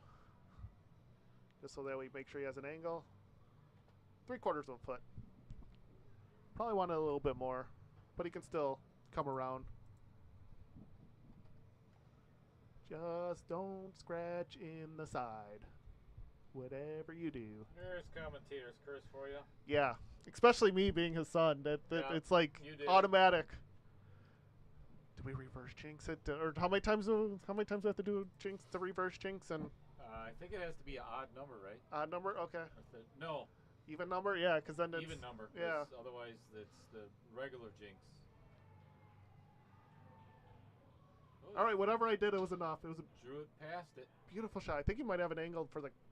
Ooh. No, No, I think the 8 ball just I'm hiding enough. looking right at it, and he's. Okay. It's not good. Okay. Dale says it's not good. I believe him. He can hit it. That's about it. He could kick at it. I would think I would actually, if he can get the cue ball right back to where it is now. Yeah. You know, a little bit of right hand spin, just get behind the 8. That's what he's looking at. He looked like he was thinning the 10. Yeah. Get the 6 to kind of stay there by the pocket. Yeah. That'll work. A little harder, he would have had that.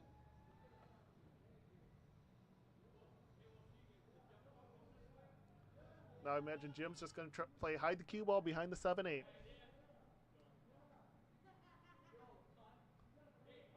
I don't think I've ever been happier to see people leave the varsity club than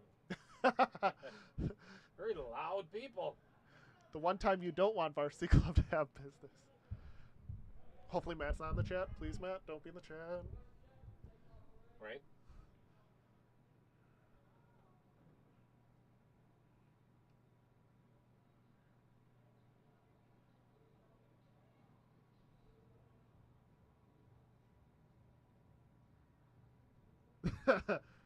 Jamie's saying, Tom, you better send somebody 4 more 5-hour energies. You're probably right.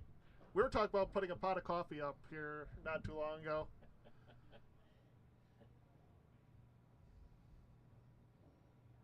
That's actually a look at the replay. That's a well executed safety. Joe once again with a kick. Oh, look at this roll. Oh, he almost got the roll too. Oh, he might have actually got enough of it. No, I think he's all right. No, I think he's all right. But it's still enough of a deterrent to make it, you know, just to second guess yourself.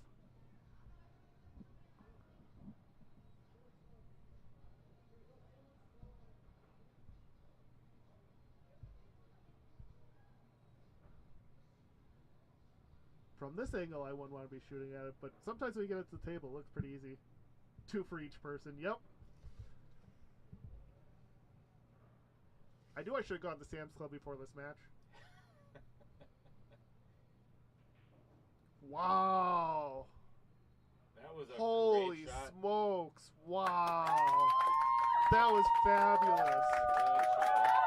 Wow.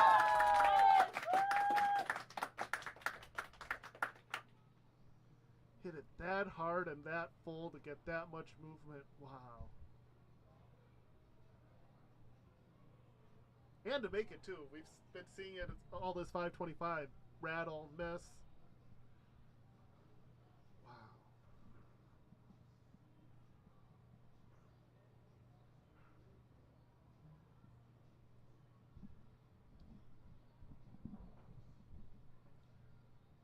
Jim just concentrating on making it. Yes, Justin, that was a very confident stroke. He's starting to feel it.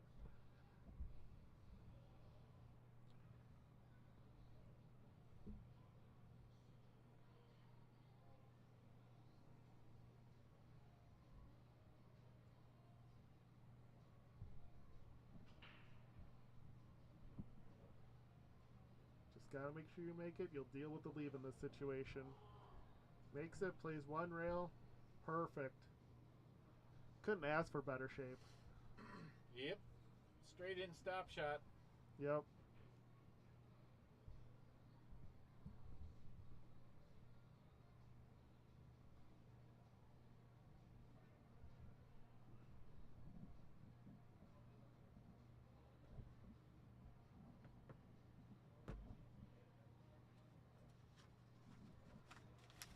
Beautiful out. Oh, too soon. I don't want to jinx him. There we go.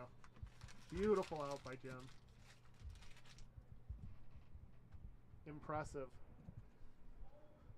Especially considering how much struggle we've been seeing.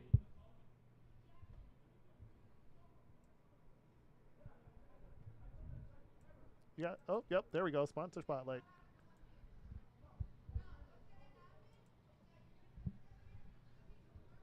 Oh, the mouthful one. All right. Dumper Dan's Charter Fishing. You can't beat the fleet. We're clean, modern, newer boats, an experienced professional crew, and a one-owner business makes all the difference. You'll enjoy fishing aboard any of our 6 Baja Cruise Sports fishing boats.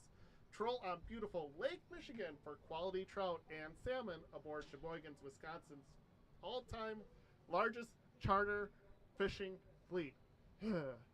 Mouthful. That's a tough one. Yeah, it's not if you don't even.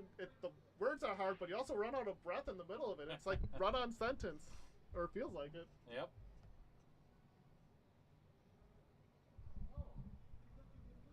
Ooh, scratch on the. Wow. I think I may have gotten all of my tasks done Woo. for today. So you figured out the rail sponsorship? Or? Ah, crap. You son of a... Okay, I'm back off. Love you too, Dale. Yeah.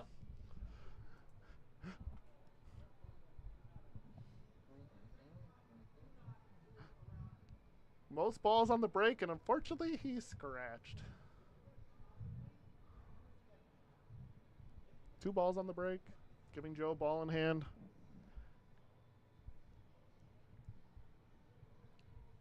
Just important to find yourself a rhythm on this one. That's probably going to be the key for Joe. Just trying to get himself into a stroke rhythm. Been doing a lot of kicking, been playing against a lot of saves. Just get yourself into a rhythm.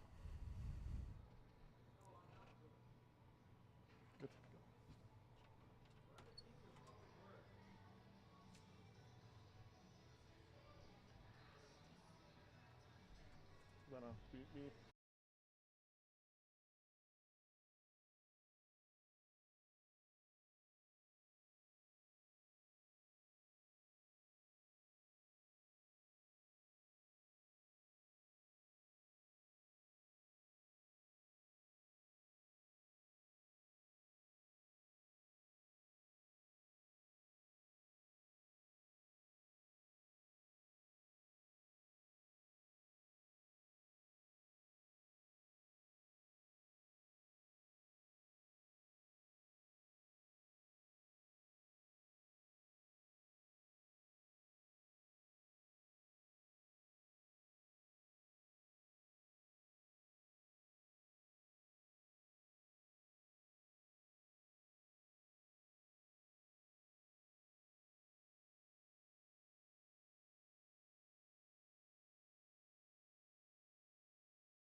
Hey, I figured out my mute button now.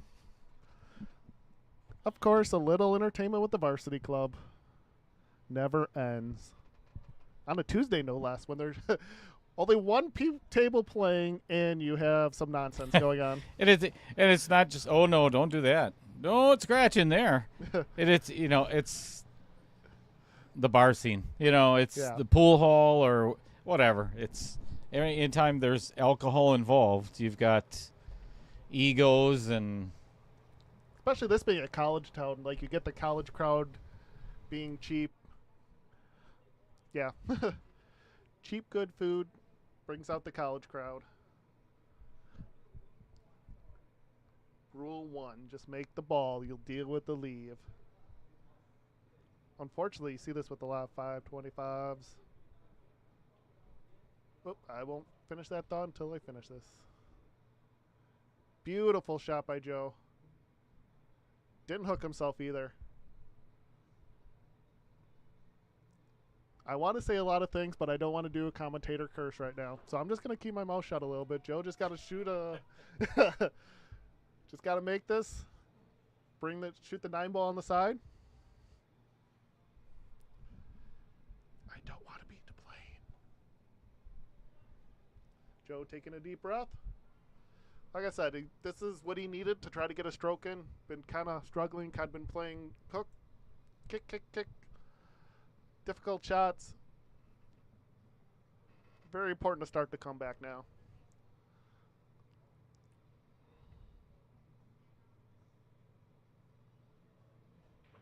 Nice, soft, beautiful. Plays on the side.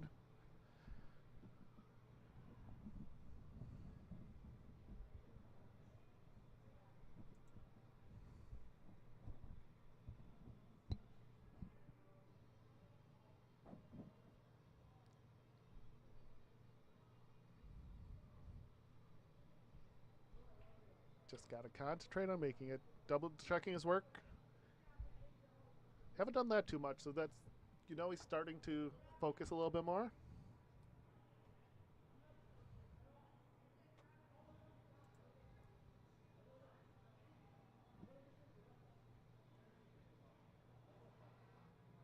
Oh, 50-yard shot. Oh, nope, I think he's fine. Nope, a little thinner than he'd want to. Oh, we lost his chalk. First time today. Oh, boy. I think, what was it, 2-3 times? Oh, no, he's getting an extension. Never mind. Not the chalk, extension.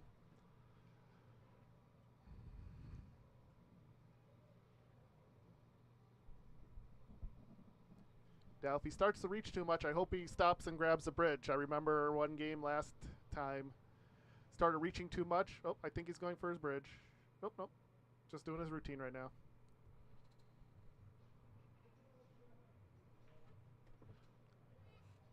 I wouldn't mind the bridge right now. He looks like he's overreaching. Yep. Nope. The way he's reaching, I would really recommend him using the bridge. Because when you reach that much, you get too jabby and you miss this shot too easily.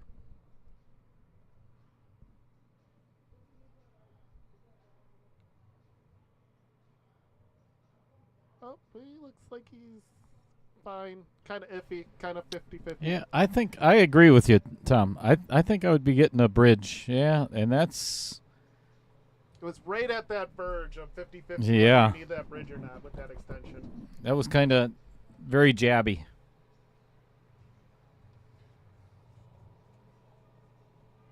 Yeah, we get that jabby. We could see the stick from our angle where it was going up and down like a pendulum. You don't want that to happen with your stick. Bad pendulum. Your arm needs to be a pendulum, not the stick.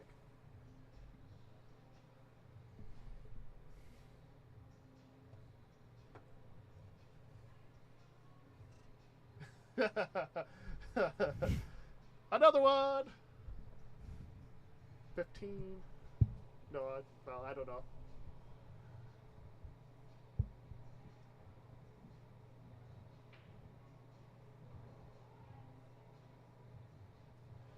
I always find it funny that those 493 players do not want to sign up for the 525, even though it's practically the same thing. Yep. It really is. Yep, it sure is. 25 points doesn't really mean much. No. But mentality-wise, it's a huge difference for some of those players. It's amazing.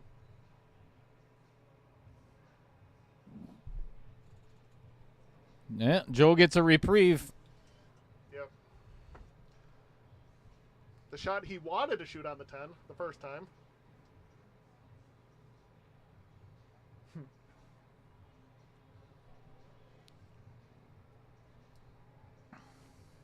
Very important to make it. Big difference between, what is that, 4 and 6 games. Just gotta slowly work one game at a time. One game at a time.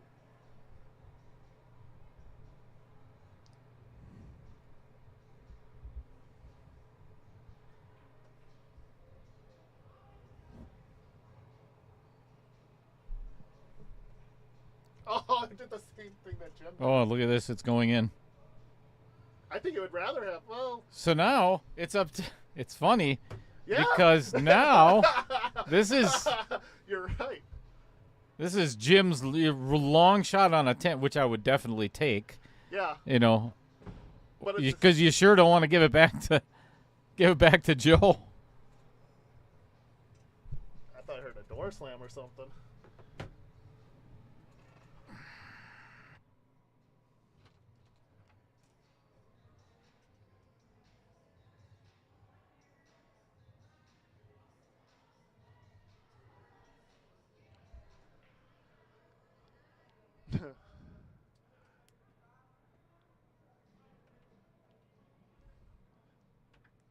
Sorry about that for a second. Yep, you definitely take it, but then at the same time, you almost, the way that the players are shooting, you almost want to give it back, but you want to be also in your control of your own destiny at the end of the day.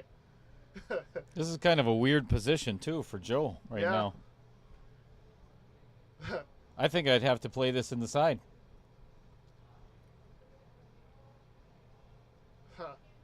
It's kind of hard to tell if this is A scratch shot or not?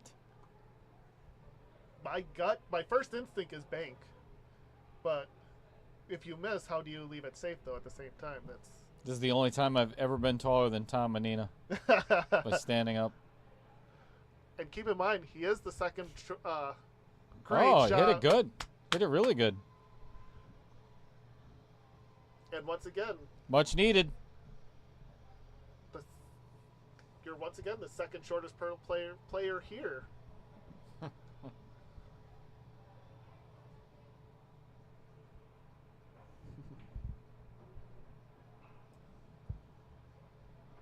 All right, who we got to talk about next? My player spotlight from KO1. Cody Retlich is the founder of Midwest Aerial Productions. Since 2017, we have been providing high-quality aerial service all across the U.S., such as photos, video content, thermal inspections, 3D mapping, FPV drone tours, and more. See maps now. It'd be interesting to see a couple of his videos or a couple of his pictures. Maybe if you can get one of those one day just to kind of demonstrate the He's got mapping. he did YMCA down in Crystal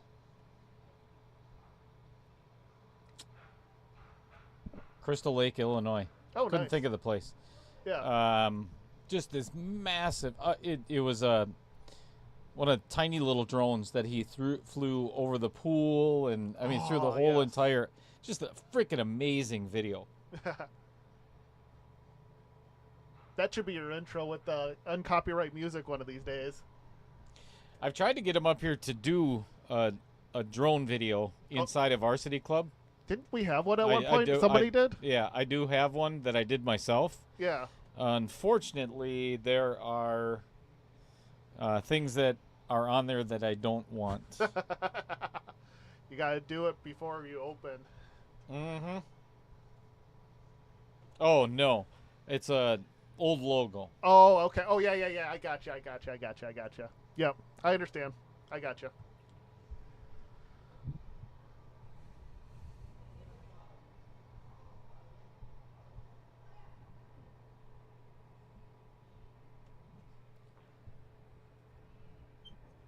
I think he can get past this 3-ball Yes, to make the one.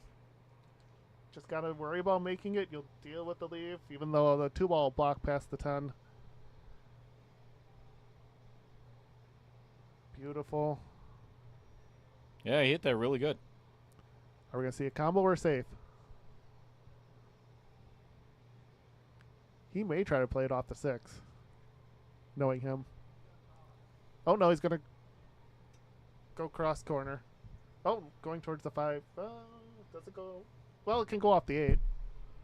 Probably play it off the 8 instead of the 6. I like that. That's a little bit easier. Or he's playing safe. I don't know. Oh, no, it could go through. That was beautiful. Whoa! Holy smokes. I did not see that coming. No.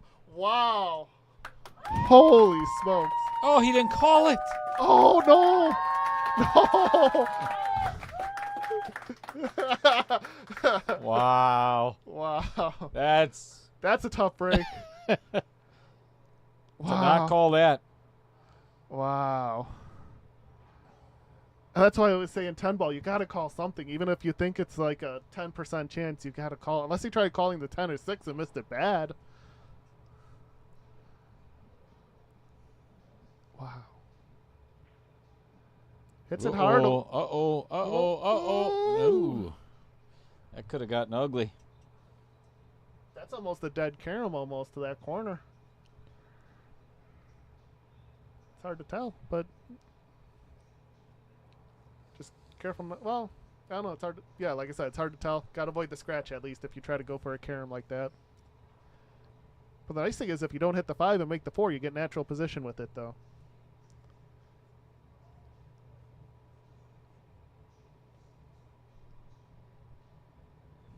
Oh, 35 viewers are still awake. Or they're asleep with the YouTube on, which I would normally be doing.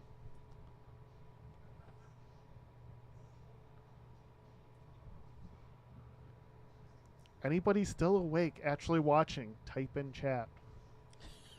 Anything. A hi, a wave, a thumbs up. I just want to know if somebody's still awake. I'm not talking about myself. Beautiful shot. Yeah, you were right. The carom was on. Just like I said, just worry about making it and don't scratch to the side. You'll get a shot at the 5 and you'll deal with it.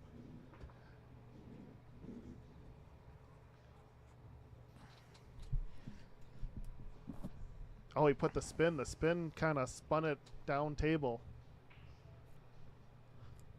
But also helped him in making it, though, too.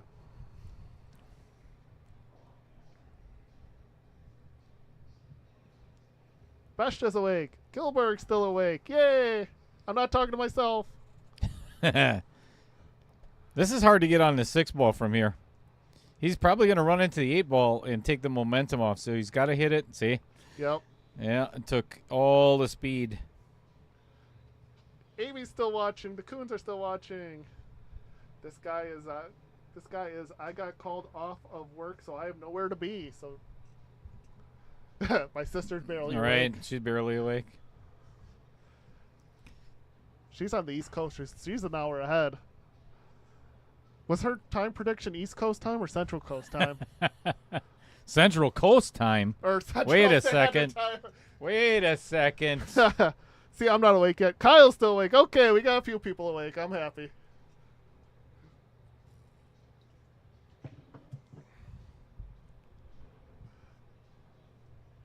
Well, I suppose, Lake Michigan could be considered Yeah. coastline.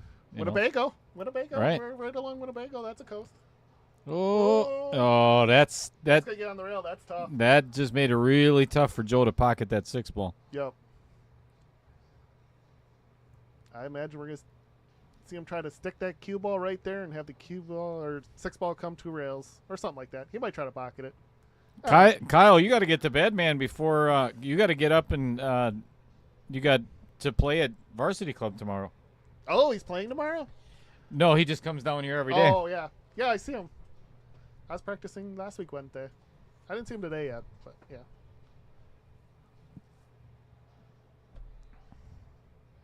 $5 morning practice guy? Ooh. Little overcut. Good try, though. I mean, that's a very difficult shot.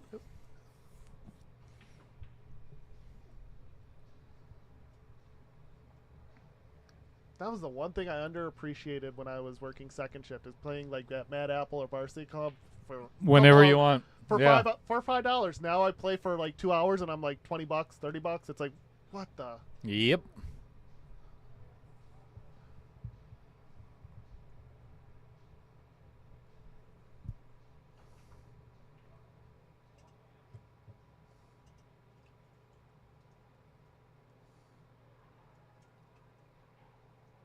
But it's nice to be on first. I get my routine back. I can play more pool. I can play leagues again.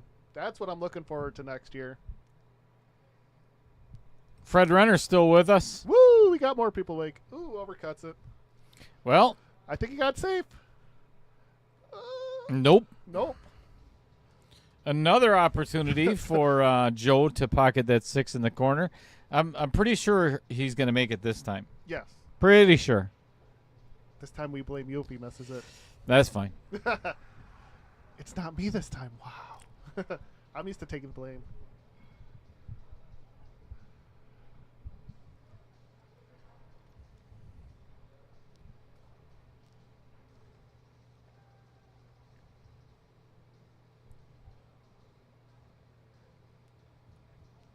Oh, we did get an 11-17 guess. That one's going to be 10-15, 51. Nice shot. Whoa, slow down. Slow down. Oh, that rail made it perfect. Well, kind of. Would you just try to stop it and play the 8-ball where that corner is, or where the cue ball is? Or would I you wouldn't try have to- done that. I mean, I'm talking now, the 7-ball. Would you try to stop them? Yeah, I don't. I think he's just got to roll forward and Roll forward. take what he can what get. yeah, kind of stop it or roll forward and just kind of play the 8-ball where the cue ball is right now. Yeah, because the angle on the 7 is away from the 8 and the 10 ball, so going down table and back, you're just asking for trouble. Beautiful. Yeah, and he concurs. Mm-hmm.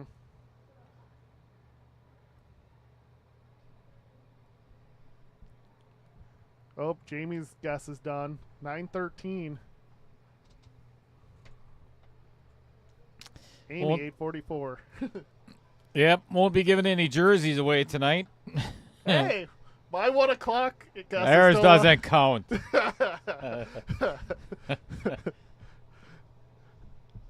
Is that because I You already have 2 jerseys, don't you? I will be getting a second one. Yeah. I got my one that I'm wearing now, and They I got a nice should- red one coming soon. Yeah, they should be here within the next. They're way behind. Yeah. But the order went in like 2 days after the tournament was done. Mm-hmm. You know, it's funny because good shot. Yay. Somebody mentioned that the other day. Well, how come it takes you so long to get the jerseys here? I'm like, you do realize that I can't customize them until the tournament's over, right? Yeah. And then oh yeah, that makes sense. Because if I don't know who the winner is, I really can't put the champion on on their jersey. Or And get- then it kind of dawned on him. Oh yeah, okay. What, you couldn't order mine when I lost at the quarterfinals, and it could have been here like 3 weeks ago? Yeah, right. No. Oh.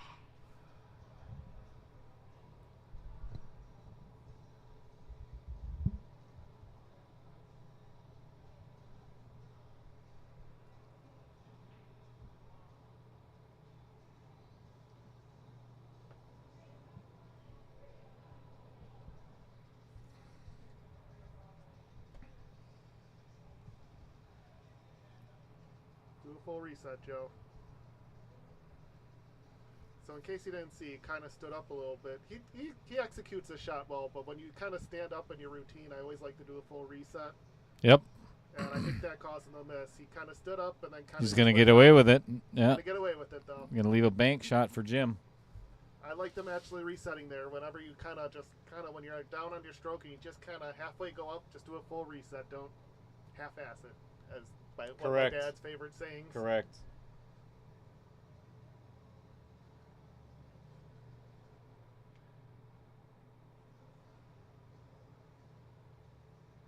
I almost like a kick shot because then the cue ball goes naturally on that bottom rail. But the bank kind of does the same thing.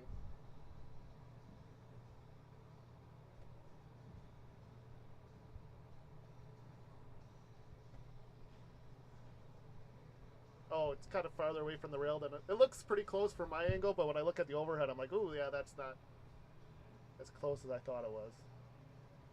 Bank looks pretty natural. Yep. Beautifully Center done. pocket. That puts Jim Sorensen 2 games away from the semifinals. Mm-hmm.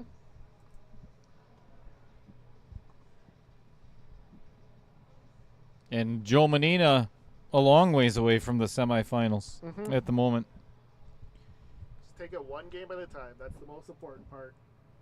Yep, especially in rotation. Anything can happen. Oh, Brent Lucas. woo! Mid-State Amusement Games is a fully serviced operator servicing the Fox Valley and southeastern Wisconsin. We supply, install, and service all type of gaming equipment to increase your location's profit. Visit Mid-State Amusement Games today. Well, tomorrow. They're probably closed right now. Yeah. Yeah, tomorrow. Or the weekend. Weekend when you're free. So Brent Lucas also just opened. It's called Luke's Tap, which is in, I think it's Brothertown. Maybe Brother. Yeah. It's out by Stockbridge or past Stockbridge. And me and Mrs. Cheddar and her brother and wife stopped out there last weekend, as a matter of fact. I think Oh, it was nice. Friday or Saturday, something like that, and checked out the place. It really pretty cool. So Brent is actually going to be supplying the dart boards for the Ronald McDonald House dart tournament as well. Cool. Yeah, the cheese factory I worked was out that way, past Stockbridge. Pipe, LeClaire Creamery. Goat cheese. Yummy. Yeah. I got plenty of it frozen, so that way I can take some of it out periodically. I like goat cheese, like melted goat cheese on like a rye, not a rye bread, just any kind of toast actually, just freaking amazing. Say hi to Nader. Nader Animator just got home from work. Yes, What's he going is here. on? He says a bit late, but hey, glad to be here. We're glad to have you too. Fred says he needs Joe to go 7-0 In in an hour and a half to win. I don't think that's gonna happen. Yeah. I think I did 10 or 12 to 9, my dad, so I'm out. But Well, I am going to look back at what we've got here. yeah, I did 12 to 9, 1 a.m. John Williquette says 12:10 Joe done at 10:50. So you got an Another hour. hour. An hour, but that's the same Yeah. thing. 7-0. Yeah.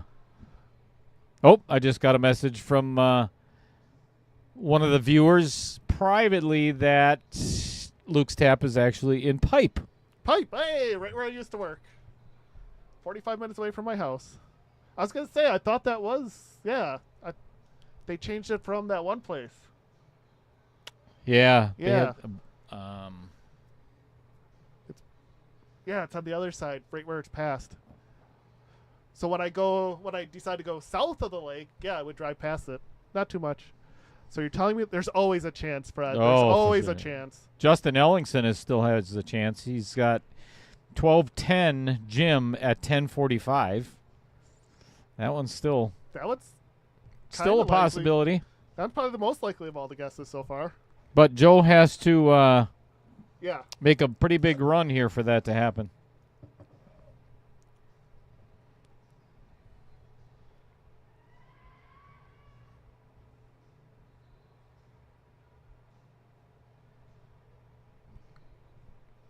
Vincent Schrader, he's out.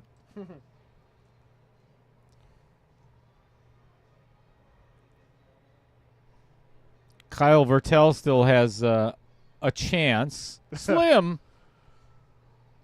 You're saying there's a chance.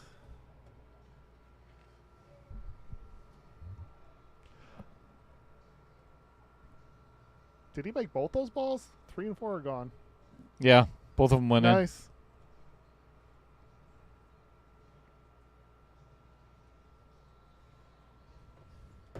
Speaking of jerseys, I completely forgot to put this up here. Here's Fred's yeah. Salsa Man jersey. I love it. And you added the I love outer points. Yeah, I like the colors of that shirt. Yeah. Pretty cool. I think the one I ordered was similar to that one, red and black.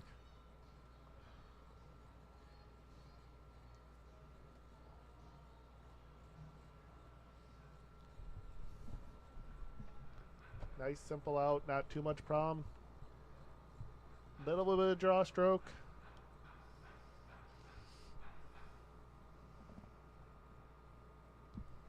Lori Jensen is still in the running.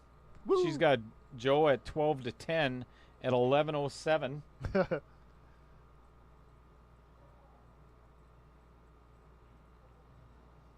shot.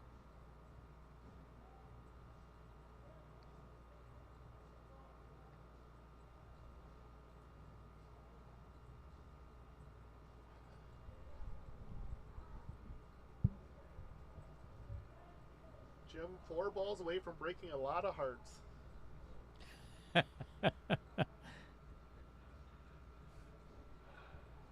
Yeah, not looking good.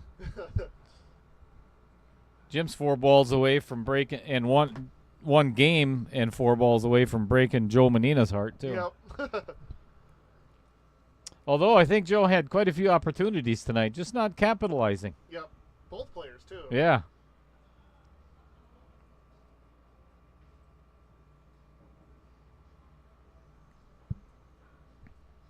That's okay. April 15th, he has another bullet in the shell. Or bullet. He can sign up. Yeah. Yeah. Whatever. Words are hard. It's getting late. Words were hard at 4:30 already. Yeah. Good shot.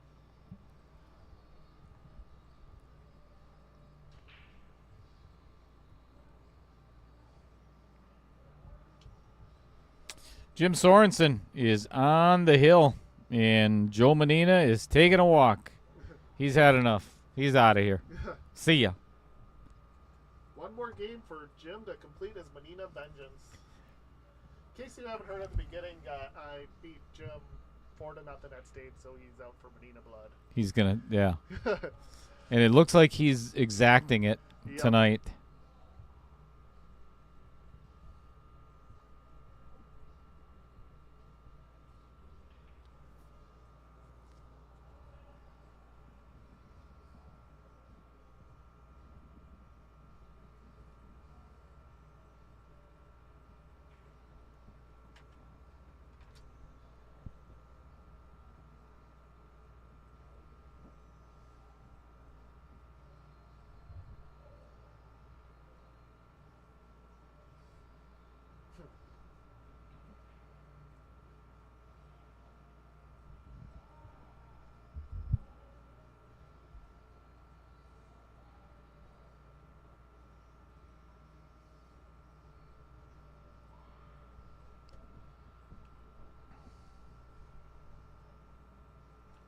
Fred says, dang it.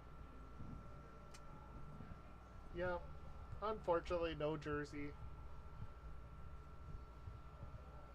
I think I only saw one Hill match, if I remember right. One Hill prediction.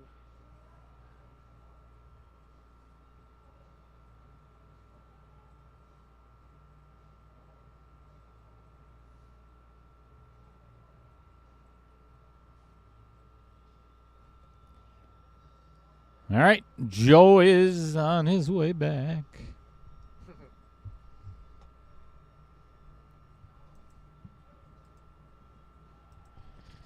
Let's talk about this man for just a second. His name is Rich Stadler. Him and his wife, Sue. They make heirloom quality pens, among other items, from standard and exotic materials. It's called Billet Spin, EDC, which stands for Everyday Carry. Those are the items that you carry in your pocket. And they are already making high-end folding knives as well. As a matter of fact, I contacted Rich this morning, and he is making me a coin for, I want to see if it works on this one. Probably not. No. It's for the Stroke Zone coin that I made. Oh, nice. So he could be making me one of those. We need a demo pen so that way when you do the advertising here, this is what the example of the high quality it is. Oh yeah, there you go. Has he got a shot at this one ball? He could hit it at least. Oh, he could make it too. Tough make, but he could have made it.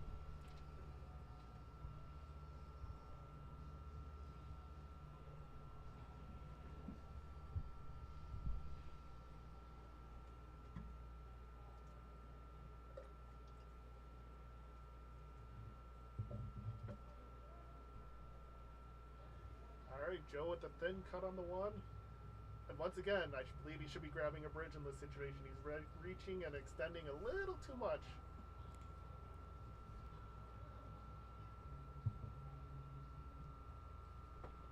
Kind of lost control because of it. He should know better. He's done this. He I think since he got an extension, he's trying to go away from that bridge a little too much. A little bit too much pride. Yeah, us short people have that problem. Once again, kind of just reaching.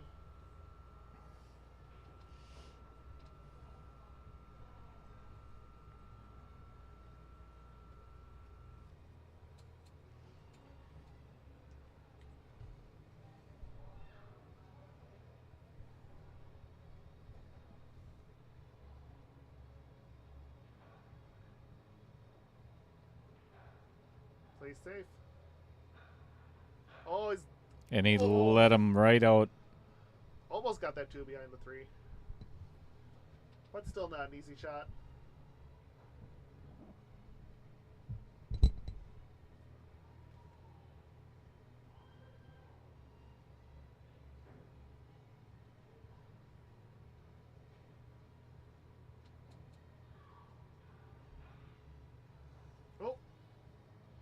scratched. Ooh, that 10 ball got really, really messed up now. Always that first hill match always seems to mess up all the balls and not make it easy for yourself. Yep. Hill in that first hill match, never easy.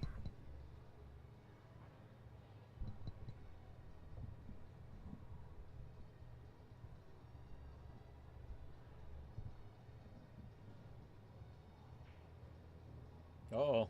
This is going too far. He's okay. Super thin shot, though. Cut. Yep. Brings the 9 into play, potentially. Brings the side pocket into play.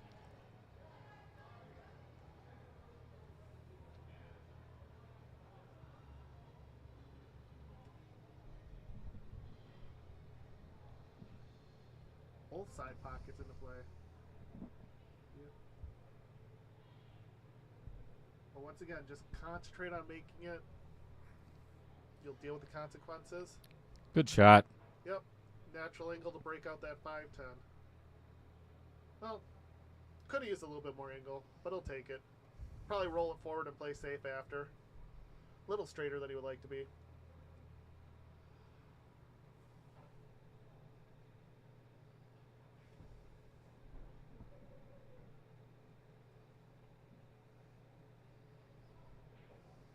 Ooh. Jeez, he's lucky that did not go in. Yeah. That may have cost him the match if he scratched there.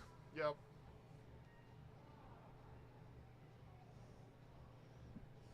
Now Badgie's just going to want to tap the outside of the 5 ball, bring the cue ball all the way down table. And the nice thing with that 10 ball sitting there, that 5 ball is just going to stay right there if you hit it just right.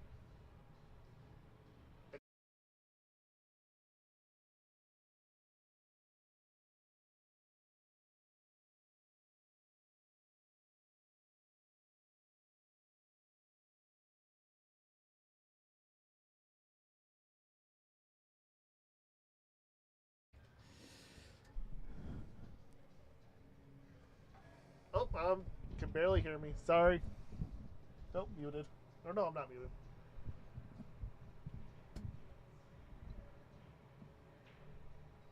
Dan Yenner's still with us. Yeah. Man, I was hoping. I mean, I thought maybe you had gone to bed already. Love you.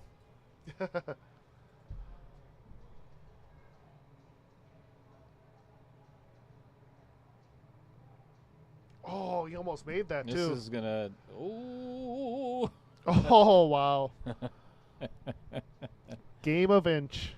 Yeah, Centimeter. I don't think he had much of a shot on the 6 ball either. He No, could, but he if- could see it, but But if he scratched, that would have been huge for Joe to get out.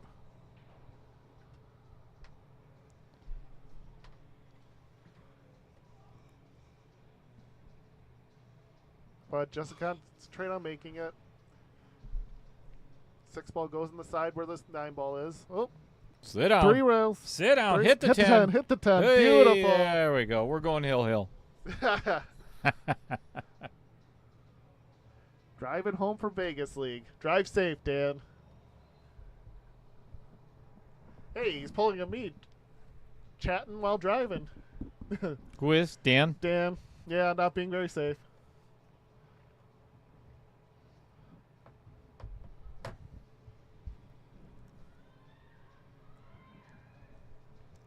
Get home safe. Even though we give you crap, we still love you. Speak for yourself. Okay, yeah. I'll speak for myself. Sound better, Tom. Helps drown out Dale a bit. Oh, good one. Yeah. Getting Ooh, punt. overcut it. That was, He was playing safe all the way. I know. yeah, why wouldn't you? Yeah.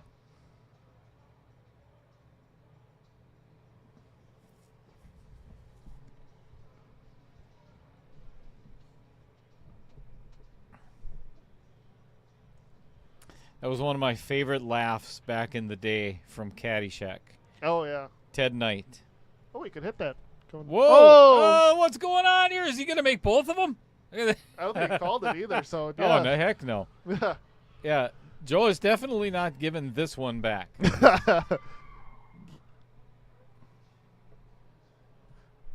That came from all the way from the bar?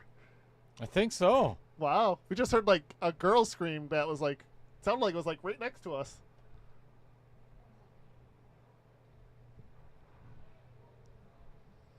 I think I should have soundproofed this bar a little bit, or Yeah, I was looking. There's a booth hole a right little there. bit better. That's a good shot. Perfect. We might be playing another game here. Unfortunately, I'm not going to disagree. I'm not. I would love to see a Hill match.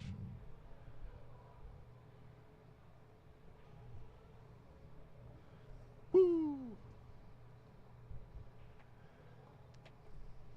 We got a ways to go before that happens. 11-6, down by 5. I may be dreaming, but hey. I might be dreaming right now. Who knows? I might be asleep. It's not good that your sister heard the screams from. Jeez. That's how loud that was. And you wonder why I get copyright infringed or dinged every stream. It's not because of your singing? No. I didn't watch that stream yet where you started singing. Should have soundproofed this better. Mm-hmm.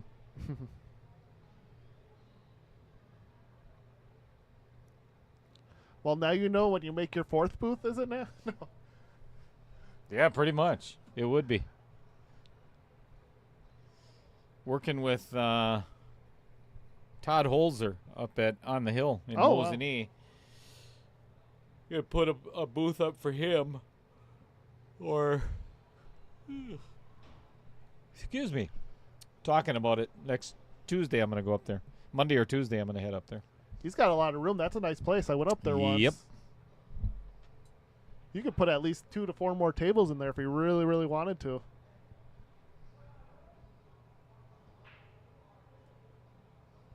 Dan asking if you got any more Scotch double sign-ups.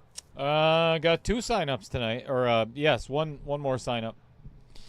Mike Quella and Timothy Bloomers are playing. And Dale got, what, 15, $4.99 and under sign-ups tonight? I'd have to take a look here. Yeah, but it's not until March 15th, you know. 12 sign-ups today. Did anybody actually pay? No, Oh, I didn't. okay. No, I didn't put that in there yet. No payment till later.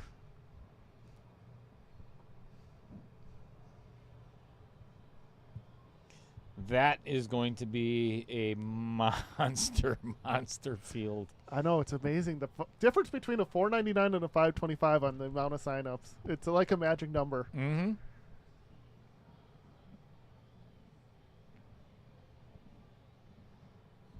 And it's not that much. Like, Joe's a $4.93, and he's hanging.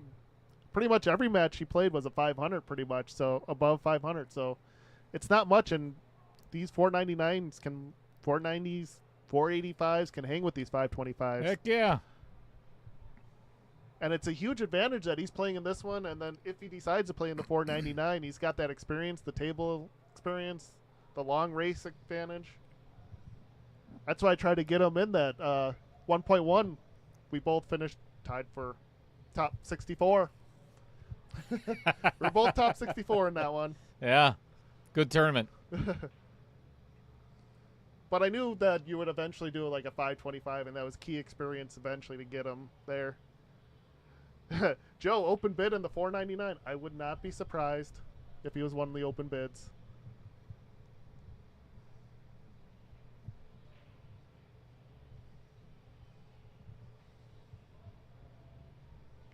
Well, I think the biggest thing is if Jim can play this 4-ball off the 8 in the corner, I would actually highly recommend it instead of playing this in the side, because then it's going to move that crap around, because right now that 7-8 combo is brutally tough.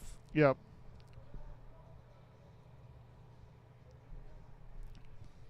I think he's playing it in the side, though. That's a tough side cut. I don't think you get a reward. Oh, yep. Oh, yeah, that 5 ball goes. Never mind. Still not that good of a reward, but just make it. Just concentrate on making it. Especially in these pressure situations, just concentrate more on making it. Ooh, he's putting high on it.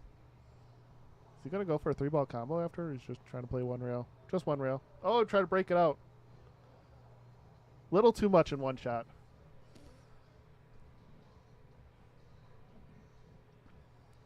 Really good opportunity for Joe to play a good save here. Yep.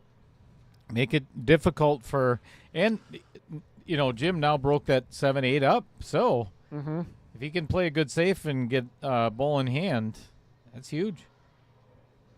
Kind of jabbed at it. Yeah, that was kind of jabby. Oh, and left it right in front of the pocket too. Yeah, but I don't know if he can cut. Well, he can cut it. But is it a double scratch? No, I think he can avoid that one. Little left-hand English. Mm-hmm.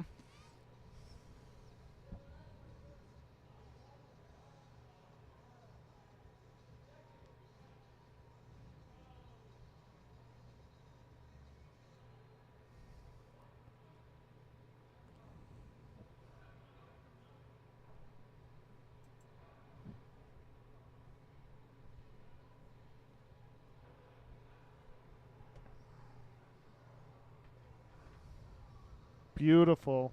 It's got to slow down. Little hard. Got the 6 in the corner. Or combo. Man, I don't know if that sneaks past the 9. I think it does.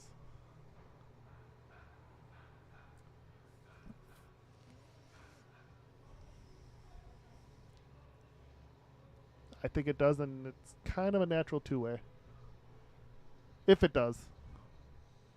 I think you play regardless, because even if you miss it, you can leave the cue ball behind the 10. Just don't hit that 9. Actually, the 9 might work better, because then it goes kind of flatter on that bottom rail. But it's harder to leave the cue ball behind the 10.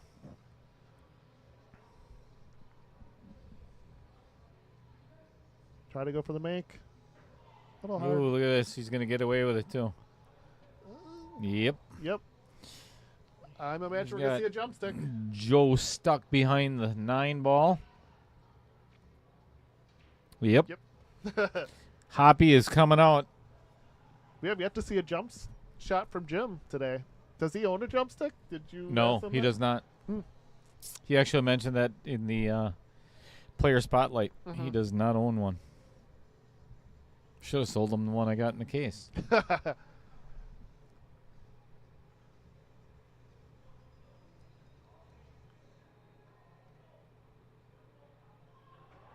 Oh. How in the world does he hit that good and not go in?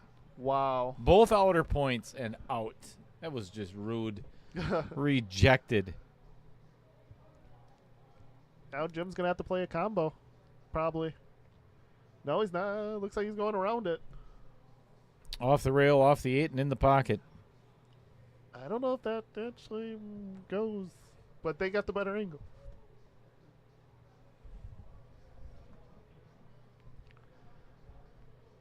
Yeah, it's no gimme, that's for sure. Well, I'll tell you what, Dan. If you come down to the Calcutta, you can make sure that Joe is the open bid for the $4.99. We don't want Dan Yenner here at all. Oh yeah, forgot about that. We lock the doors if we know he's coming. So what are you going to do when he plays in the Scotch doubles? Turn the stream off?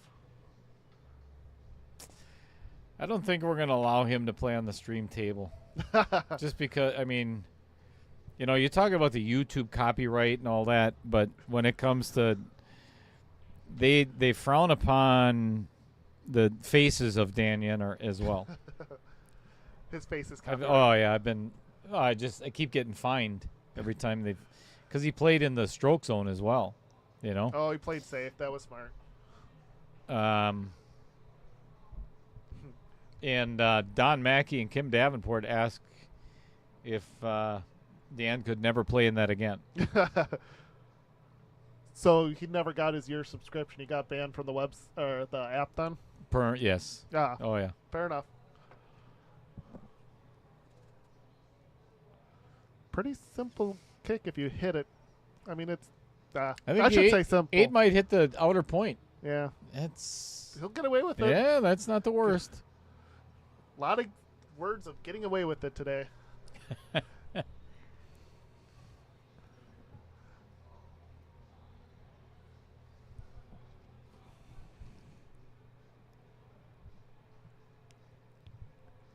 I would imagine if you're Jim at this point, just be aggressive and go for the bank and try to make it.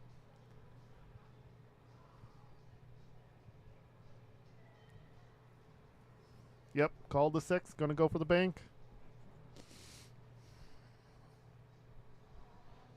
You don't know where I store it, Dan Yanner, so good luck finding it.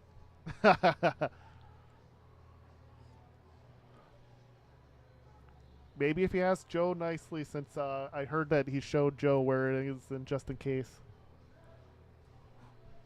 Did he leave him with a piece of the I 6 think he ball? can carom.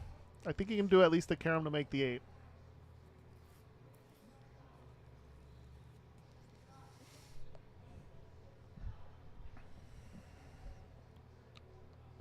Which, if he can carom, that 6 ball should come out somewhat nicely, but it depends on where that 6 ball ends up. Yeah, he's kicking at it. He's kicking at it. It's safer. Yeah. Oh, no. man. Kicking again, kicking again, kicking again. 5 balls for Jim to end this match. Well, it looks like we just lost a team for the Scotch doubles. Oh, no. So if Dan Yenner's partner is looking for someone to play with. Okay, I just saw the comment. Now we're down to 20 again. Hey, I'm about the same Fargo as Dan. No, you'd have to be Dan's partner. Oh. Or, yeah. No, Who's- I'd be replacing Dan. Yeah, you're replacing Dan. Yeah. He's about 20 points, maybe 10, 20 points higher than me. I forgot who his partner is. Let's take a look. Justin Morris. I never met him. He's from Illinois. Ah, I think it's Illinois or Iowa. Something like that. Right on the border.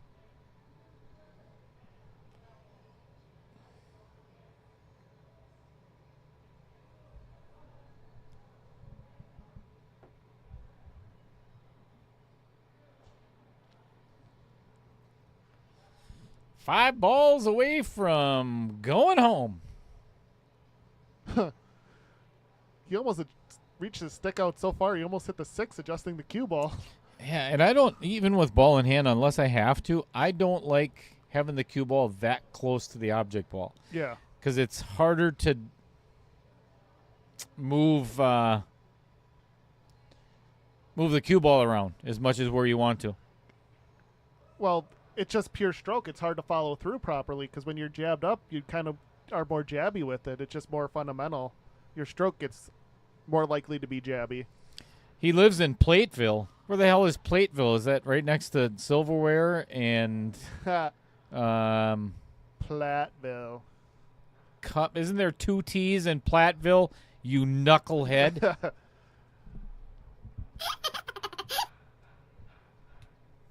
Plateville. Smack a plate over his head. Oh, I'd love to. I like what Jim just there. Double check his angle because it's the way that he's kind of hitting shots thick. Just making sure he hits it thin enough. Ooh, 50 yard, but he's still fine. By Forktown? Yeah, I believe it.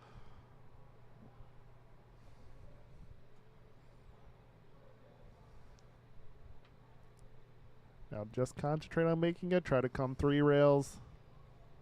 Or it looks like he's going to put inside and try to come 1 rail across. Just double checking. Figure out what's the best way. Couple ways to attack it. Do your personal preference. Comes the 3 rails. Not a gimme. Yeah, and a potential scratch in the corner too. Scratch If in the corner. if he scratch on plays the this side. in the side, yeah. Double scratch. You almost got to play a bank. That way it's almost a two-way and try to draw out of it.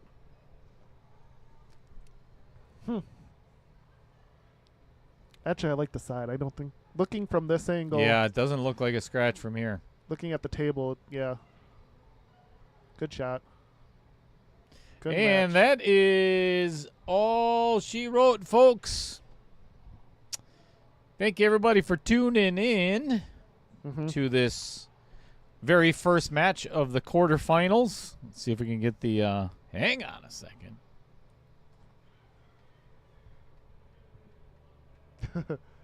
Lights. Bear with me just a moment. There we are.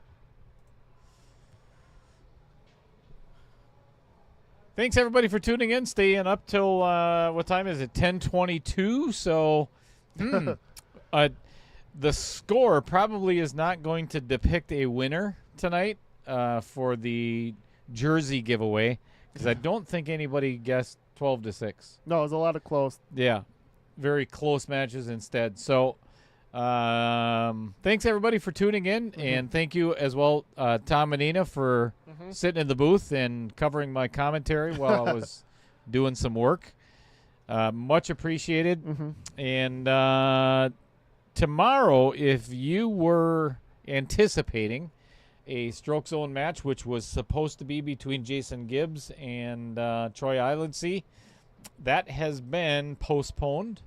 Mr. Islandsea is ill at the moment. So the next time we're going to see you is Thursday. Let me put that up there real quick. Ooh. So tomorrow's match, like I said right there on the bottom left, is postponed. But Thursday is the top two point earners in round one was Peter Sorensen and Dustin Clark. So that's going to be a good match. It's going to be a lot of fun. So until then, and I fixed my rolling credits of all of the. Hang on a second. Oh, there we go. Here we go.